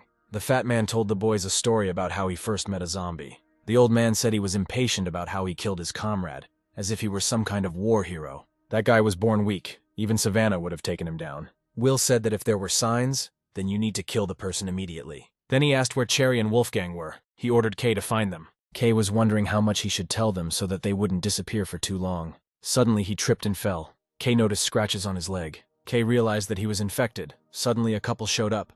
Kay asked what they were doing there. He told them the general was looking for them. The couple whispered about something, then stood up. The boys were sleeping in the boat when Tim saw a floating corpse and screamed. After that, the guys woke up. Yun said that Tim had really cheered them up. Yun said that it was a good boat and they would get to the factory without any problem. They need to turn left. That way they can cut through the traffic and maybe find a better boat along the way. Tim said he liked the boat. It saved them and it wasn't that hard to pedal. Gina thought Tim must be tired from all the jumping on the way here. The boys started their journey, but the further they went, the more difficult the path became. In the end, the route was blocked. Yun said they could sail the long route, but there was no guarantee that it would not be blocked either. It looks like there's a blockage here, and that's because the river flows from east to west. Then Tim suggested going up there and seeing if he could find anything. Tim stood up and shouted to the guys that there was a great boat on the other side. But she is quite far away. He will have to jump on her and drive her to them. He said he hadn't often jumped that far, but he had to try. Gina said that the river is full of debris, and the water here is dirty. There are tons of garbage and corpses. Tim said she was further than he thought. He would have to speed up to make the jump. Suddenly, screams were heard and the guys ran inside the ship. They saw Gina fighting with zombies. Yun fired and asked if Gina was hurt. She replied that she was fine. Then Yun said that they had let their guard down. There must be a cloud of them here. Gina told them to be quiet and added that they had to get out of there. Tim broke the window and the boys ran out, but the dead men opened the door and ran after them. The guys found a safe place. Gina said that there were too many of them. Apparently it was impossible to kill them all. Yun said they should save as much ammunition as possible for the return trip. Tim started to blame himself, but Yun told him to forget about it and concentrate on the task at hand. There is no time to waste. They will be safe as soon as they get on that boat. Gina asked if Tim could get the boat there quickly since he would have to swim. Tim replied that then they needed something else besides him, like bait. Yun still has some blood bags left that might distract him for a while. They use a lot of bait and the zombies will scatter. Then Gina will join Tim. Tim uses the package when the zombies are gathered and they need to get to the boat. Then Tim came out and sneaked up and threw a bag of blood at the zombie. Then he ran down and jumped onto the boat. He grabbed the boat with all his strength. He swam to the ship and Gina, throwing down her backpack, began to descend herself. Gina went down, but as soon as it was Yun's turn, a zombie ran up to him. Yun shot at him, but others ran up and pushed him overboard. He grabbed the railing. A couple of zombies fell into the water, except for one. Gina couldn't shoot without hitting Yun, and the zombies kept growing. Suddenly, Tim jumped on that zombie and started falling with him into the water. Yun jumped on the boat and swam to Tim. He shouted at him to shut his mouth. As soon as Tim got out of the water, the zombie grabbed him, but Yun kicked him to the side. Having sailed further, Yun began to check if Tim had any wounds. When Yun made sure Tim was okay, he sadly said that he had forgotten his backpack. He began to blame himself and say that he should have protected them. Gina said that all three of them survived. That's the main thing. Yoon's life is worth more than a backpack. Tim also supported Gina. He said that the backpack saved him from being bitten. Gina thought Tim was amazing. He didn't know what would happen with that jump, but he still jumped simply because they were brothers, even though they were from different worlds. Gina began to miss her father so much while traveling with these brothers. She volunteered to help to honor her father's memory, but when she is with them, she also dreams of jumping into another dimension, to see him again, even though she understands that he will no longer be her father. Kevin said they were almost there. The gates should be nearby. Kay felt sick. The fat man asked what he had eaten to make him vomit like that. Cherry asked why they needed to swim, since they could get there on foot. The fat man replied that the SHDP's factory was on an island. How else could they get there? Cherry replied that she knew it was an island, but there was a bridge there. The old man replied that the bridge was the most dangerous place. After the epidemic, everyone rushed to the island where the SHDP's factory was. But they had just started producing SHDPs, so there weren't many of them, and those that had been created had already been taken by the rich. People didn't know this and rushed to the factory in droves, and wherever there are a lot of people, there will be a lot of zombies. The man said that they were almost on the island and asked if there really were any SHDPs left there. The second one replied that there must be a bunch of boxes stored there for the elite. Suddenly the man, not noticing the person, hit him, but when they got out of the car, they saw that it was a zombie. The man said it was impossible for the monsters to get here, but he was wrong. People rushed to the island and were infected. It was a vicious circle. That's why they're swimming there. So it's time for the children to shut up and listen to the adults. Cherry asked, so the rumors are true. There are still SHDPs left on the island. Will replied, no, there weren't any left. Cherry asked, then why would they blow up an empty factory? Because the factory is a symbol of hope that if you are lucky enough, you can find SHDPs. They had taken too long. He should have done it a long time ago. The guy said he was a little disappointed. He would like to meet his mother. She is on this bridge. She was one of those who rushed there. Her dad got infected and her mom went crazy. Cherry said she hated that story. How his mother could abandon him to save her own skin. Wolfgang said that he was still alive while she was drooling over the dead. At that moment, Kay saw his reflection in the water. He repeated that he was hungry. Cherry screamed at him to change places with her. He shouldn't refuse. Kay groaned and agreed. Barely approaching them, Cherry only complained about him. June was distributing work when a man ran into the warehouse and said that Scissors had returned. The boys stood at the gate and were shouted at to stay put. Kevin raised his hands and thought this was not at all what he expected. She came to the harbor despite the fact that she was on bad terms with them. June said that everyone who went with Tim should be dead by now, but she somehow survived. And with her there is a stranger. People are trying to figure out who he is, but he is definitely not made of crimson stone.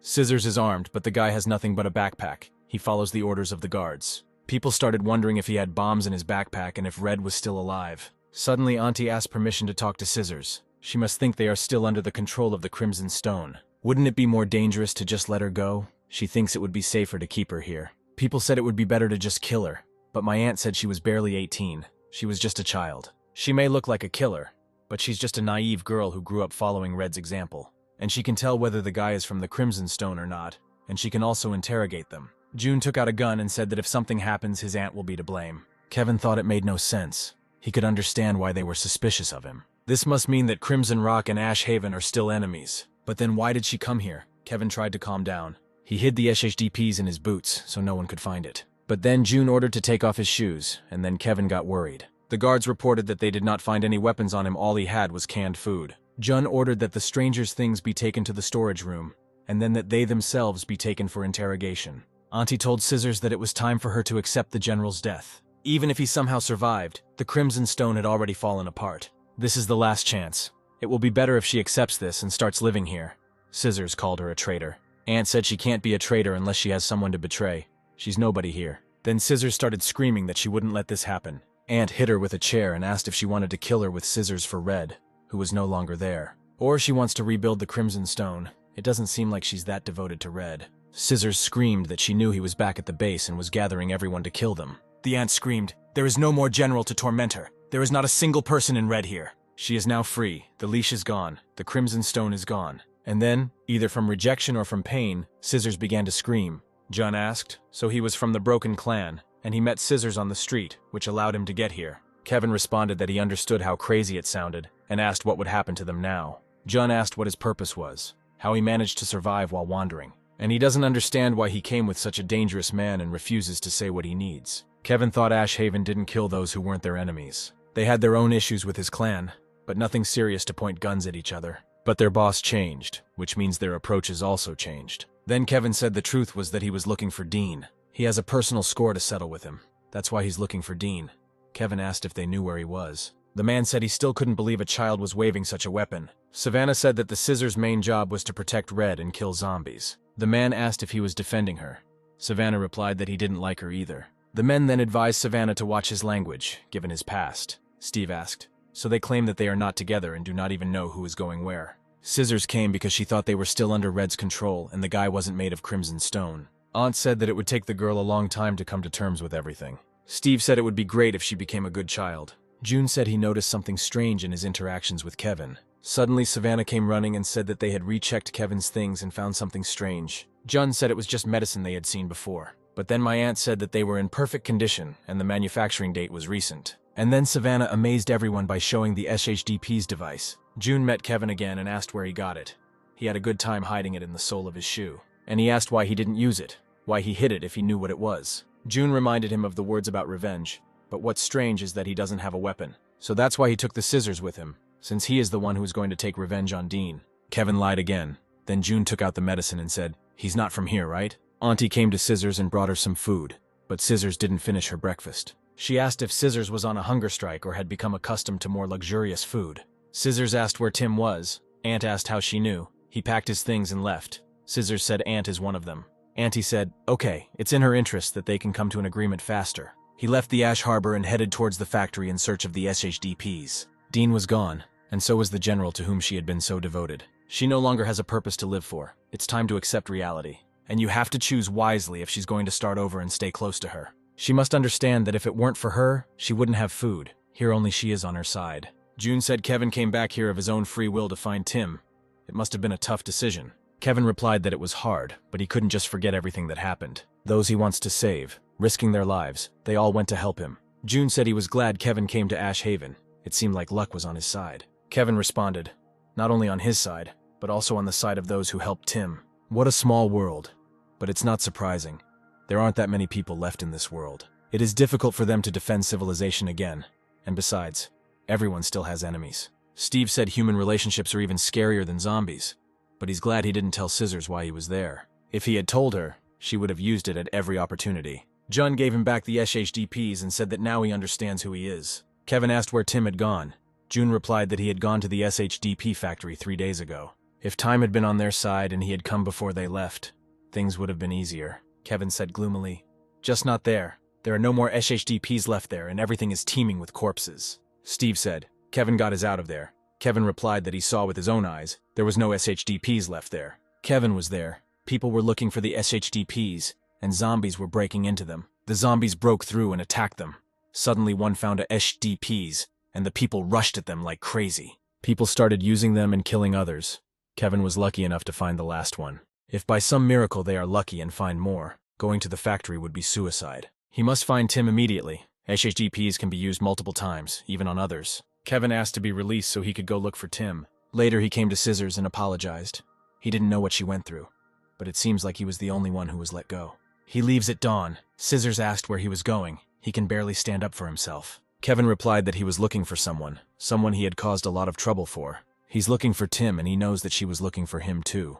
He doesn't know what happened between them. Suddenly Scissors went berserk and grabbed him by the neck asking where Tim was. Kevin asked to let him go and said that he knew she had a score to settle with him. But she had to think about herself too.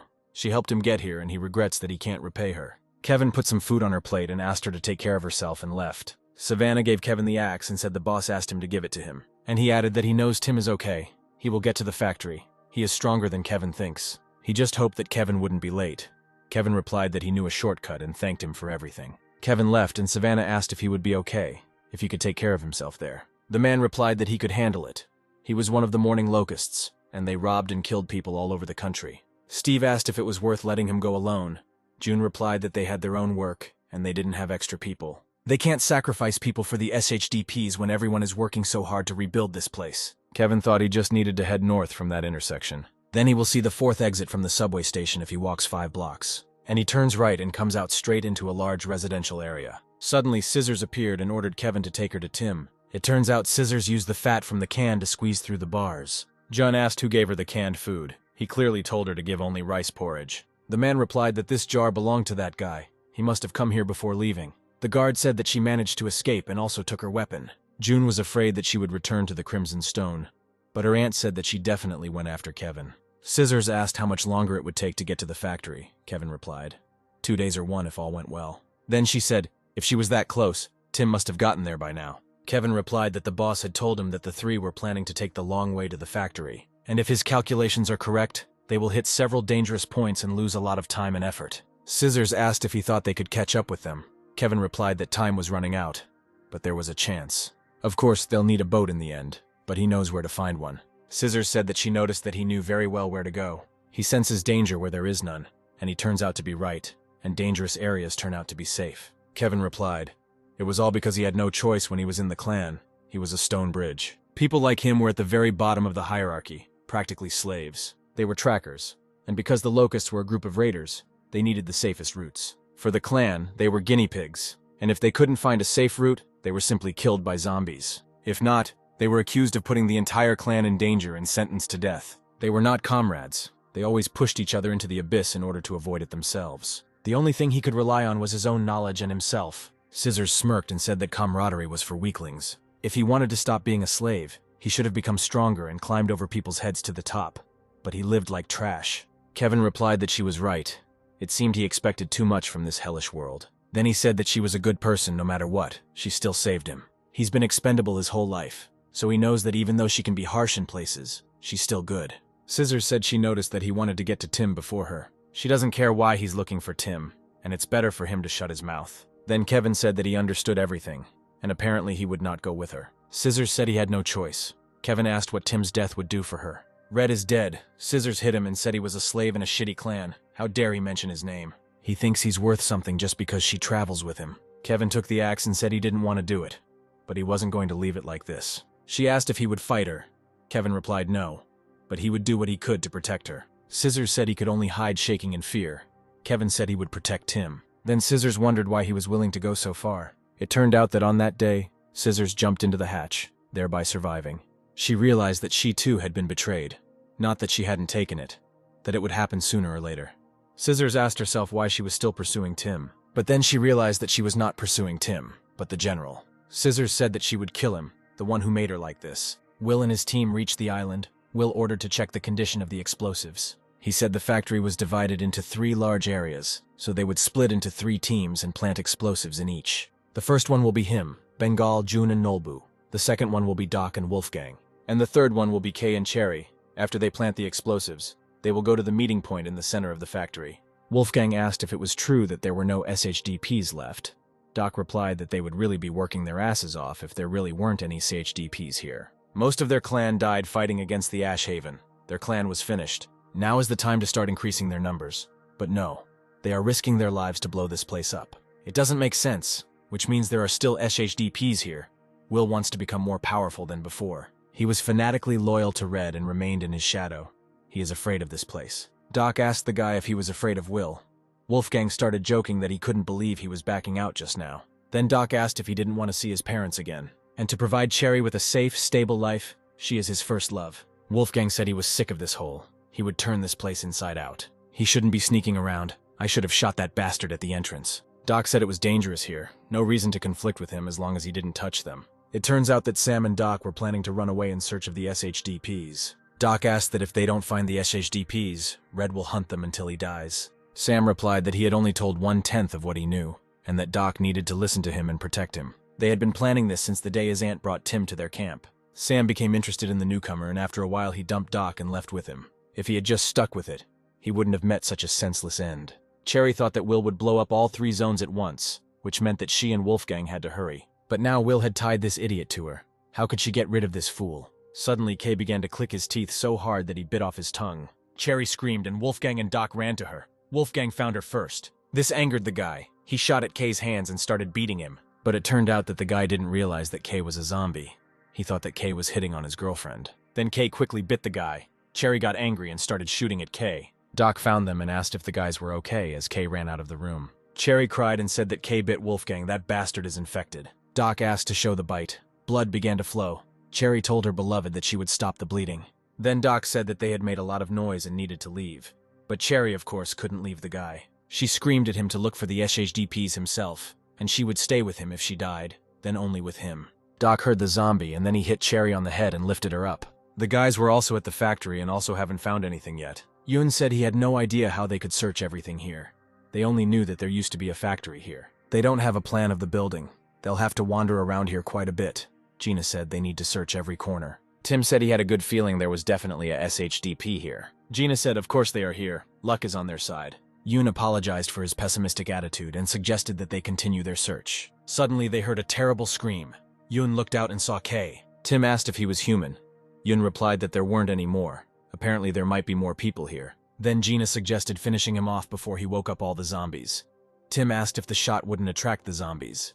Yoon replied that it was better to kill him now. But Kay had already started to run away, so Yoon told the guys to follow him. Kay growled and opened all the doors and woke up the rest of the zombies. Yoon ordered the guys to sit down and be quiet. Will also heard the screams and turned around, but then Kay jumped on him. Tim came out of the corner and saw Will. The guy didn't expect to see him here. He wondered what he was doing here. Bengal and Will immediately pulled out their knives and cut Kay in half in an instant. Will was unhurt. He said he didn't seem to be seasick. Bengal said it usually takes 1 to 4 days to transform, Will asked. Then Team 3. Cherry woke up and not seeing Wolfgang nearby, immediately ran. But Doc stopped her and said that he did not survive. Then Cherry said that he abandoned him. He could have survived if they had stopped the bleeding. Doc said the problem wasn't the bleeding. He was bitten by an infected one. Cherry screamed that she told him to leave her with him. Doc asked her not to scream, but she didn't listen to him. She shouted, "Why does she need a SHDPs if Wolfgang isn't with her?" Doc replied that Wolfgang died saving her, and he brought her here so that his sacrifice would not be in vain. He understands, but he is no longer there. But she will be able to meet him again on Earth too, and he knows how much she loves him. And no one can understand what she feels now. She can escape and have the new life that Wolfgang wanted for her. On Earth too, she will see him again. Cherry replied that it will not be Wolfgang. Doc replied that she could worry about that after she escaped from here. And now she has to make a choice, choose to look for the device with him, or wait here for death. But then the old man asked on the radio, "Cherry, are you alive?" She took the radio and answered. The old man said that Kay turned into a zombie and tried to attack them, and they just eliminated him. She looked at Doc and he motioned for her to be quiet. Then Cherry replied that she was fine. Kay attacked her, but she was able to run away and find a safe place. The old man asked if the explosives were okay. Cherry replied, "Yes, they were intact." Then the old man said that he would send a fat man to her so that they could plant explosives. But then Doc took the radio and said that Cherry was with him now. He came to help when she was attacked. This slowed things down a bit. Team 2 would join Team 3 to plant the explosives. Will gave permission and they hung up. Doc asked what Cherry was going to do. Cherry replied that she would look. Doc replied that he promised she would not regret her choice. Yun said that the leader of the Crimson Stone, Will, was still alive. Gina asked if Tim hadn't killed him. Tim replied that he himself saw Will fall from the high-rise building. He was sure that it would kill him. Yoon replied, judging from their conversations, "It seems like they are going to blow this place up." Gina said that their clan is already empty. Why would they risk their lives to come here? Yoon replied that what was more important was that their time was running out and they needed to be stopped. Gina replied that she agreed with Yoon. That way they would be able to completely destroy the Crimson Stone. Just as Gina took aim, a zombie crept up on them from behind. Tim noticed it in time and screamed as he stepped back. Gina shot the zombie, but Will and his team spotted them. Will asked who decided to take a walk here. Was life in the Ash Harbor already boring? And he just became curious about how they were doing there. He was so glad that they had come all this way to see him. But does anyone among them really need what the Ash Harbor refuses on principle? The fat man told him that they certainly didn't come here to chat. And besides, they attacked them from an ambush. Gina said they all had guns and they just got caught. Yoon said they missed their chance, but they haven't figured them out yet. They won't go for it. But then a crowd of zombies started running. The guys ran away, and Will ordered to activate the explosives. Will was pleased. He wished their hopes would turn to ashes. The guys found a more or less safe place, and Tim suggested taking a little rest. But just at that moment, an explosion occurred. The glass broke and the guys fell. The factory started to burn. Gina started to swear, and Tim seemed to be losing hope. Then Yoon told Tim to get up. They didn't have much time. Not the whole factory was on fire. Doc asked over the radio if the general was okay, and Will ordered him to detonate the explosives. Plans changed. They came across members of the Ash Harbor. Their leader is working with Tim. They saw 3. They are armed. They have already blown up their sector. Now they are heading towards them. Cherry asked if Tim was there. Doc replied that it looked like he decided to come too. Everything wasn't going according to plan. Will and his team arrived at the warehouse and opened the door to meet Tim and the others. And immediately a shootout began. The zombies heard the shots and ran towards them. The fat man ran out and then Yoon immediately shot at him and told the guys that there was one less enemy. But then the zombies came running. Gina said that they didn't have time for a shootout. At this rate, they would run out of ammunition. Yoon replied that he was sure their enemies understood this perfectly well. Another problem is that they are running out of supplies, and they again started to blame themselves for losing their backpack. Cherry and Doc were still looking for the SHDPs but hadn't found anything yet. Doc said his gut feeling was telling him they would find the SHDPs here. Doc was 100% sure that they would find the SHDPs here, but suddenly Cherry encountered a zombie. Then Doc ran to help her. The zombie had already jumped on her. Then Cherry took out a gun and shot the zombie. The old man said it was hard for him to track their movements given how noisy it was here. Will replied, but it would be easier for them to hide, and if they were careful, they could get out of here. Tim can only jump like a monkey. If they eliminate the leader, they will fall apart. They use the hustle and bustle to get closer to them. He will go left, the old man to the right. But before they could put their plan into action, they saw zombies running towards them. It turns out that the guys opened the door from the other side and climbed up themselves. Then Tim jumped down and opened the gate, and the zombies immediately ran inside and attacked the old man and Will. Things weren't going well for the guys either. The zombies were growing in number, and they still hadn't found the SHDPs. Doc was attacked by a zombie and Cherry ran to help him, but it was too late. The zombie managed to bite him on the shoulder. But despite this, Cherry still told him to get up and get out of there. However, Doc told her that it was too late for him. He had been infected, just like Wolfgang. He said he didn't regret his fate and asked Cherry to take care of hers. Doc continued shooting at the zombies and he ordered Cherry to run away from here. Before he turned on the explosives, he said, "She's so soft-hearted, it's amazing she lived so long." Doc's instincts were right. There really were SHDPs here. That was the last thing he saw. Yun thought that he had only added to his brother's problems, but he was the one who should have been helping him. Because he's become soft, he's afraid that he'll get used to being around him. A zombie appeared, but Yun killed it aggressively. Gina realized that Yun was worried. Yun is now all emotional. Suddenly, the building began to collapse and it fell apart quickly. The guys ran out just as another bomb exploded. Another factory building is gone. Now only one remains. Gina didn't let him go to the factory. There might be a bomb there too, and it might explode at any minute. At such moments you need to be careful. His life is much more important. Will was also alive. The old man pushed him aside when the zombies attacked them. Now he had one bullet left and he was determined to take away from Tim what he valued most. But Gina was able to notice Will and push the guys aside. Tim and Yun ran to her. Gina said that she was okay. Yun noticed Will and got angry that he wouldn't leave them alone. He told Tim to bandage Gina's wound. He leaves Gina with him. Tim asked in what sense he leaves her with him. Yun said that this time, he would finish him off once and for all. Gina told Tim to go after his brother. He had to stop him. Yun had completely lost his mind. He was not thinking straight, and the rifle he took was almost out of ammunition. Tim thought he couldn't just leave her like this. He had to stop the bleeding first. Yun silently told Will to stop hiding and fight him. He saw a silhouette and immediately fired, but it was a zombie. Its lower part was cut off, which means he has a knife, Yun thought. And at that moment, Will appeared. Yun and Will started fighting. Yun shouted at him that such a sudden attack would not work on them. Will started waving his gun. Yun knew that one small scratch could turn him into a zombie. Yun fell and Will began to choke him, saying that he was not fit to hold a candle to him. But he called himself the leader. Whatever he does, he will never compare to him. Does he want to know why? Because in such a dirty fight, the one who has something to lose will never defeat the one who has nothing to lose. Then Tim came running. Will was happy about this and grinned and said, "Tim, just in time." But at that moment, a knife was thrust into his chest. It was the scissors weapon.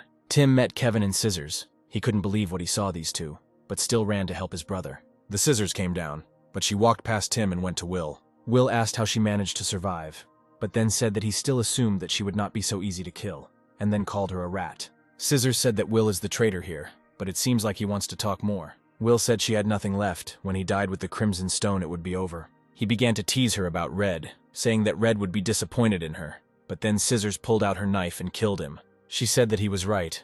She had nothing more to lose. Now Scissors finally let go of the Crimson Stone. And Kevin walked up to Tim and said hello, then asked if he was okay. Tim asked if he was the Kevin he knew. Kevin said he was the Kevin who sent him here. Then Tim asked how he found him, what he was doing there, and how he knew about Scissors. Yun thought that he was probably the one who replaced his friend, the one who had a hand in Tim's transition to this world. But that means, even the one who successfully left this earth, why should he return? Kevin said it was a long story. The main thing was that he came to bring it back. He came back for him with the SHDPs. Kevin thanked Tim for the fact that Tim was able to survive in this world for so long. Kevin bandaged Gina's arm and they all headed back to camp together. And Cherry at this time returned to her beloved. She asked if he could leave alone. She put the SHDPs in the guy's hand and said that she couldn't leave without it either. Doc said that Wolfgang wants her to leave, but that's because he doesn't know him like she does. She will stay with him until the very end in this shithole, or in another world, or in hell. Doc would have turned to ashes, but Wolfgang would have stayed and searched for her until the end. She couldn't allow that. so she would stay here so that he wouldn't be lonely. And that's how the love story of this couple ended. The last building exploded. Now no one will come to this island in search of SHDPs. June said the factory was gone, but they met Kevin, so it was all good. Kevin and Scissors saved their lives. Who would have thought that Scissors would kill one of his own? Yoon said. Steve said anyway, it was really unexpected. They had no idea where she would go after she escaped. June said that they talked to her this morning together with her aunt. It doesn't seem like she holds a grudge against them if she shows them that she's serious about moving on from the past. They will be willing to open their doors for her. After all, she is still a child. Yoon said it was a good idea. He was in her debt, and he wished her a good future. He thought how quickly Jun became a good leader. Yoon was glad that he chose him. Last night, Yoon thanked Kevin for coming back to this world for Tim and for saving them all. Kevin replied that he did what he had to. He was just glad that Tim was safe, and when they returned to Earth 2, he planned to disappear from Tim's life forever. Kevin said Tim probably didn't expect to meet his brother here, and he was sure Yoon had never heard of him. Yoon replied that he would never be able to understand how he came to Earth 2. What could he even tell him? He's just really grateful that he came back for Tim. It's not the time to ask that, but he wants to ask him for a favor. Could Kevin send him to Earth 2 instead of Tim? Kevin remembered that Tim's brother was already dead. Kevin said that if they had already discussed it, he saw no reason to refuse him. His SHGP still had plenty of charges. Yoon thanked him. Kevin replied that he was surprised because Yoon was the leader of the Ash Harbor. Yoon replied that was why he gave up his position. The guy said that he was leaving with Tim tomorrow. June replied that he wouldn't see a big send-off, but he could dress up for once. Tim came to Ginny and apologized for her getting hurt. Ginny said that they really are brothers. Gina said that Yoon had already visited her and said the same thing, word for word. It's true that he cried like a child. She was even quite ashamed, so she doesn't want to hear apologies anymore. They all survived, and that's the most important thing. And thanks to her, they both survived, so she's happy. She is sure that it was her father who saved her, to be honest. She would have happily milked this debt from them for another 3 years. But they were leaving tomorrow, Tim replied. He would feel much better if he saw her completely cured before leaving. Gina told him to forget about it. The longer they were here with the SHDPs, the more people would get nervous. Suddenly, Savannah came running and hit Tim, shouting why he didn't tell him that he was back. Then he said that he heard a bullet went through Gina's heart. He was glad that she was okay. Savannah said that this Kevin looked suspicious, but apparently he was worried for nothing. Then he suggested throwing a party. Tim replied that it was not necessary. Gina said that it wasn't some kind of birthday. He should read people's mood and not arrange anything big. Savannah said he heard this Will finally died, which means Tim killed him. Tim replied that it was not entirely true. Will was dead, but it was not he who killed him. It was the Scissors. At night, Tim and Scissors met, he said. They were in such a hurry that he did not have time to talk to her normally. Tim said she really saved them all and he was really grateful to her. Scissors said that she didn't even think about them. She just wanted revenge. Suddenly she said Jill and added, Tim said he wanted to call her by her real name. Tim smiled and said, she has a pretty cute name, much better than Scissors. Jill told him to come home and prove to her that everything she had done was not in vain. He must try to survive there. She bets on him. Tim told Jill to take care of herself. Tim thought he would be rooting for her, for Jill's new life. June crawled out of the corner and said, that means Jill. She has such a beautiful name. It's a shame she had such an aggressive nickname all her life. Tim stood up and called June boss. June told him not to call him that. It didn't matter anymore. They were leaving tomorrow. Jun said he looked all over for him, but he was missing from the farewell party. But Kevin, on the contrary, doesn't want to join apparently. It took him a lot of effort to bring them here. It's a shame to think that such a good man lived like a slave in a clan. Tim asked if he was a slave. June asked. Tim didn't know. He thought they were close friends since Kevin was rushing to save him. Then Tim asked if he knew him. June replied, not really. Kevin and the Scissors came a little later after they left. At first they were suspicious of him, but after hearing his story, they decided that he would help them. But Tim didn't know that either. June realized that Tim really didn't know anything, not even how he got to Earth 2. June told him everything.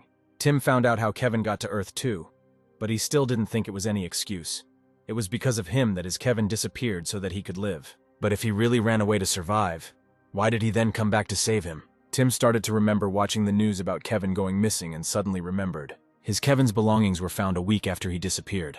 If he died the day he went to the haunted house and ran into another Kevin, why would the other Kevin leave his things in the same condition as they did with the butcher? And Noah and her office, the people who come into this world, want to keep their murders a secret. Or what if another Kevin came to Earth 2 years earlier, and his Kevin was simply erased? But before he disappeared, he did not suffer from headaches, insomnia, or other symptoms. These symptoms appear when two identical people appear in the same dimension, and then one of them will go away after 2 weeks, but Kevin had no symptoms. It was time to say goodbye. Steve asked to take care of himself. Gina warned about Dean. Jun thanked Yoon for everything he had done over the years and they shook hands. Savannah hugged Tim and asked him to survive there and live a good life. Kevin said that since everyone had said goodbye, it was time to go. Tim bowed to everyone and thanked them for everything. They disappeared, Savannah shouting that he hoped to never see Tim again, and Gina hoping that Yoon didn't feel guilty. Auntie said it looked like they were gone, and she really liked Tim, but she didn't want to go to say goodbye. And she's sure Scissors is also attached to him in some way. Didn't she want to go with them? She thought about it herself. Jill replied that it was better here. There was no Red and no Will. They didn't exist here. But on this land too, things were very bad. The land was filled with zombies. While the soldiers were still trying to fight, they killed the zombies as best they could. The news reported on the terrible situation, which was getting worse every day. The state decided to provide shelters and arrange additional supplies. Kevin slid down and said that before he went to Earth alone, there was a news report about the infected. But he thought that it was still too early, that they could still take control of everything. He didn't think that everything here was also going to hell. Tim asked if it was because the infected came from the Earth alone. Kevin replied, well, how else? But he thought they could handle it. It didn't happen all over the country at once. This can't be, after everything they did to get back here. This is some kind of terrible joke. Yoon thought, this is the same thing that happened on Earth 12 years ago. If they fail to take control early on, this land will fall too. A sudden strong headache pierced Tim. The news was talking about people who are against killing the infected. They thought they needed to be quarantined until humans found a cure, when suddenly Dean smashed the bottle in anger. Hannah was scared and asked what happened. But Dean fell, and when the pain became unbearable, he lost consciousness. Dean immediately realized that Tim had survived and returned. He repeated his name. And then Hannah remembered how Tim's head had hurt, and realized that these were symptoms of erasure. And if that was true, then that meant Tim was back, Hannah thought. But she decided to calm down. It was too early to say for sure. She needed proof. Whether she likes it or not, staying with him is safer now. But there is something she can do now. Tim said that although his world had changed, he was sure that Dean was still alive. It was the headache that spoke for it. Yoon said, so after everything he's still alive. Well, worse has happened to him, he's very cruel. Tim said he had a lot of things to do, but first he needed to contact his father. The last time he saw him was in winter, at the beginning of the year, he is sure. Now he has already been discharged from the hospital. Yoon told him not to worry. Their father is definitely fine. No matter what land, their father is a strong man. Kevin said he should contact the military first, then he could somehow contact his father. Yoon pulled out a gun, which surprised Tim. Yoon said, they are hunting Dean. You can't defeat him with bare hands. The state of emergency plays into their hands in this matter. The main thing is that there are no witnesses. They went out onto the road and Kevin said, it's too quiet on this road. Where are all the soldiers? Tim said it was as if he was alone on the ground again, as he had another attack. A military truck arrived and they reported survivors. But then the captain noticed Tim and decided that he was infected. The guys covered Tim, but it turned out they were shooting at zombies, not Tim. Yoon thanked him for saving him. The soldier said that they were in a dangerous area. Then he asked if it was still possible for them to run into them, and where they were heading. They will take them to the nearest shelter. They will be checked for infection. If everything is clean, they will stay there. Kevin apologized and asked if they could give them a ride home somehow, but the soldier refused. Right now, too many roads are blocked. They can't get everyone to their doorstep. The soldier asked if he had a family waiting for him at home. Kevin replied that yes, he had not contacted his parents for a long time. Then the soldier told him not to worry. He could do it in the shelter. But now it was late. The lights were out. Tim asked them what the situation was like now. The military man replied that it was the apocalypse. But their job is to protect their country with their lives, no matter what. They arrived at the shelter and after the negative result, the nurse asked them to follow her. The man said that they would be accommodated here. If they needed anything, they could contact the reception. There were also nurses here. And going outside is strictly prohibited. 2 days ago, there was a big commotion because someone went outside. People can get infected. This is an order from the government. No one will leave until the quarantine is lifted. The next day, Kevin called his parents. They were very happy to hear that their son was alive. Kevin gave Tim the phone and said that he could call his father. Tim was able to get through to his father. Dad asked how Tim was. He replied that he was fine and asked if Dad was okay. Dad replied that he had been in the shelter all this time. Tim asked what was wrong with his leg when he was discharged. Dad told him to speak more slowly. He could barely understand him.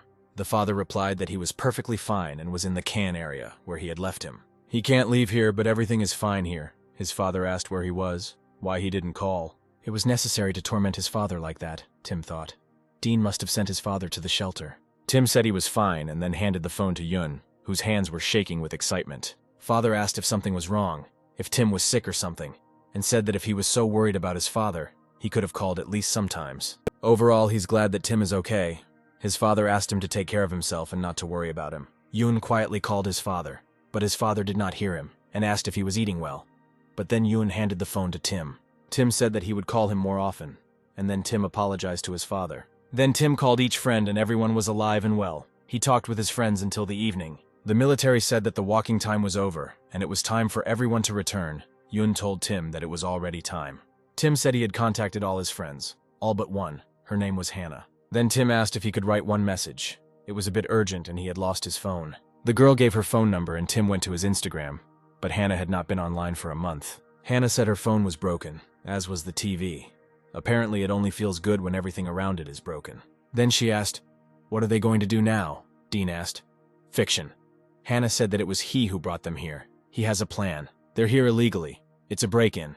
He said he'd take them to a quiet place, and then that place became a quarantine zone. Dean replied, "It's an empty apartment. The owner is probably dead. And why is it his fault?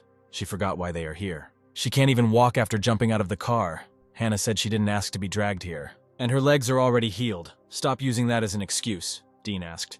"Did she really want to leave that badly?" Dean said they would be leaving soon.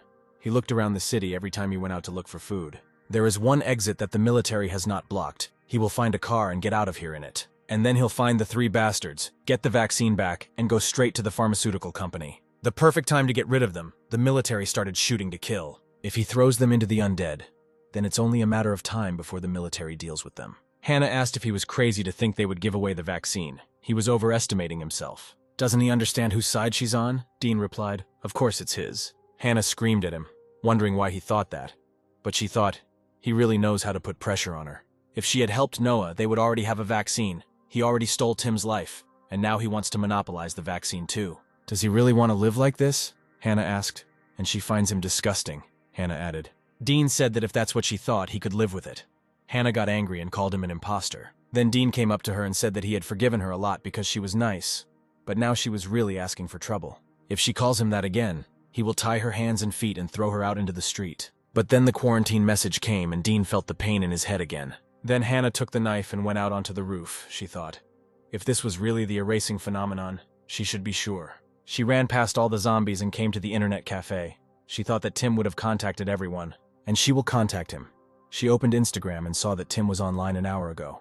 Hannah realized that Tim was really back. But how did Kevin really bring him back anyway, now she is sure? Hannah started to write a message when suddenly a zombie came up behind her. Then she ran to the side, and when the zombie attacked her, Hannah stabbed him. But the zombie was of course alive. Hannah fell down the stairs, then ran out of the building. Hannah ran to the stairs, but the zombies had already started chasing her. But then Dean ran in and helped her. Dean grabbed her and dragged her back to the apartment. Dean was clearly not happy with her. Tim told the boys that the erasing effect only lasts for 2 weeks, and he thinks the symptoms are already getting worse. He had to get out. Yoon replied that he was right.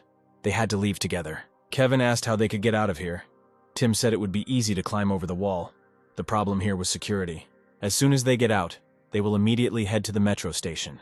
There are bicycles there. They can be used.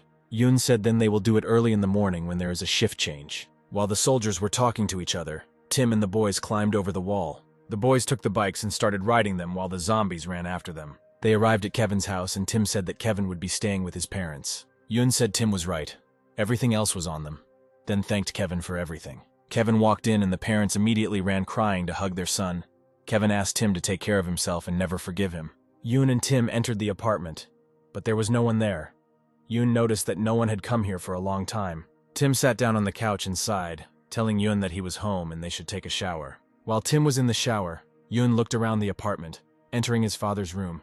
He took his shirt and hugged him tightly. And Dean was pressing Hannah at that time. He said, "She knows." Hannah asked what he was talking about. "It hurts her." Dean replied, "The erase effect. She knows about it, doesn't she? She wouldn't risk her life if she didn't know." Hannah said she still didn't understand what he was talking about. She went out to find help because he was getting worse. And even if Tim came back, he thinks she will call him into this dangerous zone. Dean replied that in essence they came back from hell. Then Hannah pushed him away and said that apparently she no longer had anything to hide. Now that she knows Tim is back, she doesn't have to listen to him anymore. And anyway, why doesn't she get rid of him? That way she'll make his job easier. Then Dean told her to do it. Stab him in the throat with chopsticks, poison his food. What does she have to be afraid of? He doesn't care about the erasing effect. He can handle it. But let him remember one thing before he tries. She really thinks Tim would like it if she killed him. Hannah asked what he meant. Dean said if he really cared about her as a friend, Did she think he'd want her to get blood on her hands? Even if she solves this problem for him, it will stain his conscience for life. He will never get rid of the feeling of guilt that he couldn't solve his problems himself, that he dragged her into this and got her hands dirty. Now she can't do anything. He is also Tim. He is the only one who can protect her. Hannah said she was confused. She didn't know what was right and what was wrong anymore. Tim thought he hadn't been able to sleep since he arrived. Probably another side effect of the erasure. Hannah followed Dean. Earlier he said that of course she hated how the world had changed, but she knew that it would be better for her. There are dead people there, right behind this door. They just want to tear her to pieces. The only one who can protect her and take her away is him. And if she agrees, they can return the world to its previous state, so stop being stubborn. Then Hannah asked to take her as far away as possible. She can already run. She doesn't care where she goes. If he takes her away from here, she won't interfere in his and Tim's affairs. Hannah hit Dean and screamed that she didn't care anymore. He was right. The vaccine was more important. She couldn't live in such a world. She said she just wanted to get the vaccine. She didn't care if it was him or Noah. The guys found the car and Dean said they could take it if they ran into a checkpoint. They would just abandon it. Dean said Hannah would drive. Hannah said she didn't have a license. Dean said if he passed out while driving, they would both die. Hannah asked if he had a license. Dean said no. Then she asked how he was going to teach her. He told her to step on the left pedal, which is the brake, and put the gear into D. Hannah slammed on the pedals and stopped just as abruptly, and Dean hit his head hard. But then she got it right.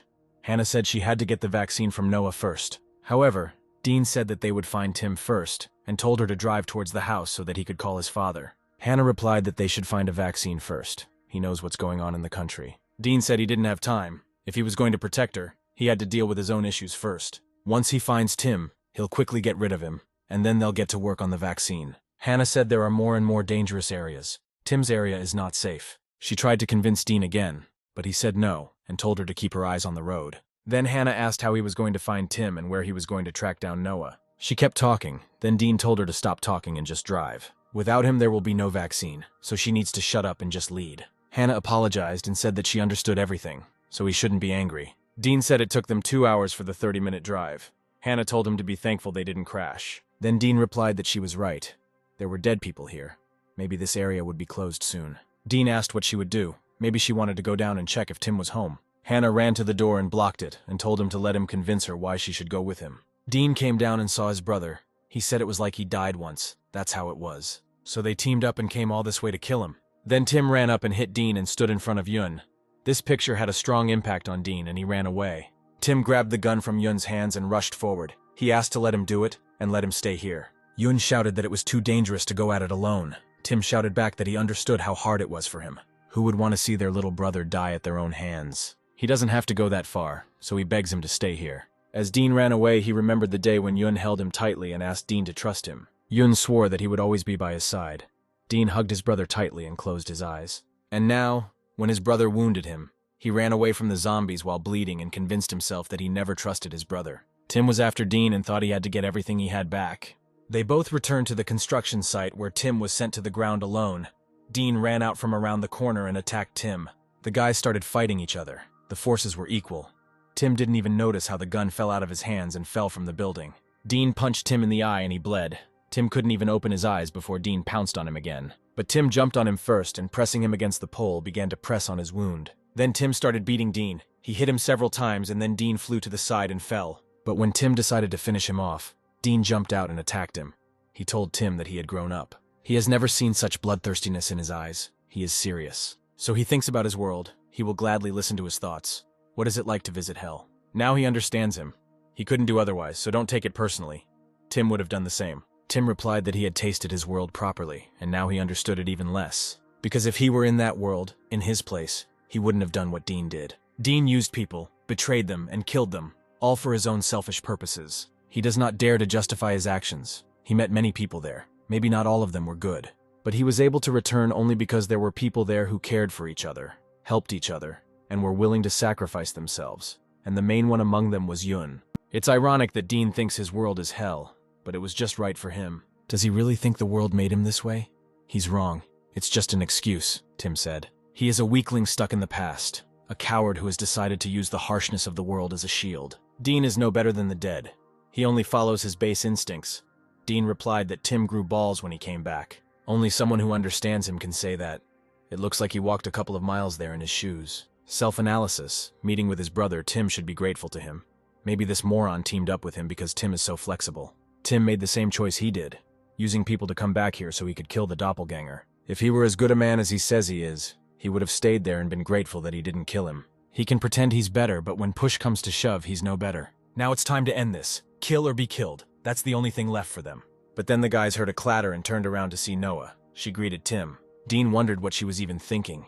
Given his reaction, it didn't seem like this was planned. Noah said she heard the gunshots. It was hard not to hear them, and she told Tim he got cooler. Tim asked what she was doing here. Noah said they were already covered in blood. They were going to finish it. Then Tim asked her to answer the question. Noah replied that she came to help him. Hank asked, Hannah must have been through a lot. If she hadn't told them her location and plans, things would have been different. Hannah said she was glad Noah read her message. Hank replied that they also wanted to get even with this jerk. Tim is back and they know where he is. Now Dean can't stop them.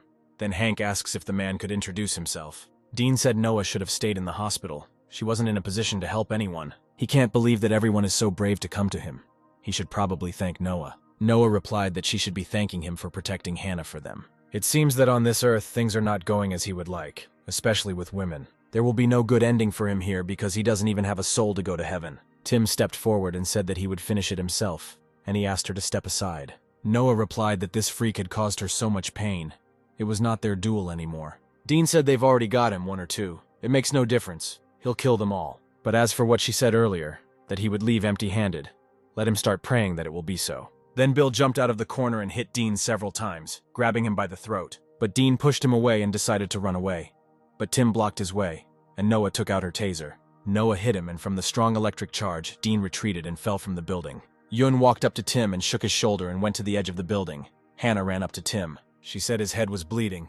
He must have been through so much. Yun pointed the gun at Dean. He started screaming no. Dean kept screaming, but then Yun pulled the trigger. But it turned out that Yun shot not at his brother, but at a zombie that had snuck up on him. However, other zombies ran up to Dean and started gnawing at him, and Dean was unable to escape.